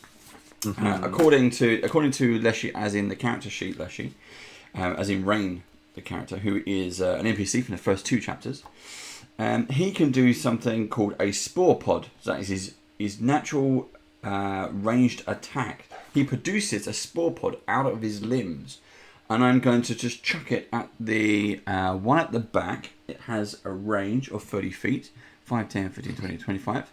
So I'm going to head for this one here. I'm going to go for him. And it does. I need to roll for attack first. And no, is that a 1 or a 7? I think it's a 7. Oh, thank goodness. So that does not hit. Because That's 3 hero points. It's a 15. It's a 15. And thank you. It's a 15. So I'll roll that again using a hero point. Do it. Hero point. Cash in. Do it. I got the same number again. No! So I will roll another one with a hero point, and oh fuck! I got a natural 1 that time. So I will use the last one. Here we go. That's better. That is better. There's an 18 plus 8. What is that? 26. 26. Okay, so you go through. See, normally you can't use more than 1 hero point in a single round, but I think you should always be able to because it's funny. Especially because you when lose it them. happens. Yes, especially when some of them might be fumbles. So, if as you're allowing it, it does 1d6 plus 1 damage. That's 4 bludgeoning damage as the spore pod hits the target, but it also does sport damage. Ooh. So this does each creature must succeed on a DC 16 Fortitude. How rude! Oh gosh, and it makes it. Just that's a 16. No worries. Basically, around the creature there is it releases a spores, but if it is not affected, that's fine. But it would. It's not immune to it, but it does save against it, whatever fine. it is. So yeah, it goes off above the creature, and the creature kind of manages to cover its head. But the sliding doors of the many realities we went through Rain just got progressively worse, and then finally worked it out and just throws the sport. Imagine it like a beanbag or something, just hits him in the face. Like, oh, the old hacky sack. Oh. Yeah. Oh. Yeah. Spores coming out. All right, very nice. That's what's that? One action to throw that. Have we got something? Have we got anything else there, Rain? Yeah, we're losing the stream a little bit. Uh-oh. Yeah, we're getting a few waves. All right. You want to hold for a moment? Comes back. It's We're waving. Mm,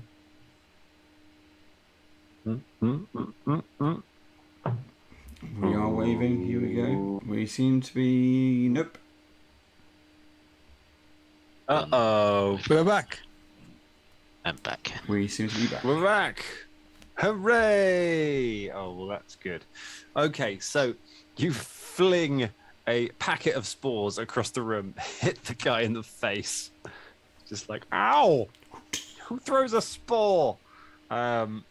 the spores go, but he covers his mouth. Doesn't get any. Doesn't inhale any of them. That's all right. I believe you've got 2 actions left, haven't you? I think because I did bless. Bless is 2 actions. Of course you got the bless. That's fine. Yeah. Very nice. Okay, so that's a good round. Ed Johnson, what are you going to do with your blessed crossbow? Yeah. Hey, you want spore of that? That's what I'll say first. And then the dude at the back, I'm going to hunt prey them, right? Okay. And, I've got a crossbow aimed. Yep. So, yeah, there we go. Is 28. My 28's going to hit. Yeah, nice. All right. That is 13 points of damage. 13 points of damage. A crossbow hits him straight in the shoulder, That's staggering backwards, coughing and just utterly shocked. And then I will reload and fire again. You won't be able to reload. You won't be able to fire again because they hunt prey is an action. Hunt prey is an action. Fire the crossbow is an action. Of course it is. So I'll reload. Thank you for reminding me, Dan. No problem. Schwarzenegger swing the crossbow around. Reload. Yeah. All right. So you are reloaded, ready to go. But before you can do anything else, Brimbone is going to take a go. Yay! I hope I went before they did. I'm just going to move up to here. And Brimbone's like, yes. No. The angles have all matched up. and I would like to, he's just going to grip his hands and the tattoos are going to unsew and then sew all the way down to his actual shadow on the floor and then shoot across the floor as grim tendrils and then negative energy, very much like that particular ninja in that particular shonen franchise. So I was going to say, can I heighten this spell up 1? Because I've got a slot for that. Are you a spontaneous caster or are you a prepared caster? I am a prepared caster. You would have had to have prepared it into a higher spell slot when you did your daily preparations. Very well. Just heighten it on the fly. So that's a sorcerer trick. Okie dokie. Those pesky sorcerers. Okay, well, in which case I'll just have both of these 2 chaps make a fine little saving throw, please. Fortitude. Fortitude. They've got a pretty good fortitude. No, I they thought don't. that. Oh, no, they don't. One of them does. I mean, it really doesn't matter what fortitude is when you're rolling 4s all the time. First one gets an 11. Second one gets a dirty 20. Okay, the dirty 20 will. What's the total? Sorry, a dirty 20. You just said. Sorry, my bad. 20, yeah. But they both fail. Oh God, no. So they only take 5 points of negative damage as the shadows spill across the floor and knife through their legs. But they both start taking persistent bleed damage. That's 1 bleed damage. Oh, they both start to bleed. Yes. Really nasty. Suffer the power of my shadow and me. Dark tendrils just rise up out the ground and start wrapping around their legs and pulling at them, tearing their flesh. Blood starts to run, but you see the blood is completely colorless as it runs down. You're only able to see it because of the way it moves. Even the blood is sort of grayish white. Horrible. I think one of them might just take a go now, Well, the first thing that one's going to do is he's going to take a point of bleed damage. And then he's going to make a flat check to try and recover from that bleed. Going to fail that flat check and carry on bleeding. Oh, no. Guy. And then he's going to move back into the shadows and you lose sight of him. So he disappears into the darkness. So as he does that, I just sort of like shout out and go, Ed, how good are you at tracking grey blood across the floor? I'm pretty darn good. But I can't do it right now. Yeah, You sorry, can't I do was it right now because it's the top of the round, which means it's one of their goes. I think it's going to. Yeah. It hurls a dagger at Brimbone. Uh. Just a 2 on the die. 14. No, it's a miss. Yeah, it goes nowhere near, and then it just looks at you apologetically and is like, and then it too runs off into the shadows. Ah, Running in the shadows.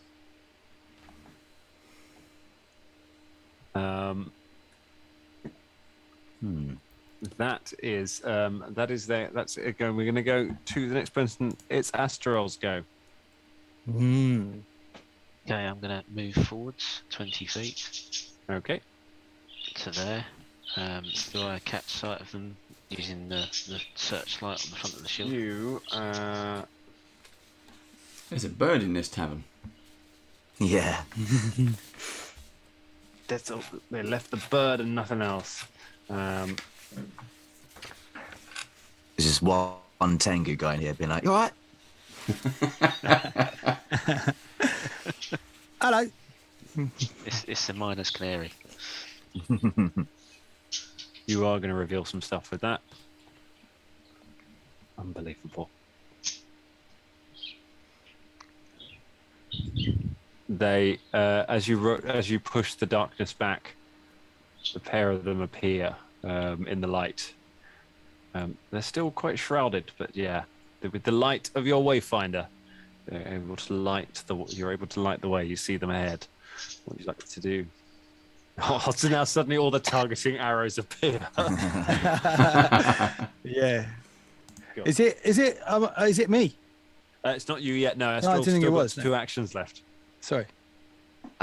It's like right. I'm going to take a chance here. Okay. I'm going to move to keep them within the light.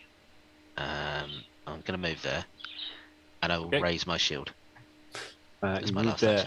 You raise your shield, and as you do, you become aware that there is a second. You become aware that there is a second one on top of. Hang on. There we go. A second one appears on the table there. Oh, that's it. There we go. All appear at once. Why don't you tokens? That's just to make things even more frightening. A second one appears on the table, standing down, and you find yourself facing down 2 of them. As you get closer, and you raise your shield as you realize how close you suddenly are to all of them. Rain, it's your go. Right. 5, 10, 15, 20, 25. I will dodge around the tables and jump up onto this table to get the height advantage, because we all know that works. And I will, again, one of the things from the Leshy that this particular Leshy can do is... Go ahead. As you get up to there, you see that there is another one standing next to that one. Okay. So, right, and you jump up on the table. Okay. I will use the level 1 spell, Blistering Invective. Ooh. So this is a nice little ditty. Let me explain it. So, Rain, as you all know him to be a very gentle soul, he suddenly starts to kind of get really angry. And as he do so, he seems to almost grow a little bit. And his colour from green and purple starts to turn a much darker shade of black. And then suddenly a heap of insults and invectives spew out from his mouth. You've never heard such language as this. Words so devastating, it literally burns my foes. They burst out into flames. So only one. I'm going to target. I'll target the one on the right. That one. That's incredible. Okay. And he takes 2d6 persistent fire damage. That's amazing. That He is was a in, lot. he was on the docks for what, like half an hour, and he's picked up this kind of language. Yeah. yeah. It's all Brimbone and Ed. We'll blame them. They are guiding him and turning him. Oh my god, what's the save on that? It's a will save. Okay, all right. So let's see. It's will save. Ooh, I'm not confident about this. Dirty 20 on the will save. So it's going to be half damage, I'm assuming. Okay. Yeah. Oh no! Well, it's not bad. It's double 4s. Okay. But it's persistent fire damage. So maybe if they save, they also don't take the persistent damage. I don't know. Oof. That's possible. Let's have a look. What's it called again? Blistering. It's blistering invective. invective. Yeah. Invective. That's such a great spell. It says target takes half the persistent fire damage. Just half. So he's still taking the persistent. Oh, nasty. Okay, right. Edward, he's going to take that. He's bleeding and On on fire. And I turn around to Ed and Brimbone and I go, yeah. I think Brimbone goes to Ed and goes, well, I don't know where he picked up that language. Certainly wasn't me. Horrible little plant. I can't believe you could do that to these poor people. Ed Johnson. All right. Have I still got a line of sight on? I believe it's this one, isn't it? That it's hang on. This dude here that I've got. Yeah, it is. It's this dude here. Yeah, you've still got line of sight. Yes. Sorry, Yeah. I'm not. That's all right. This one here. Yeah, I've still got line of sight on him. You've got Okay. line of sight. Amazing. In that case, let's roll to hit him or her or them. It's a natural one. Oh, lovely. Well, let's go ahead and it all comes back around. I've been rolling quite well all game, so it's about time. Ranged fumble, amazing miss. You are stunned 1. Oh, good. So as you go to fire the crossbow, it just twangs and the bolt goes back and hits you between the eyes, and just knocks you silly for a moment. That means you lose one of your actions for this turn. So you've got one action left. All right. Well, good. Then I was gonna. I'll just reload, I guess. All right. You Reload. reload that crossbow. I could run up, but yeah. Just Natural one. crossbow bolt pings back, hits you in the face, falls back into the crossbow, and you just kind of reload it. Reload that same bolt. Oh, Edward Johnsonworth. Brimbone, it's your go. Brimbone's going to take a couple of steps forward and cast a proud and concerned glance at Rain. And I think I'm within range for a little electric arc. I would like, I think, that for these two to be affected by it. Because Brimbone just walks forward and goes, That's a little sus. I suspect there's some magic at play here. and I would like to, have those two, please. Have a little reflexy save. Very nice. Let's get some reflex saves going on. Okay, that's 28 for one of them. Oh boy. And a dirty 20 for t'other one. Okay, so that's one success and one little fail. Can I spend a hero point to make them re-roll, or is there any things that I do that? It's only things you do. You can't make other people re-roll. Okay, so I should have picked an attack that went. Okay. Okay, so one of them will take 11 points of electric damage. Nice. Was it a critical success on the save? Critical success on the save. Is it 10 over your? It's not going to be 10 over your DC, is it? No, my DC is 22. Okay, well that one's going to take 5 points of damage then. Cool. Zap, zap, zappy, zap, zap. They both took it, right? And they both seem... Yeah, lightning courses across both of them as you crackle, and they howl with pain. Okay, interesting. Okay, right. So it's one of their goes. First things first. He's gonna take a point of bleed damage. Then he's gonna roll to see if he recovers from the bleed damage. He does. He stops bleeding, so that's good. Then he takes some fire damage. Of course, yeah. So what? How much fire damage? How much persistent fire damage do they take, Dave? Ooh, Or blistering effective? it 2d6. is 2d6, yes. 2d6. Oh, that's horrific. Go on, roll 2d6 then. I got double threes this time, so 6. Oh, takes 6 points of fire damage. And please say he stops burning. Nope. Lovely. The absolutely immolated. He's on fire. It takes a right now. It actually gets to have a go. Believe it or not, none of those rolls were its actual go.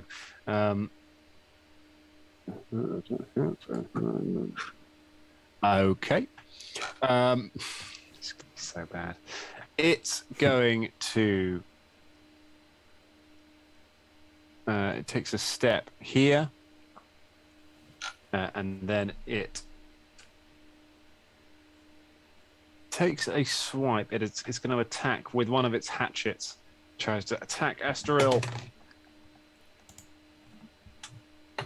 Want to give me a villain point in there? No. These guys, man. These guys. It's always the boss. It's 14. No, it's a miss. Clangs off your shield. You've got this burning creature staggers around, swings.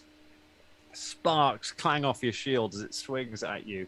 It's going to go for one more attack. Oh, I'm not confident. I'm not confident. That is a dirty 20. That is a miss. Oh. Because I raised my shield. You did. It's slamming it into the shield. Sparks going out. It just can't seem to get through your defenses. That is the end of its turn. Let's see this, which means we go top of the round for one of the other ones. Let's take away a point of damage as it keeps on bleeding. Does it stop bleeding? Does not stop bleeding. It's still bleeding. Keep bleeding. It's going to run up behind Astoril. It has flanked Astoril. The other one follows afterwards. And it is going to try and stab him with the dagger. I think you know the kind of thing it's doing here. That would be a natural 20 right there. That would be a hit then. That is a critical hit. We're going to be talking double damage, but we're also going to be drawing a little card here. He survived the entire weekend. Could this be how it ends? Ragged wound. On top of everything else, you'll be taking 1d6 persistent bleed damage. Okay. You are now bleeding as well. All right, I'm going to use shield block on this. Oh, you will need to. Right. Let's roll a whole lot of damage. Okay. I'm going to assume this is sneak attack damage as well. Oh yeah, Hence there's the flanking. there's some sneak attack coming in here as well.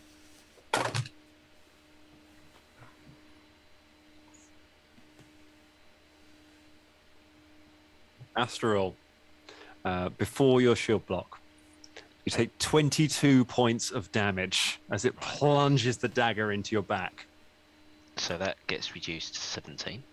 Yeah. So the shield takes 17. Oof. This is critical because I took 2 damage earlier. My shield has 1 hit point left. Oh my god, are you still standing? I'm still standing. Yeah. Still standing. But bleeding very badly. Very badly hurt. I hate to tell you this, buddy. Got 1 action left.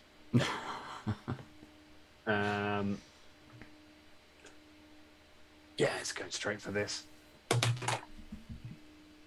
Oh, it's not a good roll.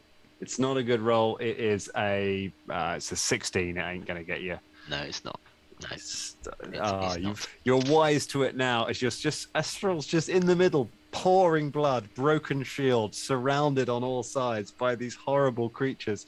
They're raining down strikes on him. Who is going to help him? Is it going to be new Pathfinder Rain? Is it not my go?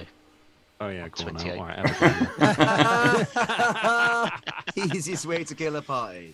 I can't believe it's because I've written you in at the end. You just tucked in there. I just really want Rain to do something. All right, go on. So if this was a game of poker or chess even, Yeah. I think this is the position where I've sucked you into the trap and it's about to go off. I think it is. First of all, do you want to take 1d6 points of bleed damage? I would like to take. Let me roll that for you. I'll tell you what. Damage, yes. In honor of the fact it's PaizoCon, I'm going to roll my PaizoCon die from PaizoCon UK a couple of years I'm just ago. gonna go straight up to 6 now. Okay. Only 2 points Only of 2, bleed. okay, There you okay. go. All right. And I get a roll to see if it. You do. stops, You get a flat check. yeah. So that's a 13. A 13, you keep bleeding. Oh, right. So I'm going to go all in, as they say. I'm going Nice. to move round to here. And Okay. thank you for stacking them up for me in such a nice formation where when I now cast Burning Hands with a 15 Oh, foot they're cone, excited. they're all in. Oh, Lovely. oh no. So yes, all 4 of them can make a reflex saving throw, please. Oh my gosh. Okay, Eric right. Bomb. Mm-hmm. That is going to be a. Oh gosh. That's a 13. Another. Both of the front 2 get 13. That's a and fail. Back ones. That one's got a better reflex. Come on. You've got a better reflex. I believe in you guys. Tell me you have a better reflex. Okay. Ones at the back get a 28. They pass. Okay. Okay, so the 2 at the front take 9 points of damage, Okay. and the 2 at the back take half that, so 4. Okay. You douse them in flames, which is one of them that is already on fire. It is just persistent damage-orama at the top here. There are bleeding people, there are burning people. It is an absolute mess. But they are all still standing and they are all still baying for your blood. Can we save it? Now it's Rain's go. Now I'm going to Rain, what you got? Right. The one at the back left. Yeah. Well, basically all of them, really, but I can only target one, so I'm going to target that one. Mm-hmm. I'm still in my my black mushroom form. And as evil as I can be with my big eyes, I'm going to make them bigger. And my big mouth is just going to open up. And I'm going to have these like protrusions, almost like jagged teeth. And while I'm doing that, I'm going to shout, "Leave my friends alone." And I'm going to cast fear onto them. Well, onto one. Oh my gosh. So- Okay, it's A will saving throw. a will saving throw. Oh, finally starts rolling. All right. That's going to be a 23. Oh, that is a pass, unfortunately. But that took 2 actions. So then I'm gonna. It didn't work. So I'm just gonna go, right, you bastard, and sling. Whoosh. So let's roll Sling it. for that. Oh, that is. What's a 19? 19 is a miss. 19 is a miss. Okay. Well, However, it goes over. Its head and seems to hit the one behind. The one behind just staggers backwards and disappears. okay. Called it. Cool. That is my go. That's all my That's actions. your go. All right then, Brim. Ed Johnson. Yeah, it is. So your stunned is gone now. You've recovered that. That's good. Is now the one I hunted prey? Is it the one that's directly in front of me, or is it the one that's directly in behind? front of you? It's the one that's directly in front of me. Yeah. Oh, thank you. All right, here we go. Come on, a better roll this time. Here we are. It is a better roll. It's a 29. 29 is a hit. There it is. That's gonna be 12 points 12 of points damage. Ooh. Yeah, nice hit there. All right. It flies over, goes straight past, hits the one behind, disappears out of falls backwards and disappears, but it doesn't harm the other one.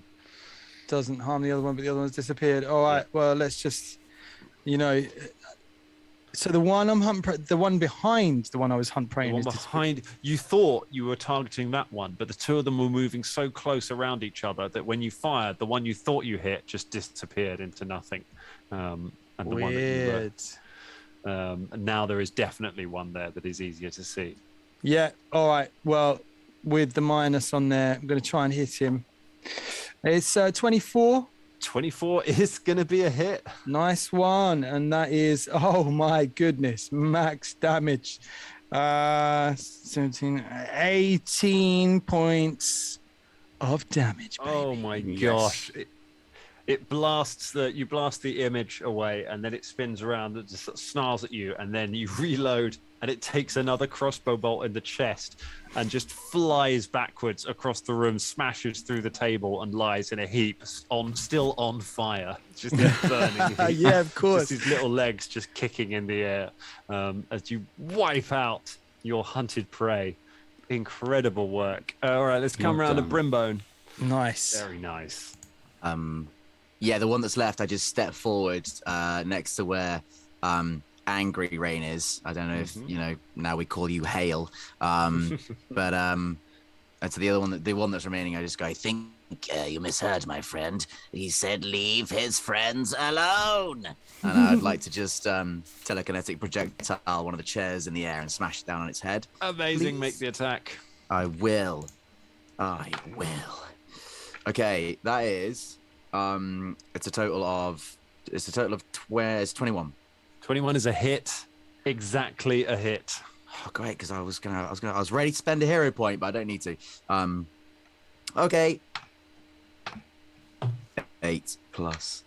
That's 13 points of damage, please. 13 points of damage. Tell me, Brimbone, how do you destroy this last fellow? So you know the Sorcerer's Apprentice. It's like a load of chairs, just like start walking around. And one puts it in a sitting position as if to bring him a cup of tea, but then another one just smashes onto it like he's stacking chairs. Except there's a dude in the way. Now there's a chair sandwich, and they pull apart, and he scrabbles away, and then the chairs like get all their legs down into his body as he walks away. God.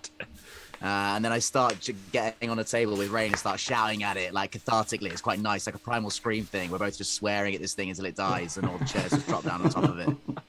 Even it's bleeding as well while it happens. It's just a splatter across it. You pile chairs on top of it. The other one is burning to death.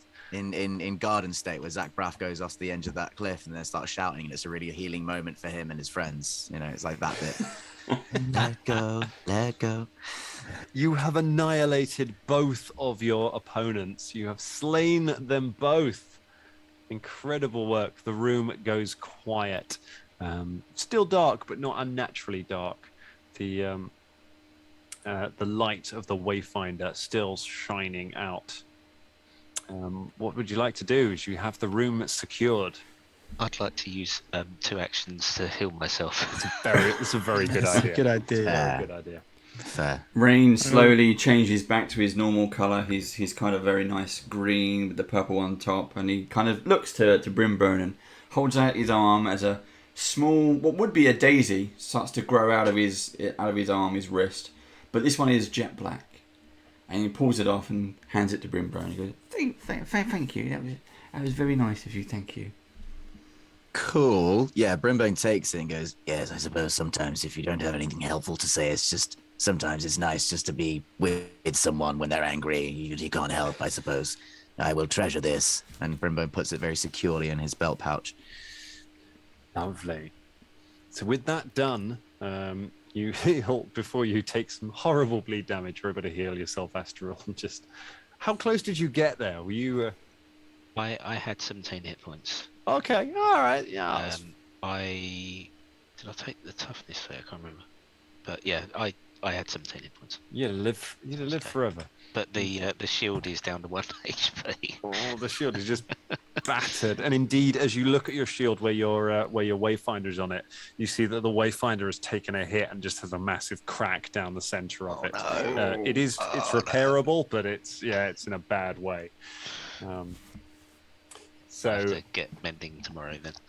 Take a look at that. So you head over, you have a little look around the tavern now, the two creatures. I have got quick repair. I don't know if that would help. You might be. It still takes a little while, so Oh yeah, of course, yeah. you don't need it. Don't worry. I don't think you're going to need it right now. But Sure, it's not the time, is it? that's all right. You take a search around the thing. Do any of you want to make some any knowledge checks on these creatures now that you have them safely brought down? Sure, I'll do society or occultism. I'll do an Either occultism check. society or occultism you can do. Okay. While you're doing that, can I get Dave to roll a d8, please, for the giveaway? Oh. Very nice. A D8. Yep. Boom. Number 7. Lucky number 7. Lucky number 7 is brains to keyboard. Brains to keyboard. Congratulations. Yeah. That's Steph, isn't it? I think it is. It Yes. is, yeah. Oh, enjoy Steph. that. They left to leave. Oh, that's They got for dinner. I let them for dinner. Yeah, I will still whisper. So It's such a shame that she just went out just to eat. Yeah. fortunately it missed is. that. It's the dangerlings that we do know them. We can let her know. But congratulations. Cool. Fantastic. Good prizes. Okay, so give me either a society check or a occultism check to know anything about these creatures. 28 on an occultism. 28. That will Spooky do boy. you some. They are fetchlings. So fetchlings are humanoids from the plane of shadow. They are from so that the plane of shadow is a dimension that sits on top of our world, but like the upside down, I guess, kind of vibe. Tears in it can appear, which look through. It is almost identical to Galarian, but everything there is drained of color and is sort of dark and shadowy. Some creatures there hold malice towards the material world. Not all of them, but whatever they are, they could certainly be dangerous. So what's the shadow plane folk got a stake in this then, eh? Is there a relic that they wanted back, or they didn't want anybody in this realm to have? Could be something like that. I mean, who knows? We will about to know, Ed Johnson. We will find out when we scour this entire tavern and unbolt every battened down thing and hatch. Let's do it. Me and you, Brimbone. And Rain and Astoril, because I don't really have the core strength in order to lift all those things. So. Of course. I meant all of us. I was just saying your name because I was looking at you. Thanks. Yeah. All right. Can we make, I don't know, what should we start with? Should we just start with some basic perception? You can. You don't even need it because you've got the room safe. You can, just shine your lights around and search it a bit more. And Shine sure your enough, lights. in the sort of top corner, there's some stairs that go up to a raised area in the north eastern corner of the tavern, and you find there's a large table there. It's like the private dining area. There's a big table there, and piled on top of it are what look like packing cases. And next to it, there are some similar looking packing cases, several of which are open. When you have a look through them, you've got enough time to check them for traps, so you don't find anything dangerous. You look through them, you find that they seem to contain lots of artifacts. And weirdly, the two piles seem to be the same, like they seem to contain the same artifacts. When you look at them, they're kind of different. There's some statues, carvings, beads, things like that. That sort of vibe. Things that you might find in an archaeological dig. But there's like 1-for-1 copies in each pile.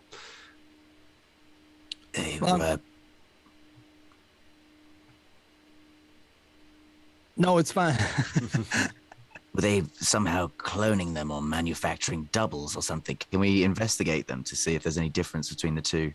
Maybe they were making, copies to put in the museum, and then they're going to steal all these things. What sort of tests do you want to subject them to try and work out?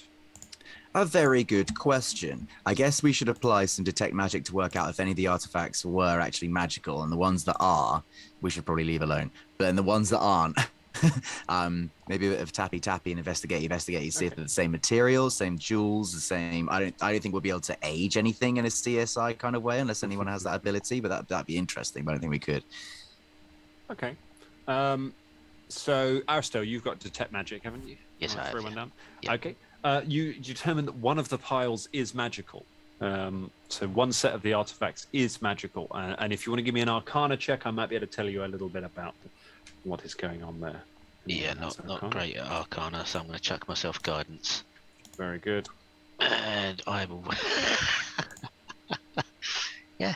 So that's a 2 of my plus. Oh, great. Oh no. Excellent. There's that Oh, lovely. You can relay it to the others if the others would like to make someone else would like to make an Arcana check. I'll say. I'll pick 2 of the objects up, and I'll say, yeah, one of these is magical. And then I'll sort of cross my hands over while I put them down. Brimbone does an Arcana check and goes, I hate this game. I was never very good at it. that's a 31 on an Arcana check. Wow. Goodness. Got 19 on the No. die. Bartleby whispers in your ear about what is going on. This is right up Bartleby Street.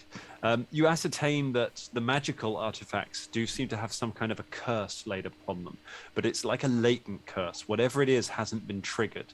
It seems strange that whatever it is stored within this, but hasn't gone off yet.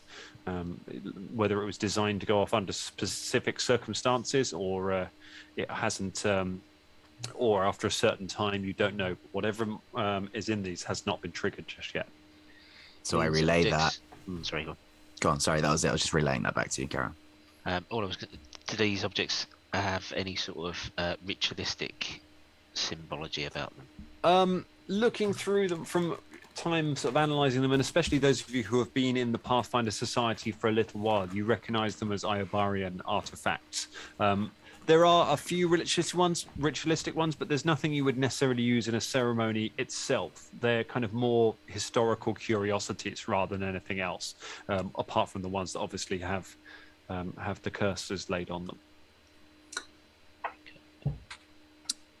So we tell the museum and the Pathfinder Society that we found these things and we need their best decursing people to come and free this stuff up. I imagine that there's some kind of plan to put the cursed objects back in the museum, and at some point there would be a curse. Someone wasn't very happy about them. Are these stolen originally? Is that why? Was there some kind of revenge against the museum? Is someone stolen artifacts from the Plane of Shadow? Is that why they took such an interest? Don't even look particularly shadowy in origin. No, they don't look like the fetchlings at all. Okay, well then they were just messing with it, and I don't know why. Either way, should we take all this back to the Pathfinder Society, or should we leave it here and then get them to come and decurse it? Probably best if we take it with us, just in case any of them things come back. You know what I mean? Yeah, but then we've got to touch a load of cursed objects and move them across a big city. That is a good point. Can anyone do like a check and see if that's possible to do? Well, safely, you know? You reckon with that Arcana check, yeah, you reckon whatever curse is on these is not likely to be triggered by you moving them. You think you could take them safely. Okay, Right. then we bundle them and we move them. Okay, you package the boxes up and you head back out of the tavern, back through the marketplace. You see there's the commoner in the leggings is just trying to explain to the city watch as you go past. He's like, I woke up and there was a giant slipper and there was blood everywhere. And the guard's like, sure buddy. You've been drinking? He kind of makes a little drinky motion to his partner, and the partner kind of rolls his eyes and nods. You head your way. You head back. Go past those guys. I go, there's literally massive dead insects everywhere. Can't give the guy Yeah. a break. Yeah. They're like, sir, let us do our job, sir. Fine. This is why I'm chaotic neutral. They are literally standing over Superman's dead body. Like, we have no evidence of a crime here. So you head back past the docks where the fires are now under control, and back to the. Do you want to go to the Black Cross Museum first, or to the Pathfinder Society first?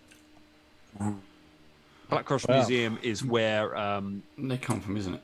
it's where the delivery was for. It's where Shashun was.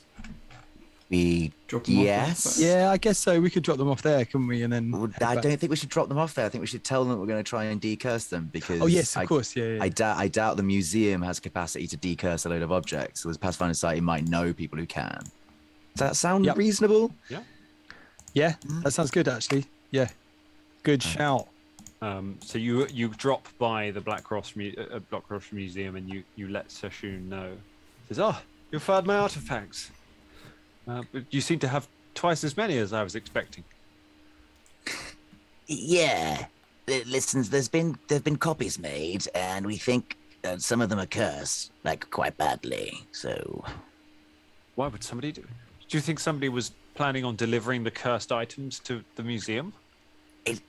yeah, I'm not gonna lie. That's the conclusion that we've come to. Yes, we had to deal with some things that came from the plane of shadow. Yeah, we think that they understand that most people, when they go to museums, they don't care about the sign that says "Do not touch." You know what I mean? So they don't care about the velvet rope that you put there. So yeah, they're insisting that humans are just gonna go along and touch everything they want, and then get cursed. Yeah, she looks nervously over at the sign that says "Day since last incident," and it has a removable number removable number 7 on it. She looks nervous for a moment. Just, gosh, well, we had a near escape there. You're right. Oh yeah. Many people don't care about the velvet rope, do they, Jonathan? She looks over at Jonathan, the curator of the velvet rope exhibit, who is just crying softly as a sign. There's a velvet rope behind a velvet rope hung up there. Jonathan is just weeping to himself. Yeah. Yes, Jonathan, sometimes the things you own end up owning you. Says, well, you've done well. You're right. You should take these things to the Pathfinder Society. Perhaps they can help to get to the bottom of whatever is going on there. Thank you so much for your help. Please send my thanks back to your superiors and tell them that the Black Cross Museum will do whatever we can to work with them on this. Thank you, Shishun. Can I get a free ticket one day? Sure. Really love to come around and just have a look. No, that's great. The 4 of us, we should come back on a little day trip or something. Yeah. We'll bring some sandwiches and we'll have a good old time.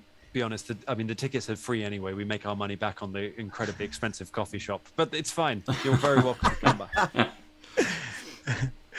Jishun, one more thing. Yes. Unfortunately, the 6-winged drake didn't survive. It's utterly destroyed. Oh. Might I suggest you use more nautically accurate descriptions in your ship names in the future? And I'll walk off. She's like... As we're all walking off, Rainier just go, bye. Completely stunned. You make your way back to the fortress that is the Grand Lodge of the Pathfinder Society, where Ambrose Valsin is awaiting you in his office. You're quickly shown in. Henry Time shows you into the office. Ambrose is looking over all of the letters that he's kind of now arrayed out, and is looking through them with a map of Galarian, or a map of the Inner Sea region, labelled out with several circles put on it around lodges that correlate to the ones on the letters. Aye, what did you find? Cursed objects, artifacts that have been cloned and then cursed, and a lot of shadow people who were pretty miffed, and shadow bugs, and shadow rats, sooty rats. I mean, there's been a lot of work in these things. They look really good, These people had talent, but they were trying to curse y'all. So, I heard the explosion from here. Whoever they are, clearly they've got some kind of malice against the society and the museum to go to this length. I can see that you've taken quite a battering. He takes the broken wayfinder off the front of the shield and just looks at it and says, "Clearly it did you good." He looks down at it. He says, "Tell me, who was it who attacked you?" They said they called themselves the Onyx Alliance. His face goes dark for a moment. He says, "Aye, I've heard of the Alliance. They live in Shadow Absalom, on the other side of the plane of Shadow. We don't know much about them. We just know that they've got there's some kind of a link to the Black Cross Museum, some kind of complicated past that they've got.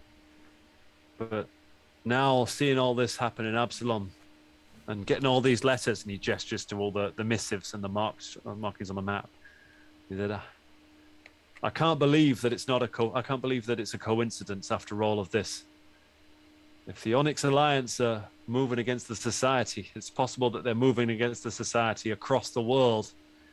If we've got messages coming in from lodges all around, it's possible that the Society is under attack from multiple angles all at once. Whatever happens, I think we need to be ready. And he puts the broken wayfinder down on the table. And we look down at the map of the inner sea with circles drawn all over it around different lodges with messages requesting help from all over the world around it. And we zoom in on the broken wayfinder lying on top of all of it. Year of Shattered Sanctuaries begins now. Thank you, everybody, for joining us tonight. Yeah! That was our adventure. If you enjoyed that, if you want to find out more, then get in touch with your local Pathfinder Society Lodge. They are all over the world. You can play in these adventures yourselves, and you can find out what happens next in the story. If you would like to find out some more from all of us, let me tell you a little bit about the Danger Club. The Danger Club, as I said at the start, we are a Pathfinder 2nd Edition podcast. A bunch of actors playing through Pathfinder modules. So you can listen to one storyline or you listen to the whole thing. You can hear some of these characters. You can even hear Ed Johnson and Brimbone appearing in some of their own episodes. For that, go to dangerclubpodcast.com or find us on wherever you get your podcasts, and you'll be able to hear all of that. We really, really would love to have you along. I hope you have enjoyed this. Dave, do you want to tell everyone a little bit about Band of Badgers? Yep. I am Dave. I have been Band of Badgers, along with Monkey Steve over in the corner there. We are. We do everything from Q&As to unboxings to playthroughs. Everything we do is live. If you would like to come and play with us, be our next guest player, do join us. We do absolutely everything, and you can find us on YouTube. We are only a small channel, but anything you can do if you want to open up a new tab, not right now, we're talking, but open up a new tab, go to youtube.com/bandofbadgers and hit the subscribe button. That's all you got to do if you want to show some love and support for the Badgers. But yeah, come back anytime. Amazing, and hopefully you will see some of us on there at some point, and some of that, I imagine. After this has been so much fun, this will not be the last collaboration between the Danger Club and the Badgers. We need to do, and this is what we need to do as well, is do these collaborations, because the community of Pathfinder is big, but a lot of groups, there's some fantastic groups out there, and it's just kind of, if we band together, like the Pathfinder Society is all about, and we just lift everyone up. It's great. Hashtag Danger Badgers. Danger Badgers. Danger Badgers. Danger Badgers. That's got to be a t-shirt, isn't it? We can get that done. I'm just thinking Danger Mouse, but Danger Badgers. We'll have a little, a little Danger Badger in his flying car. We get. As long as we get that t-shirt and not the t-shirt of Dan cuddling a giant mosquito in his sleep. That's the logo. Oh, so many enduring images. Wonderful. Thank you so much, all of you, for joining us tonight. Thank you for being active in chat, for keeping us happy, for winning great prizes. Please check out more of these wonderful things and come and check out our shows, because we would love to have you all as part of our communities as well, because you're wonderful. Thanks to Paizo for letting us have a full-on British invasion of the channel for 3 nights running. We've taken over. If you enjoyed this, please tell them that you want to see more of it, because we want to come back here. We want to do more shows on the official channel. We want to prove that there is a Pathfinder presence here in the UK, here in Europe, and that we are playing the game, but we're flying the flag and we're having fun, and we deserve to be heard.